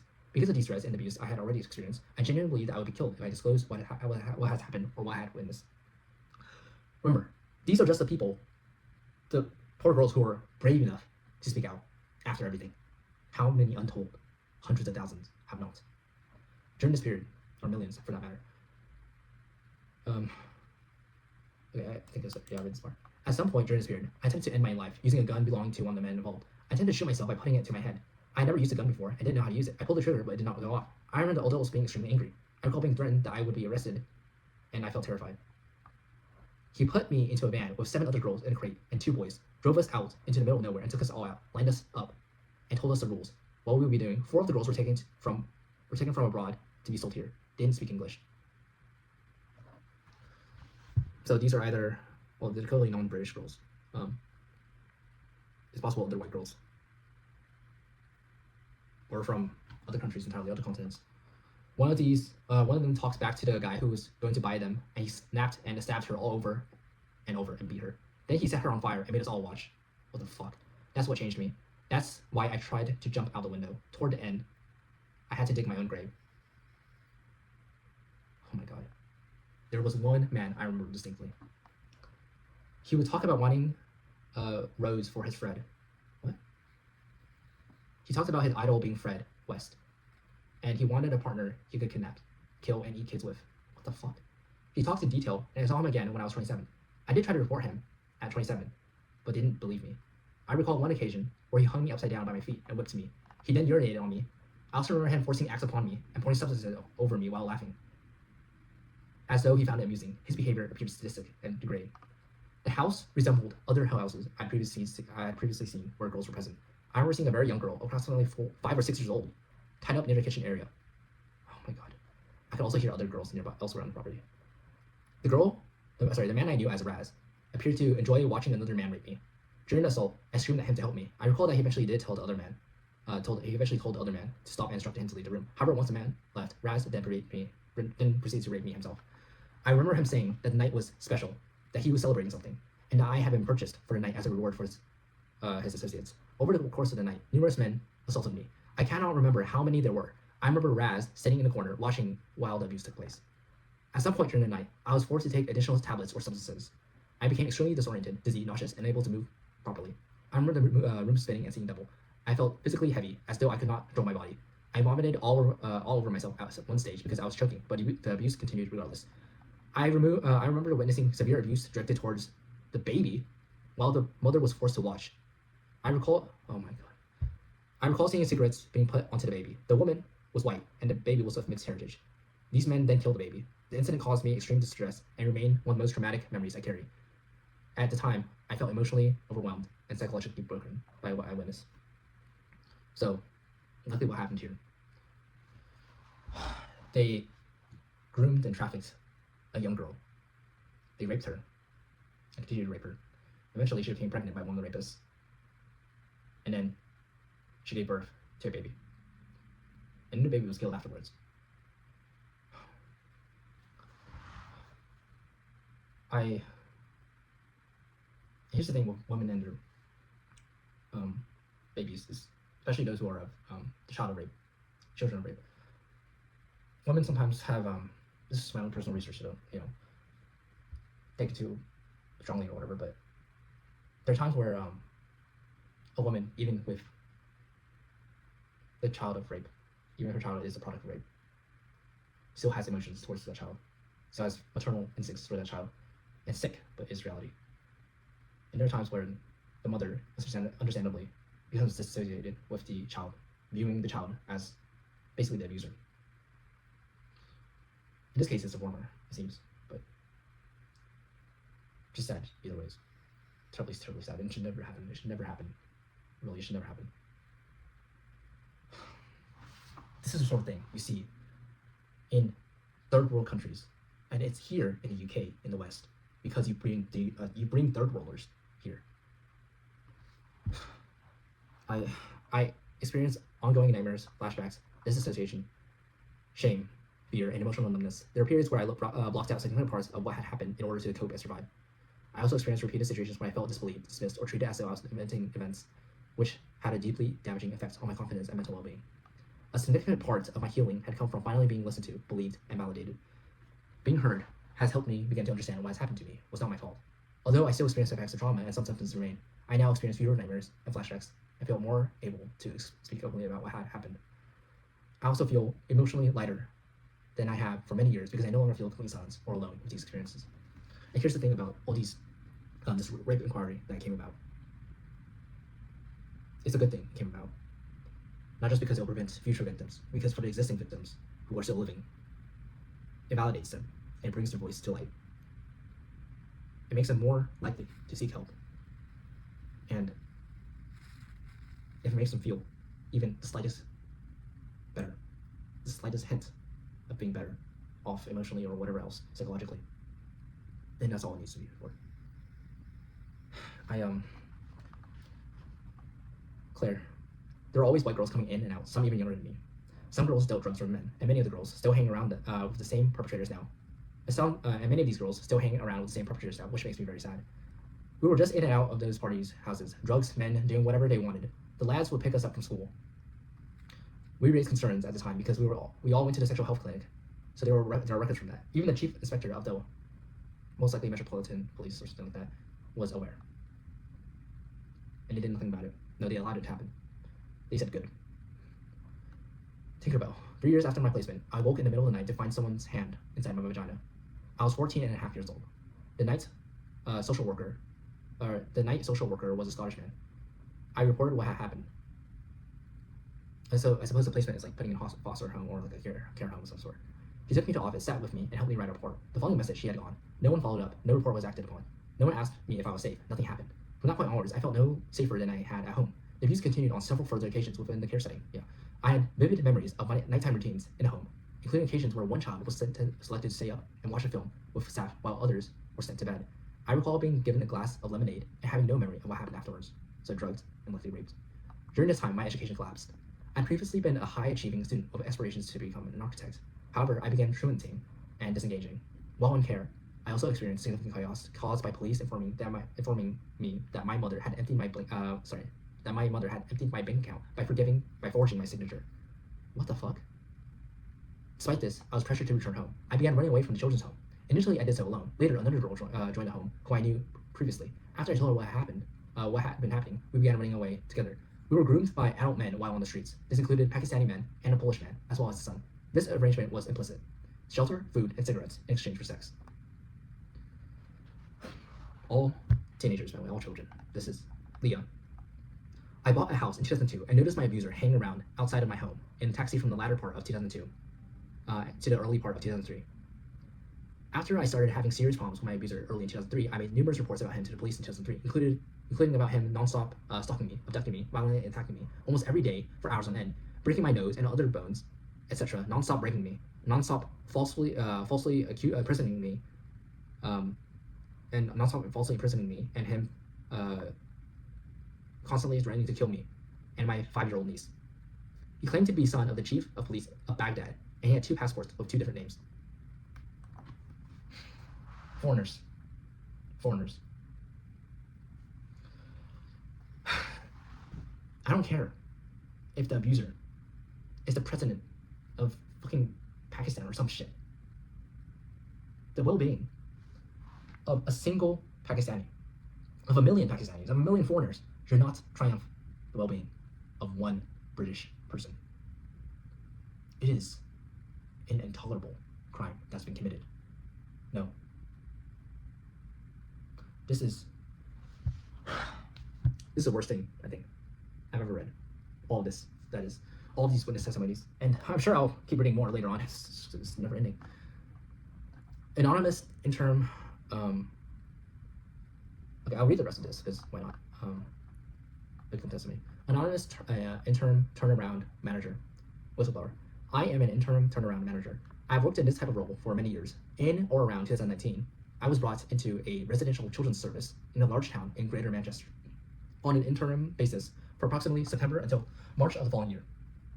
My role was to stabilize the service, support carers, and identify systematic issues and exercise professional judgment about whether the service was meeting the needs of the children placed there. From the outset, it was clear to me that the service was not meeting the needs of children and young people placed within it. There were long-standing concerns about carer support, safeguarding practice, and how risks were being managed.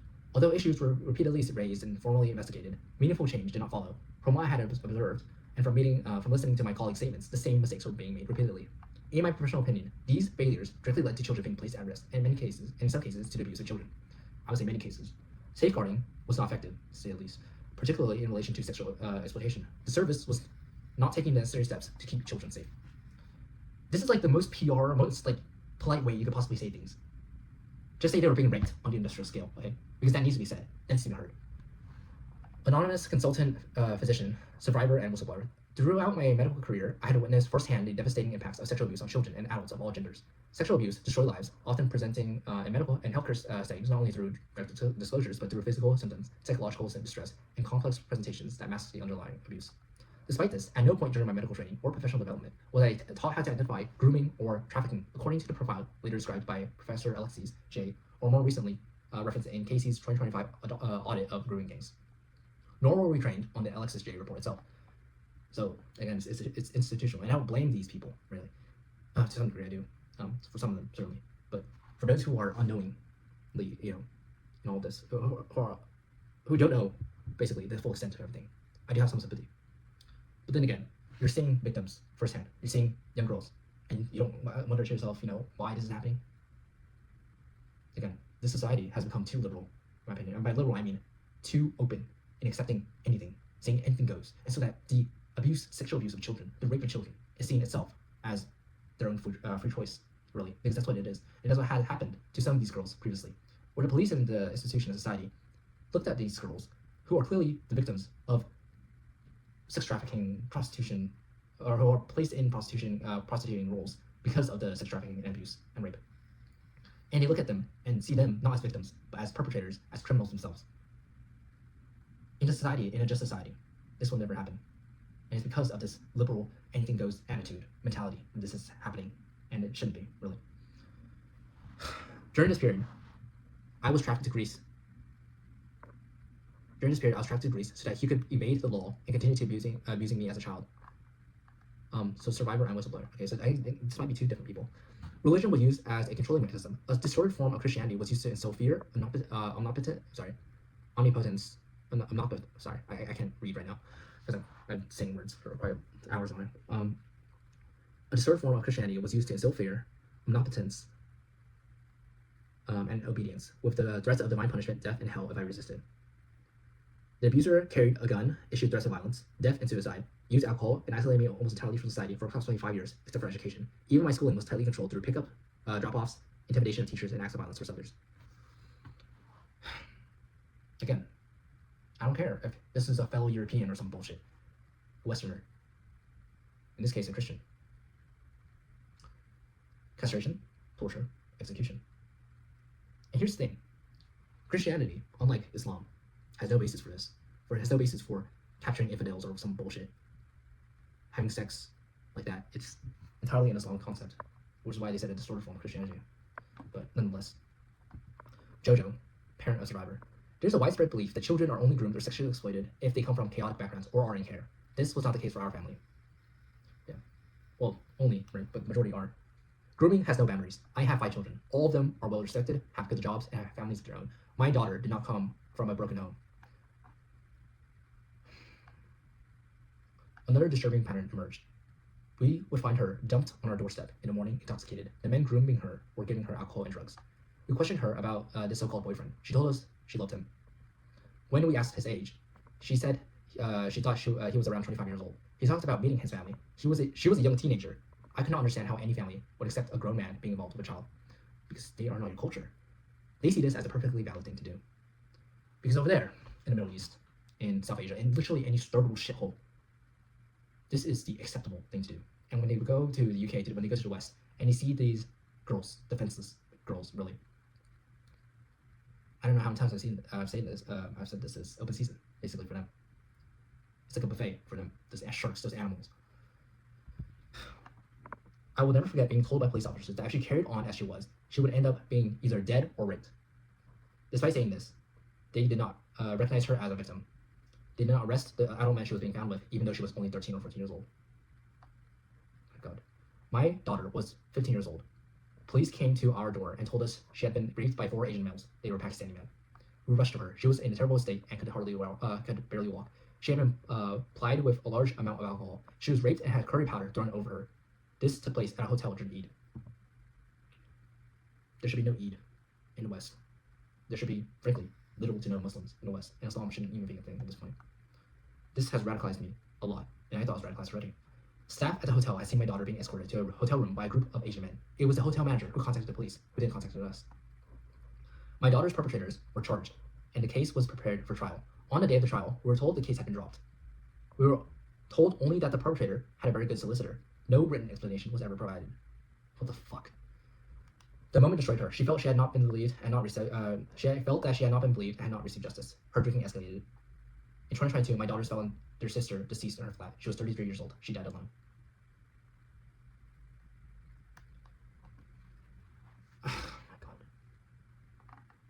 I believe that the grooming, rape, institutional failures, and collapse of the justice process directly contributed to my daughter's death. And again, I'm willing to recognize if anybody's still listening, and all of this is extremely, extremely neutered, I should say. It is very extremely polite, formal.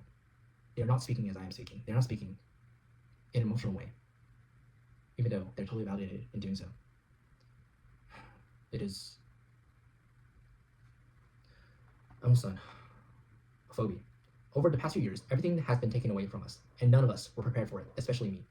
It has been a huge cultural shock to watch our old life gradually disappear, particularly as a result of what happened to me as a teenager.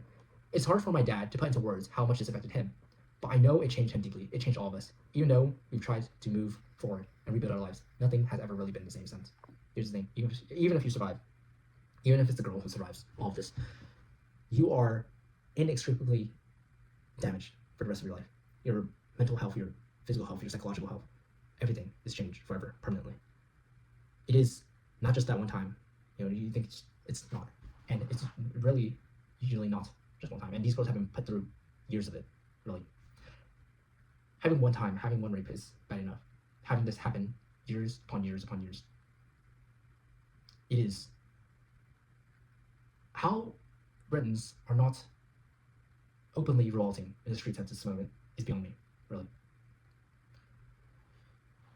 We had expected to be taken seriously by the police. We believed the law was there to protect us. It was deeply shocking to discover that the vital evidence has been deleted from the phones we had handed over. This was the blank police.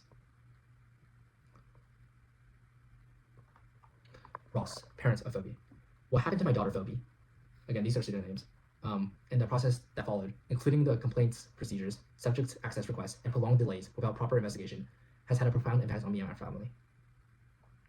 Again, going back to the redacted police, it is clear that the police are in on this. It's oh my god. And the police, the chiefs of police, and even the police officers are put in there because of, well, I'm assuming the political class, and they're looking for the interests of these third rulers. And the rest of the British population are being treated as second-class citizens, third-class citizens, really. It is unconscionable. It is disgusting. It is every word, negative word you can think of, it is what it is. It is what that is. And I'll get my full thoughts later, but this video is going on for 1 to 4 hours at this point. It's so much. These experiences have affected me emotionally, physically, mentally, and financially. They have affected my relationships, my ability to trust, my sleep, my eating habits, and the way I think. These impacts have continued over the last 3 to 4 years and are ongoing. I had to focus on protecting Phoebe, attempting to repair the damage done to her, while at the same time committing myself fully to navigating complex complaints, processes, and gathering evidence to understand how we were treated. Both Phoebe and I now suffer from anxiety and depression. Phoebe's health has been further impacted by her epilepsy diagnosis in 2024. If the authorities are able to treat my daughter and her family in this way, I believe they are capable of doing the same to others. What happened to Phoebe, what has happened to Phoebe, and what we had lived through over the last 3 to 4 years will stay with us forever. In their case, it was only 3 to 4 years. In the case of so many others, it's longer, and it's never resolved. And since this has happened over the course of 7 decades, how many indeed? The last one that's mentioned here. There are hundreds of thousands, that's for sure, if not millions, of victims that have not been mentioned. Celeste.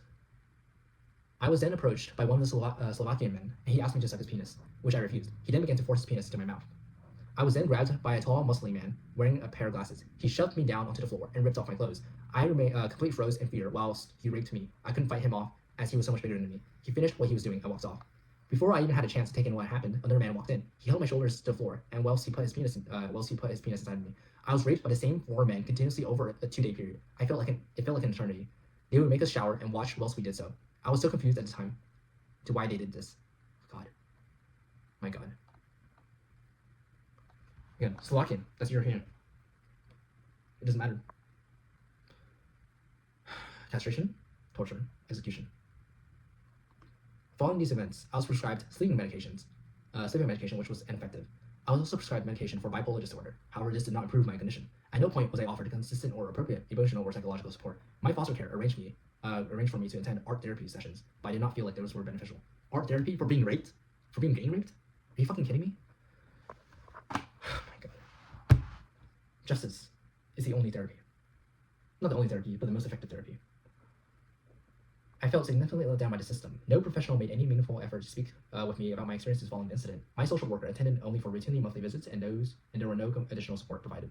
Approximately 3 years later, my foster carer received a telephone call informing her that my case had been discontinued due to a lack of evidence.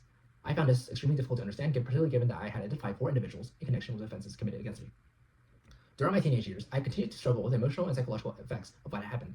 I found it extremely difficult to cope with everyday situations that others may consider normal. Even now, at the age of 26, I continue to experience ongoing difficulties, including distress triggered by certain smells, sounds, or environments, which bring back memories of these events. I had attempted to engage with various forms of counseling and therapy. However, due to my lack of trust in professionals, I found it difficult to fully engage, and these interventions have not been successful.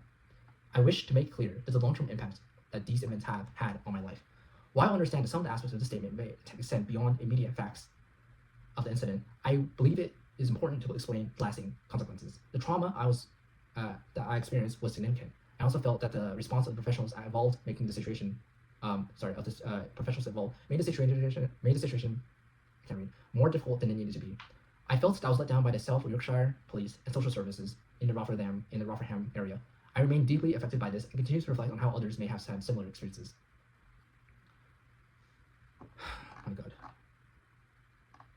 I'll read the survivor quotations as well. It's 10 pages. Below the course of the hearing, survivors provided enlightening and harrowing evidence. Below is an example of some of the quotations that came out of the inquiry. Rape gang member played a confusing dual role. He arranged girls for the men, but also acted as a protector. He bought me phones, drinks, and made me feel special. I trusted him. Later that night, after the same person attacked me, after another person, after a rape gang member attacked me, another rape gang member found me, brought me food, took me home. I passed out and woke to him rubbing his penis on my lips. On one occasion, I went there with my friend. We were given bottles of red wine. After being forced to have sex with between 15 and 20 men, my friend became violently ill from the alcohol. I took her home to avoid her parents seeing the state she was in. My own parents called the police, but they were not interested in pursuing what had happened. When the restaurant closed, she took me to where the tables were stored, and we had sex. Immediately afterwards, all the restaurant workers entered the area. Rape gang member held me down while they each had sex with me, laughing during the assault. Later in the car, he insulted me and called me derogatory names, blaming me for what he had forced me into. On one occasion, I woke to find rape gang member and rape gang member both having sex with me. Drinking became my way of coping. At school, I was mocked and humiliated by my peers. I would cry privately, but pretend at school that I found it funny, even making crude jokes to fit in. Even my friends believed I was consenting. This was accommodation provided to rape gang member as temporary accommodation. This was accommodation provided to rape gang member as temporary accommodation, as he told the council he was homeless. This flat was used to take girls for sex. Taxpayers are literally funding the state to pay for these foreigners to fuck and rape their own children, their own daughters. We spent many nights at this flat, drinking alcohol and playing a game called Spin the Bottle. I now believe that the men manipulated the game, so they always landed on me. I would often end up very drunk and naked. At the end of the night, the other girls would be taken home, but I would be kept back and subject to sexual abuse by the men, sexual acts by the men. Around 5 a.m., I'd be allowed home, and would sneak into the house before my parents woke up. Despite all this, the authorities treated me as though I was to blame for what was happening. I felt completely powerless, trapped between violent perpetrators and a system unwilling to protect me. There was a Bangladeshi man who I had 2 children with, who was physically violent and knocked my tooth out, stabbed me on the hand, stabbed me on my head, lots of different things. I managed to get away from him because I think he threatened to burn my house down. My God. It was almost like they were just looking for girls to bring to this wedding celebration after everyone had gone home. I'd heard lots of stories from Western women where their children had been kidnapped and never seen them again. Western women that had been married, gone to the Middle East, their children had been taken. It was all the white girls in every home that I went to. And I mean, I've seen girls locked. I remember a man opening the back of a van, and I saw maybe 15, 20 girls locked in dog cages. Looked like they were on drugs. But at the age of, I think, it was 16, 17, they said to me at a sexual health clinic, and I was checked out, I was diagnosed with polycystic ovaries. And he said the chances of me ever having children were very, very slim. Very, very, very slim. Because of what I've been through. They said because of the chlamydia, because of the state of my ovaries, and because of the pelvic inflammatory disease, I had a very bad environment in there, basically, that wouldn't probably hold a child. I feel sick that it's still going on, that nobody wants to do anything, even now in 2026. We're still having this conversation. We're still trying to get people to talk about it. True. Very true. This is a statement that I resonate with a lot. It's 2026. It's happening right now. And still, right now, nobody's doing anything. Nobody is actually in prison. Nobody is actually held accountable. Nobody at all. You have these cases here and there where the government gives you a bone or so every so often. It's not nearly enough. Not enough at all. And governments, whether it be labor or conservative, covers for this crime. They like to take my passport and my documents and my ID, and they do insurance claims for my car accidents through my name that I've been in. I've done medicals where I have to walk in and claim that I had a sore neck, and they would get money for it. I got beatings all the time whilst I was in the children's home. Lots and lots of beatings because I was telling the police. I was beaten to the point where I got an aneurysm, my hair fell out. If it wasn't me, it was someone else. Inquires panelists. You were 15 at this point? Rape gang survivor, yes. The one in the picture in the leather jacket, he's the one who took my virginity. How old was he? Around 33 at the time.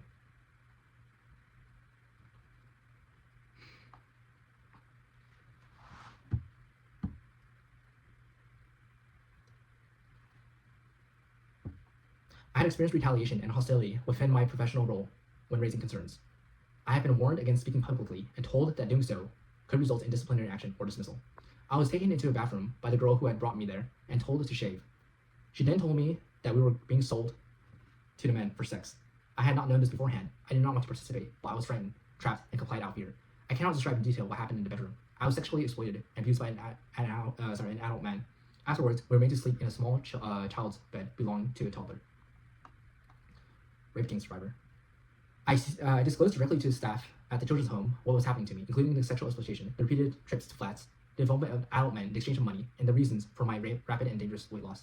I explained that I was frightened and felt trapped. I was told words to the effect that this did not constitute trafficking, that I was over 16, and that what happened to me was a matter of choice. Oh my God. Police were not contacted at that stage, and no immediate protective action was taken. How many more pages is this? It's unbearable. 1, 2, 3, 4, 5, 6, 7. I'm sorry, I've been reading for like 4 hours, more than 4 hours now, and it's just 5 hours, maybe, almost 5 hours. It's just a really long video.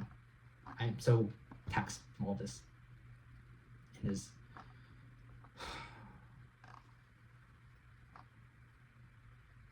So, rape gang member is like, do you want to kiss me? And I'm like, no, not really. He's like, right, okay, so we can get it on. And I was like, no. I said, I'm on my period. That was the first thing that came to mind. I wasn't. But that was my first excuse. He's like, oh, it's okay. It doesn't matter.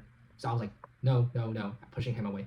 He pulled my legs forward, so I was almost laid, like slouched. And he pushed me back. And he pulled my pants down, got on top of me, and raped me. And I was saying no, I was kicking at the same time. I was 12 years old. This guy, just so I can say this clearly, was taken to trial and caught. He was put on retrial and walked away. And he walked away. He's now walking the streets.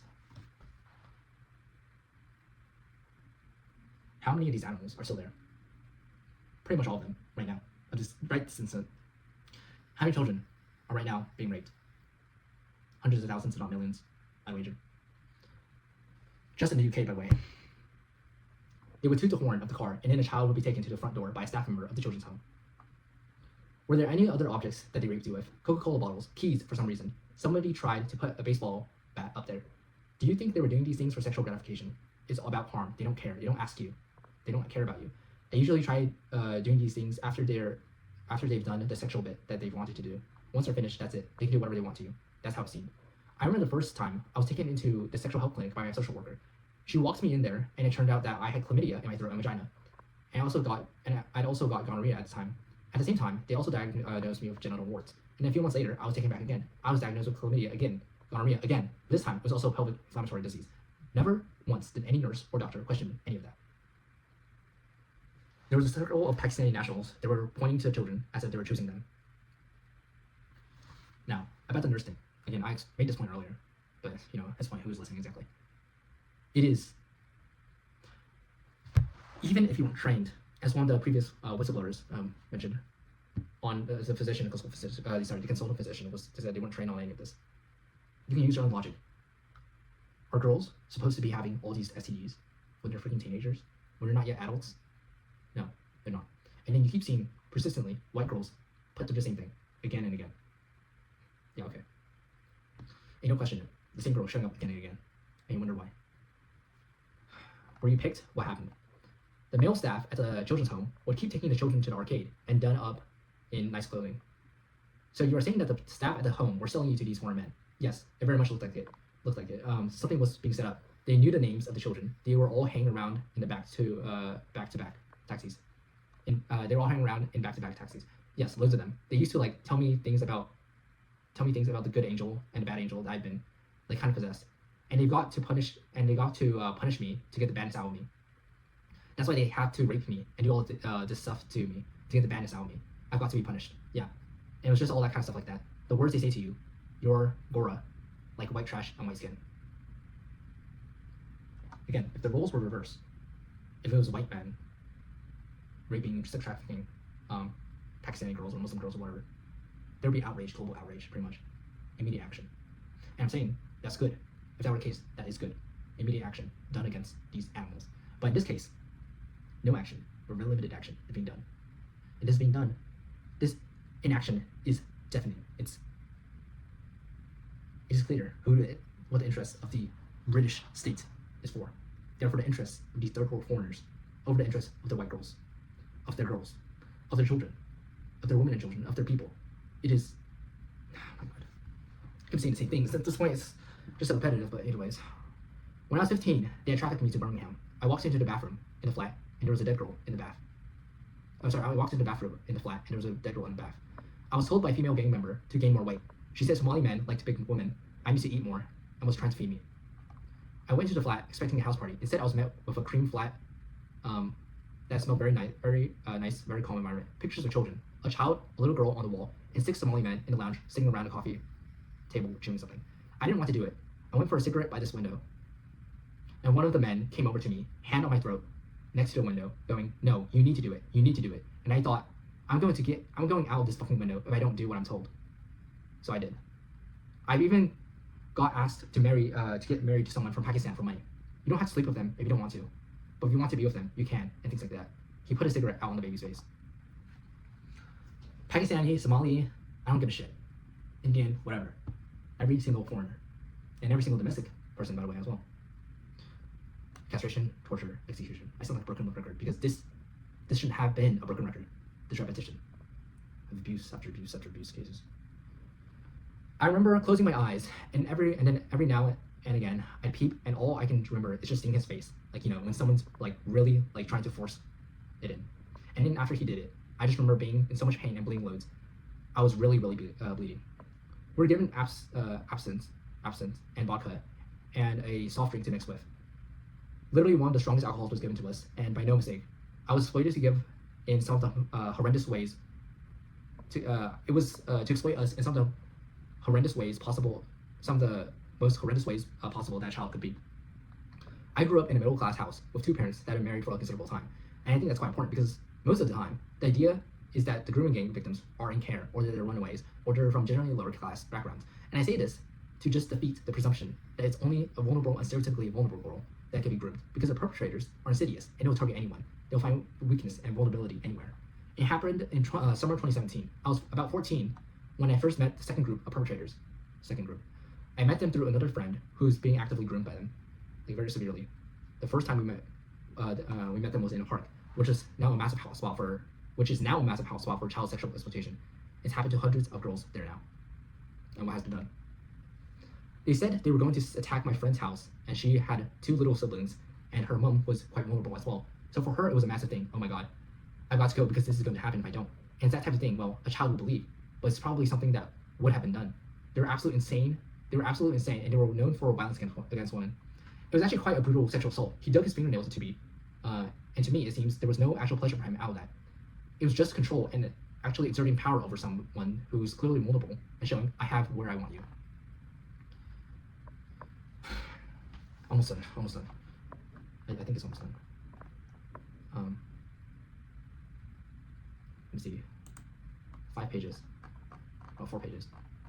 I know I keep checking, but it's really hard for me to, you know, go on. And I've been doing this for like 5 hours now. It's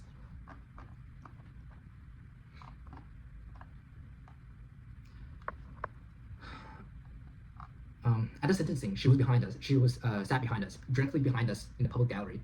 Throughout the whole sentencing, she was constantly saying, "Fucking liars, lying white bitches." She was a white woman herself, who I imagine may have been groomed and have obviously now married to family, shouting obscenities at us. She said to me that God will be a witness for what happens to me.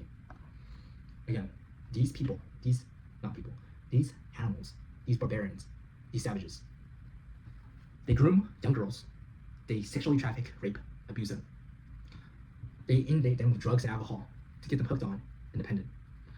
They traffic them to other countries, not just across the country in the UK, to other countries to convert to Islam, and then forcefully give birth, married to some Muslim animal.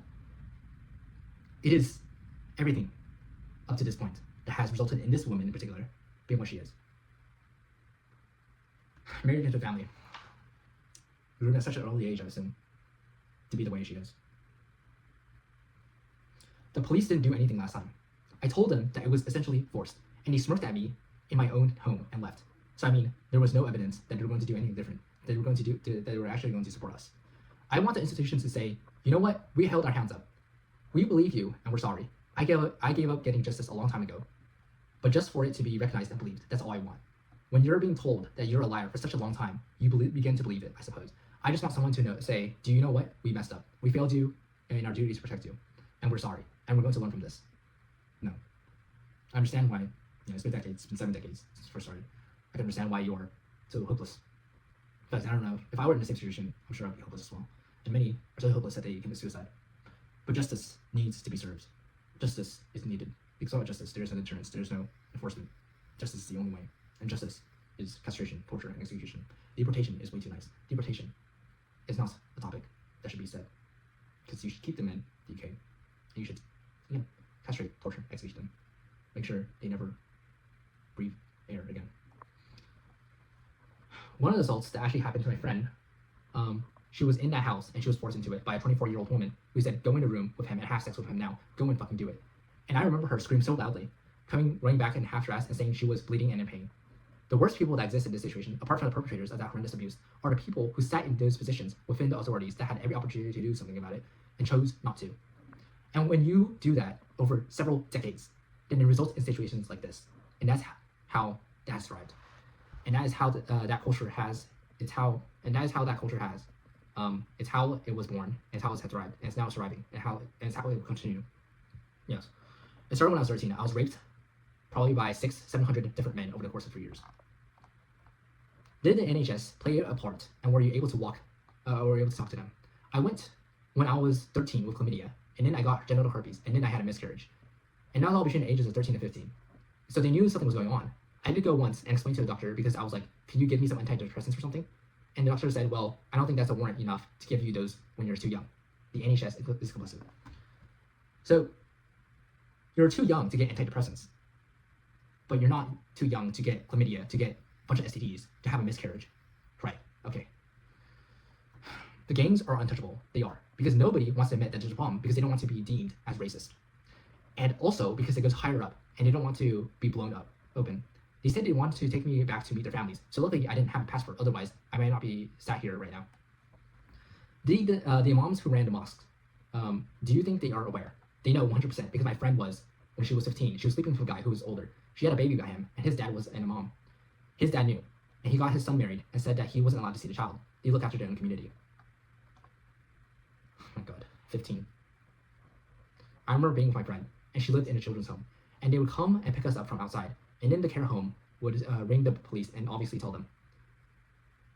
And then the police would come out and they would call us prostitutes. I don't think the services, even down to social services, I don't think they actually cared. I think that they had the same thought as most other people, that we were prostitutes and we wanted it. I don't think they saw how it really was, that it was grooming and it was rape.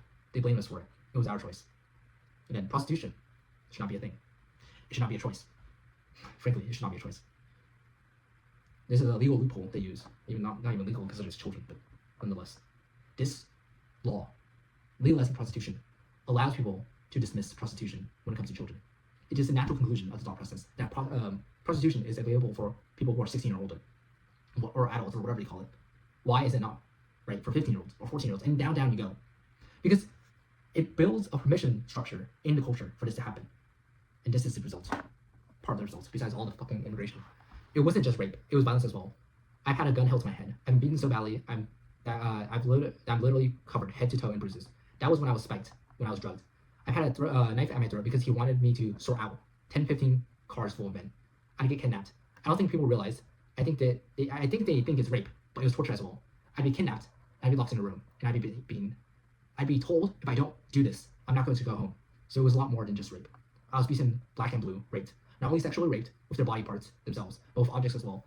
There was an incident. I was taken to hospital. It was not even in my medical records. I was taken to A&E because my vagina was split open from a glass bottle. I just wanted to stop and not happen to any other children, and for people to actually act and do something and stop being so scared. How many different men do you think raped you over the period when you were 16? About 100. When you were 16 years old, yeah. It was just getting like more and more. Non-stop phone calls. Everyone knew who I was. I couldn't walk down the street without cars pulling up. It's just saying, get in now. And what happens when you get in the car? They just take us off to a house or wherever, and that's when all the bad stuff would happen. They rape you. Yeah. They wouldn't take no for an answer. It was on a daily basis. It was like, you'd be in one car, and you get a phone call. You better come and meet me now. So you get out of that one car, you'd be in the next car. So it was about 10 in one night. You said around 100 men. What races were there? Mainly Pakistani. Were there any white men? No. Did you ever speak about religion? Or did they ever speak about religion? Yeah, loads of times. They used to like tell me things about the good angel and the bad angel. Oh wait, this is a repetition of earlier. But again, racially charged, ethnically, religiously charged. And the communities, as mentioned earlier, the moms or whatever you call it, the mosques, they all knew of this. They all participated in it. They are a problem. The core of them are a problem. That is undeniable. Deportation, so far as I see it, is such a moderate position that I don't even want that.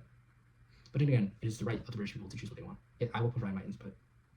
As a Westerner, as someone who is a cultural Westerner in that sense, who is not of heritage American blood, that is white blood, that is white American, I am not connected in any way to Europe, but other than by ideology, in terms of shared Western culture. And even then, whenever I see these things, I feel like they are an intolerable sin, intolerable atrocities that we committed, that need to be dealt with, punished, and everything else.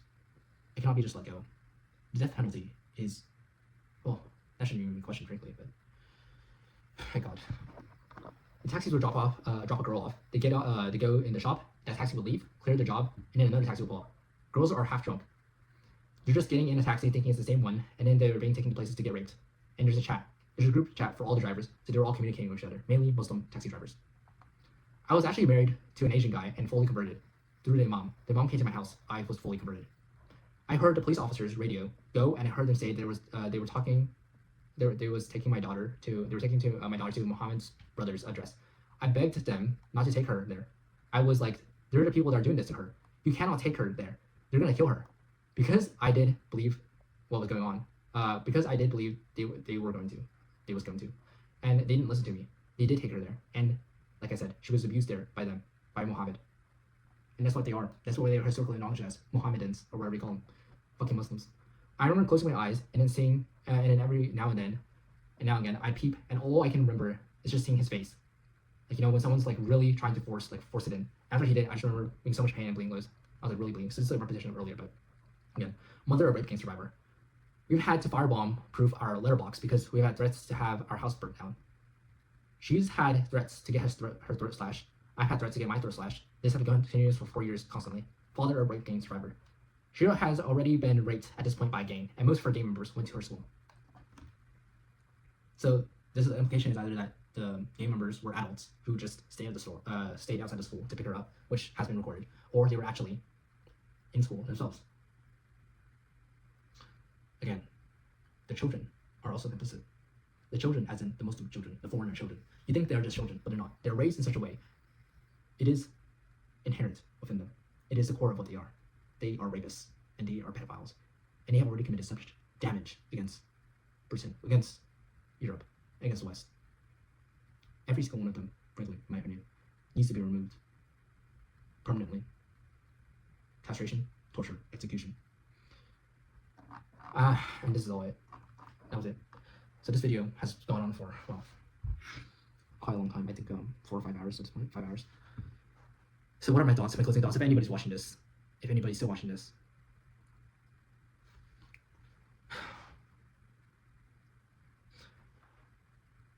I will give probably a video summary of everything else. Right now I'm just gonna upload this to YouTube or whatever, but so far today, the things I read are just victims. And I hope, for the sake of my sanity, that nothing more would be like this. And there will be no more like this, that is. I'm so unbelievably, I'm not traumatized necessarily. Because to say I'm traumatized would be an insult to these girls who've actually been traumatized, who've actually gone through all this. No, I am just hearing it alone is nothing compared to experiencing it. And it's my belief. I said this before, but now I'm certain of my belief. This is a religious issue. This is an ethic issue.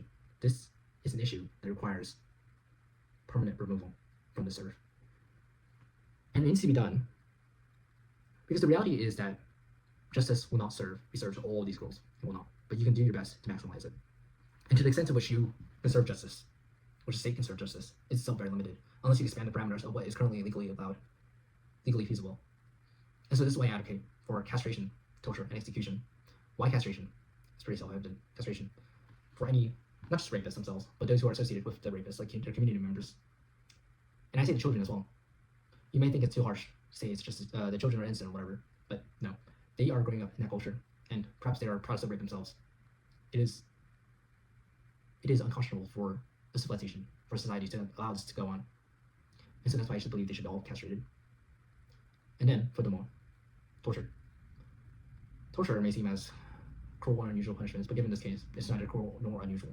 Fear needs to be instilled in these animals. And this should be publicized, by the way, all of this. And of course, the last thing is execution. After you torture them enough so that their minds don't yet fully break because you want them to experience everything, then you kill them publicly. And you do this for every single one of these animals. Every single collaborator.